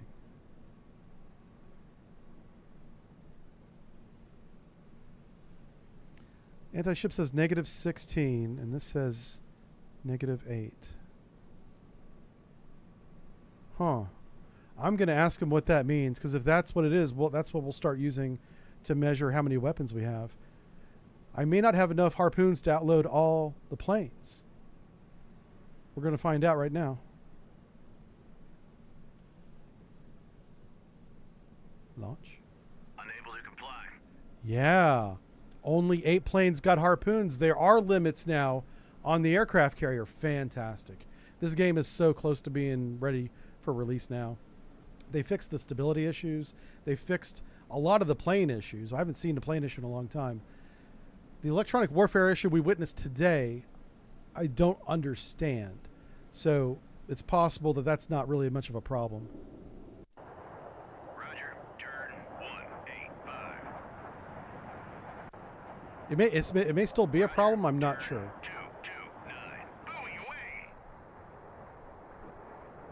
These guys are running out of fuel. I got to bring them back.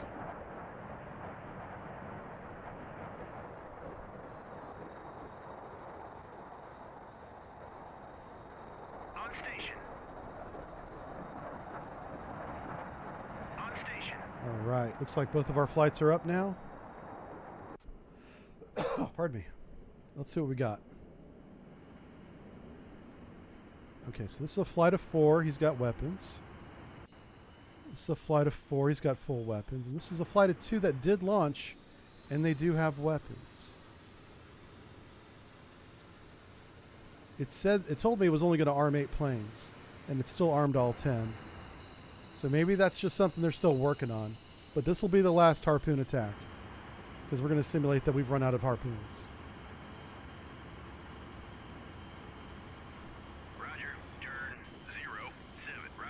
Matter of fact, this flight here, I'm going to have them RTB. Because I don't think we would have... I think the 2 planes that launched should not have launched. So I'm going to have them land. We're only going to use Cupcake 1 and 5. Trying to keep it real a little bit. Yep. Coral Sea, that's what I was thinking of. Coral Sea. On station. Buoy away. Roger, RTB. For those of you just joining us, we were talking about the first aircraft carrier or aircraft only naval battle. On station. Was the Coral Sea, also called, wasn't it called the Marianas Turkey Shoot? Was that the same battle? There was one naval battle where our, I think it was our F-6s, F-4Fs, or the F-6s, whatever plane the Navy had, just wrecked the Zeros. And that had a lot to do with pilot experience at that point. Roger, RTB. Because the Zero's not a bad plane, despite its name. Who's this? Dakota Flight 1. Yeah, everybody's running out of fuel. 230. I'm just going to bring everybody back. Top Cat, I'll have him RTB as well. On station. Roger, RTB. Let's make sure I don't accidentally bring back the wrong flight. Roger, RTB. So we're going to shoot basically 8 and 8. Roger, RTB. I'm not too worried about the Grisha. I am worried about the Slava big time. Very worried about that one. Alright, so no submarine so far. Roger, turn 163. Roger, RTB. Oh wait, Roger, turn 169. Roger, turn 157. alright, there's Cupcake. Can I go a bit faster? Yeah. Oh yeah, there we go. So we want to go... Roger, RTB. Let's kind of coordinate our flight here.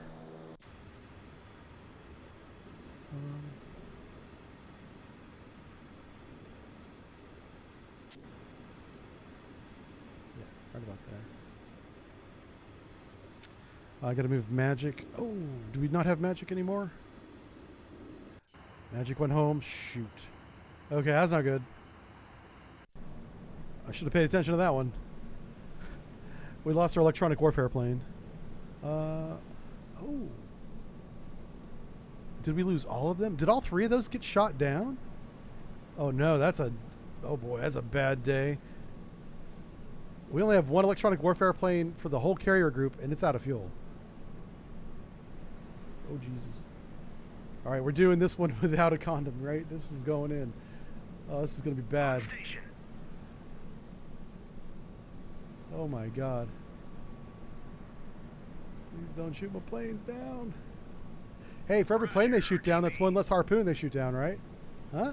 Yeah, bright side. That's bright side Aaron right there. He's coming in through. Gotta keep morale up. Okay, Cupcake Flight 5. We want to shoot, salvo of 4. I'm going to shoot everything. No. Salvo 2. Engaging track 7190. Salvo fire. Whip it away. Salvo of 4. Engage track 7225. Salvo fire. I'm going to hold back a couple of harpoons on Flight 5. Whip it away. Roger, RTB. So Cupcake Flight 1 fired everything. Should have anyway. Flight 5 is going to pull back a little bit. Turn 255. Okay. Oh. See? This is why there's plane crashes. You knuckleheads fly through each other.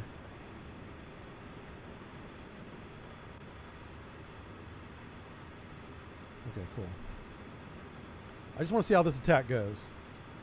I threw everything that one wing had, or the one flight had, at the aircraft carrier. He's going to go down. I think I can sink the Slava with 8 missiles. We will find out together. And if we can, I can take the rest out pretty easily. With the flight we have in the air. On station.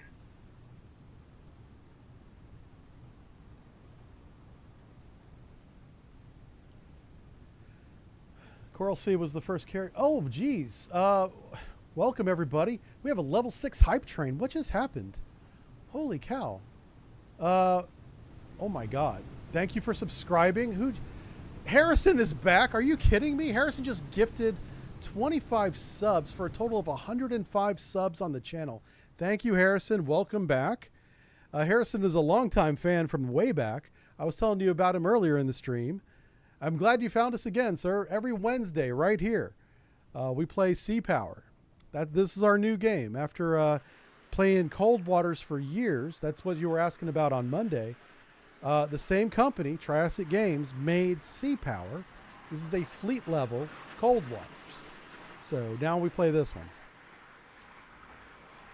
And that's a huge amount of subs. Thank you. Also, everybody, if you got gifted a sub, please thank Harrison right now, because he did that 2 days in a row, 2 streams in a row. That's wild. And I'm sorry I missed it when it happened. I was busy doing this thing. Playing the game. But yeah, that's wild. I was on the scope. Yeah. I had target fixation. Yeah. Thank you. Very generous of you, sir.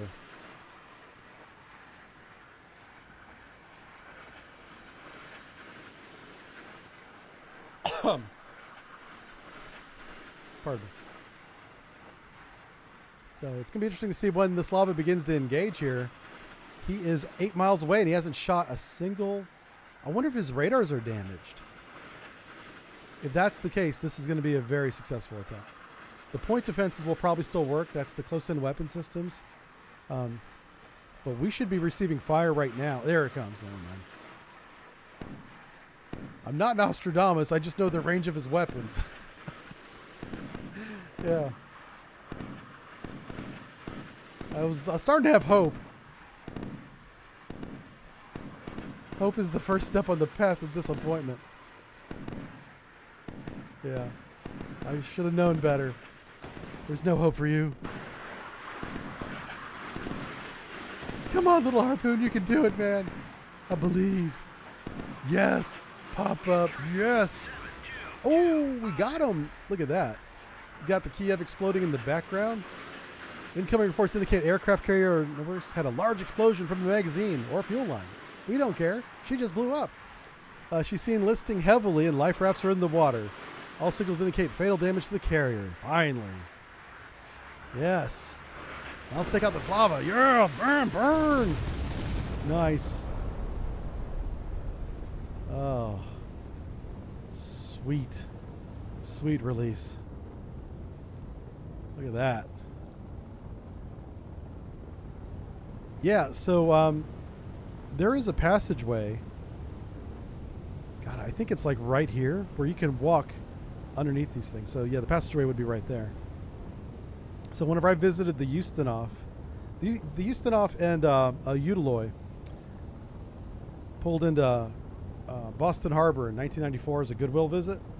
You know, post-Soviet collapse.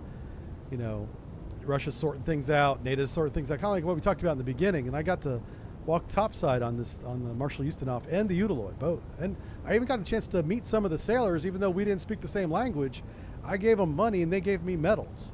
Yeah, I had a bunch of Russian medals for years. Sadly, I don't have them anymore. But I showed them to you guys. Anyway, large explosion seen from the vessel identified as the Slava-class Marshal Ustinov, the one I was talking about. Vessel last reported stopped and with fires raging. Nice. Definitely sinking. Yeah, yeah.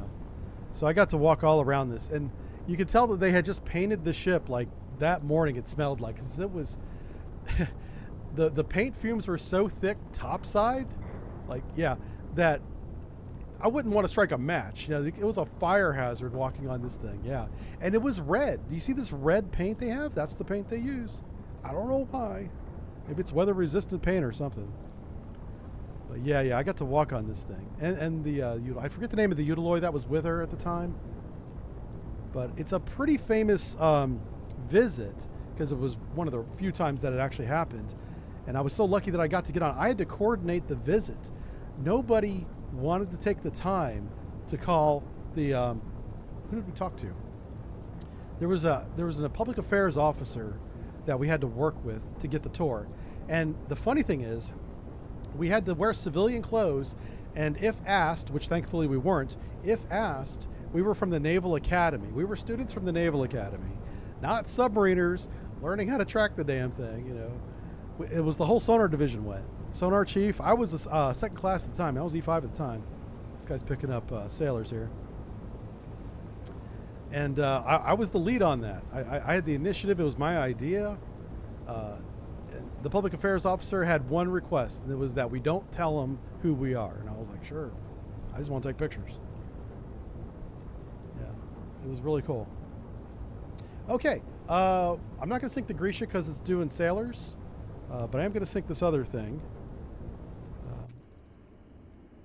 How many weapons we got left? We've got 4 planes with 2 weapons, so 4 times 2 is 8. Let's do a salvo of, well, it's per plane, so we'll do a salvo of 2. Right there. Engage track 7226. Whip it away. There we go. These guys should RTB. Awesome.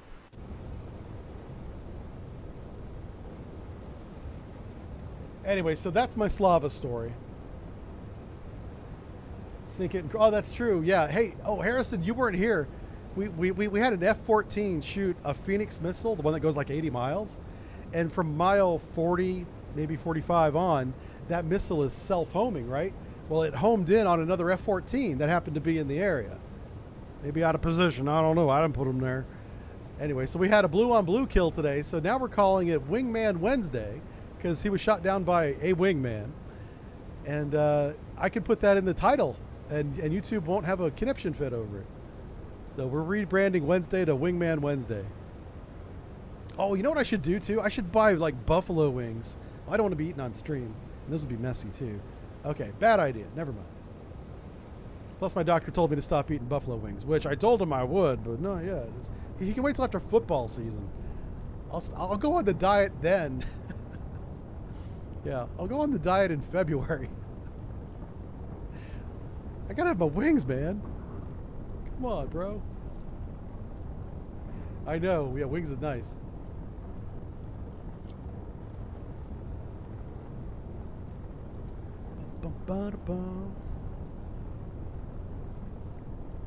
I was an E4. I'm sorry. I said I was an E5 when I did that. It was an E4. Third class petty officer. Highly motivated.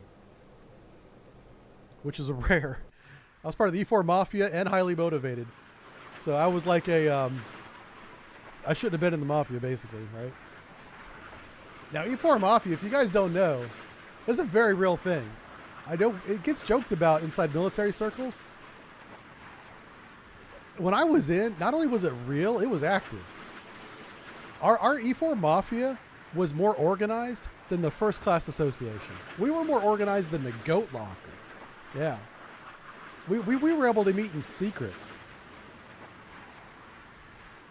Yeah, it was good times. I think I'll tell that story next time, probably. Let's watch this attack. We're attacking an unknown ship. We never got a classification on this. We did set this ship on fire twice. The one we're attacking now. So hopefully if we sink it, we'll at least be able to see what it is. And then Grisha's not going to do a darn thing. It does have a very short range surface to air capability, but... Oh, we are going to fly right by it. Maybe it will do something. Where's a Grisha at? Grisha's like right... It's on the horizon, I guess. It's a range on that. 13 nautical miles, yeah.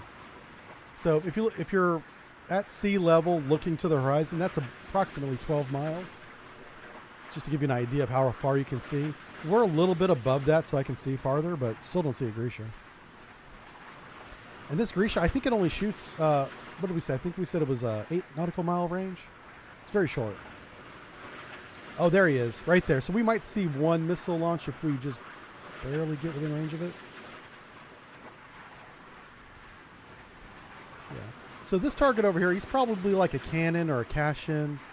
It's nothing with any air defense, that's for sure.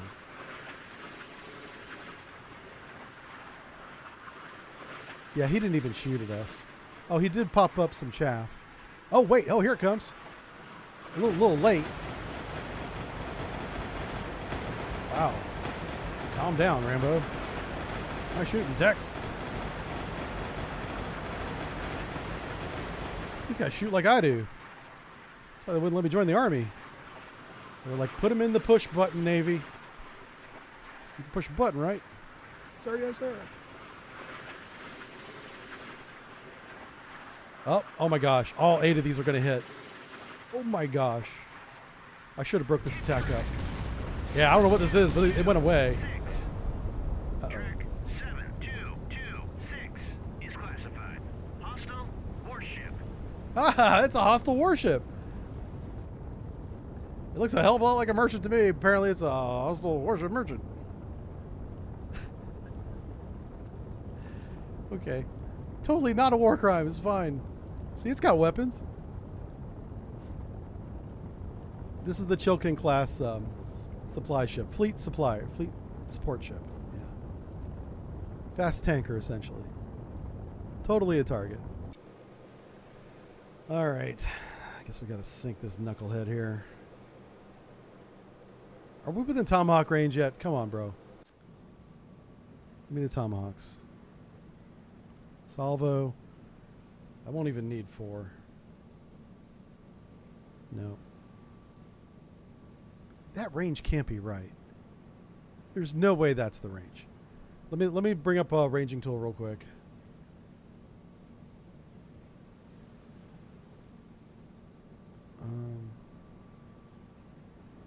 Crap, we're at the edge of the map here. 240 miles.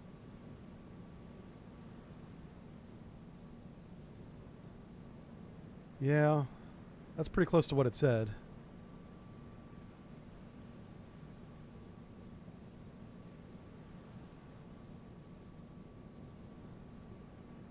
Oh, I had the wrong one selected. Oh my God, Aaron. Still not within range. Okay. Well, shoot. Let's bomb them. I want to see if I could... oh, we already checked. I can't put a bomb on an F-14 as much as I want to. Anti-tank. Let's do the Zuni rocket attack. For fun. Flight of 4. Launch. This is going to be hilarious. We're going to rocket attack this Grisha. And then, in case that doesn't work out well, I'll launch a backup attack. Something a little more conventional.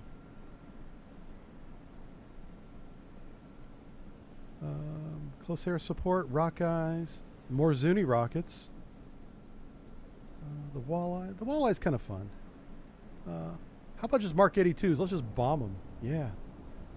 There we go. We'll launch that. All right. We'll do the Zuni rockets first. See how that works out for us. We're just playing with our food at this point, folks. Vulcan Rider said E4 Mafia meeting in secret on a submarine. That's some mad skills. Yeah, yeah. We would meet in Machinery 2 on the Boomer. Well, I wasn't E4 back then. I was E4 on the Philadelphia. But that's where it happened on the main, even though I was an E5 on the main. What we got here? Hold on. Did they already launch? Oh my God, these guys are fast. Okay, good job. Good job, men, launching the airplane so fast. Roger. Turn. They do have fuel to get that far, so that's good. 0. Ambush Flight 1, come on, please have fuel. Yay, they can finally get the target. Roger. Turn. 0. 6. All right, so we're going to go in with the Tomcats first. Launch the rockets at them, see how that works out. Let's see, every single missile you have hit that little ship. I know, yeah.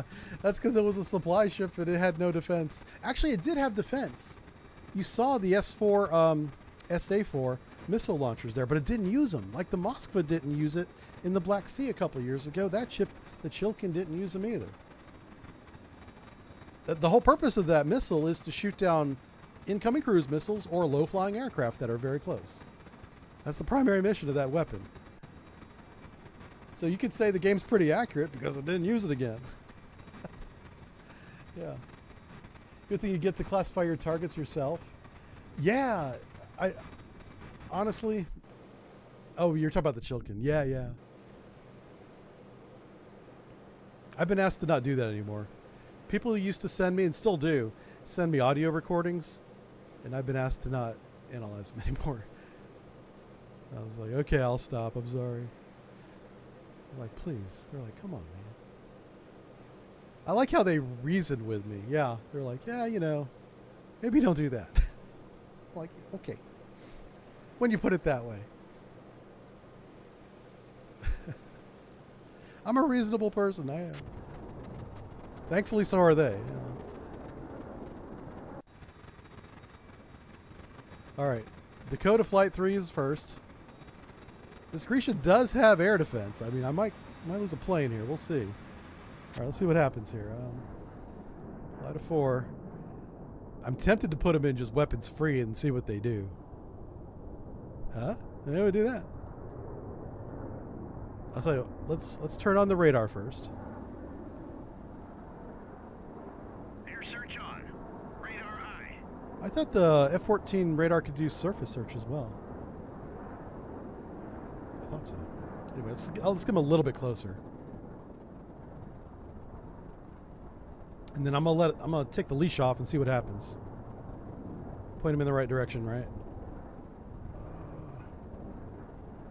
All right, that's good. The Grecia's 20 miles away.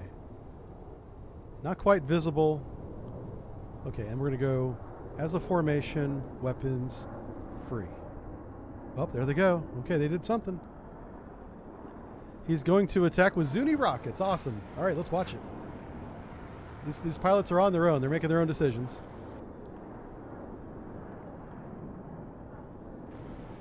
We're 20 miles from target. Yeah, yeah. 600 knots. Good times.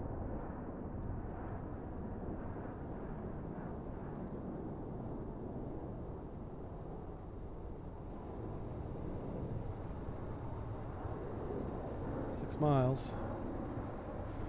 Oh, okay, they're going to pop up. That's interesting.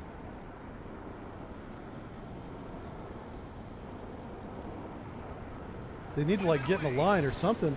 Oh, or not. Okay. Oh, geez. Chaff! Chaff! More chaff. All the chaff. 7229. That was good hits. Did we get shot down? I only see 3 planes. Where's plane number 4 at? Where's our buddy at? Oh, there he is. He's up there. Cue the Top Gun theme. Oh, okay. All right, it says heading to waypoint. How bad's the... Oh, he's messed up. Whatever's on the back. That was the smoking area. Well, they got smoked. Here's the little missile launcher if you're wondering where it's at. This little thing pops up. It's got a two rail launcher on it. Dual rail. Twin rail? Whatever. There's two of them. Right there. There they are. Hey! Weapon away. Uh-oh. Rockets are incoming, I think. Oh, yeah. Yep, that's them. Everything's on fire. Somehow that launcher's still working. So yeah, it goes down there to reload. Uh-oh. That's Sam. Oh, we outran it. Awesome. You guys are coming in for another attack. How many? They have 4 rockets left, so probably the last one. Even the fire's on fire. I know, yeah. If you get bored with the air challenge in most scenarios, you made a linear command that should work this time. Who was that? Havoc Squad. Yeah, what's the name of your campaign? Today we're playing Fail Rotor, and I always give the authors credit. If you've made a campaign, tell me the name of it, Havoc. You write your name down here, else I'll forget. Is Havoc Squad the name you have on Steam? Because I can search by that. Make sure it says squad and not squid. Okay. Havoc Squad. Okay. Oh, here we go. Let's watch that. Watch the Grisha get toasted here.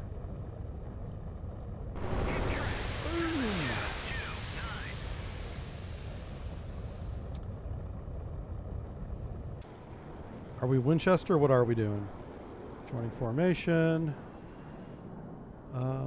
Now they could do 20mm gun runs on it. But what I'm going to do is I'm going to grab our backup flight. And these guys just have dumb bombs. And I'm not being disparaging to the bombs. That's what they are. We're going to attack. I'll put them weapons free. That's what I'm going to do. Surface search on. Radar Okay. high. As a flight, weapons free. All right, now it's a free-for-all on the Grisha, and everyone's getting a ride. Even the guys in the smoking pit back here. Oh, man. Look at these two Chads. They're like standing by the torpedo launchers. I don't think that's going to help. You're being attacked by airplanes. All right, the A7s are finally going to be able to do something. The first flight, they didn't have enough fuel. The second flight, they got wrecked because electronic warfare decided to stop working for some reason. And then this is the third flight. Let's see if they can make up for their previous failures here. Top Gun exam on Steam Workshop. Okay. I will write that down.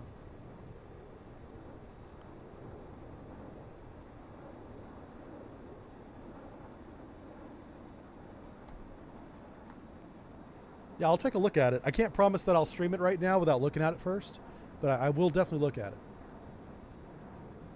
Like this one here, I'm going to go back. I'm going to give the guy a Steam award. I'm going to give him a thumbs up on Steam Workshop, and you can give him the little like blue ribbons and stuff. I'm going to give him all that stuff because this one was pretty fun. This is actually a linear campaign of 4 missions. We did mission 1 and 3. I skipped 2 because it was a 3-star mission and this one was 4-star. So I was hoping it would be a little bit more difficult. I guess it was difficult because we lost a lot of planes due to incompetence and indecision. Poor fuel management. Yeah, I made mistakes today. This has been a good stream. I like it when things don't go right because it's too boring. If everything I do goes the way that I plan it, yeah, that's not fun. Nobody wants that. Oh. Are we lofting the bombs? We are. Holy cow. Okay, we just sent the bombs into low Earth orbit for some reason. And I do support that decision. So there's some bombs up here. There's some bombs down here. Are they all going to land at the same time? Let's find out together. 16 bombs are in the air. That's all I can tell you. Oh, there we go. Vampire inbound, brace for impact. What? Uh-oh. What's this? Bravo Zulu on stopping Admiral Nakamov formation. All reports indicate the Admiral Nakamov launch did not deploy, implying he did not survive his flagship. Okay. Eisenhower, is to break formation immediately for the GIUK gap to deter Russian forces. Break, vampire inbound, brace for impact. The DDG-51, that's us. That's the skipper we are. Where did that come from? Take cover, brace for impact. Uh-oh. Well, he should be bracing for impact because he just got wasted. Wait a second. What's going on? Oh, okay. It just automatically ended. There is one more mission in this campaign, but I'm not going to spoil it because I want you guys to play this one. The name of this mission series by Fail Rotor is 31 Knot Burke. I'm going to put that in the description and all that too, because this has been really fun. Blah, if I get the words out. We did lose 10 planes, mostly due to that electronic warfare failure. We lost 8 of the planes on that.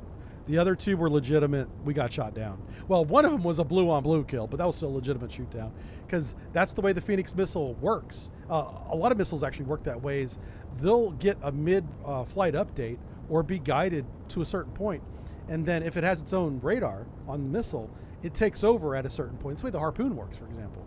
So you can aim the Harpoon, you can even update the Harpoon in flight, but once it hits terminal point, TP, it's on its own.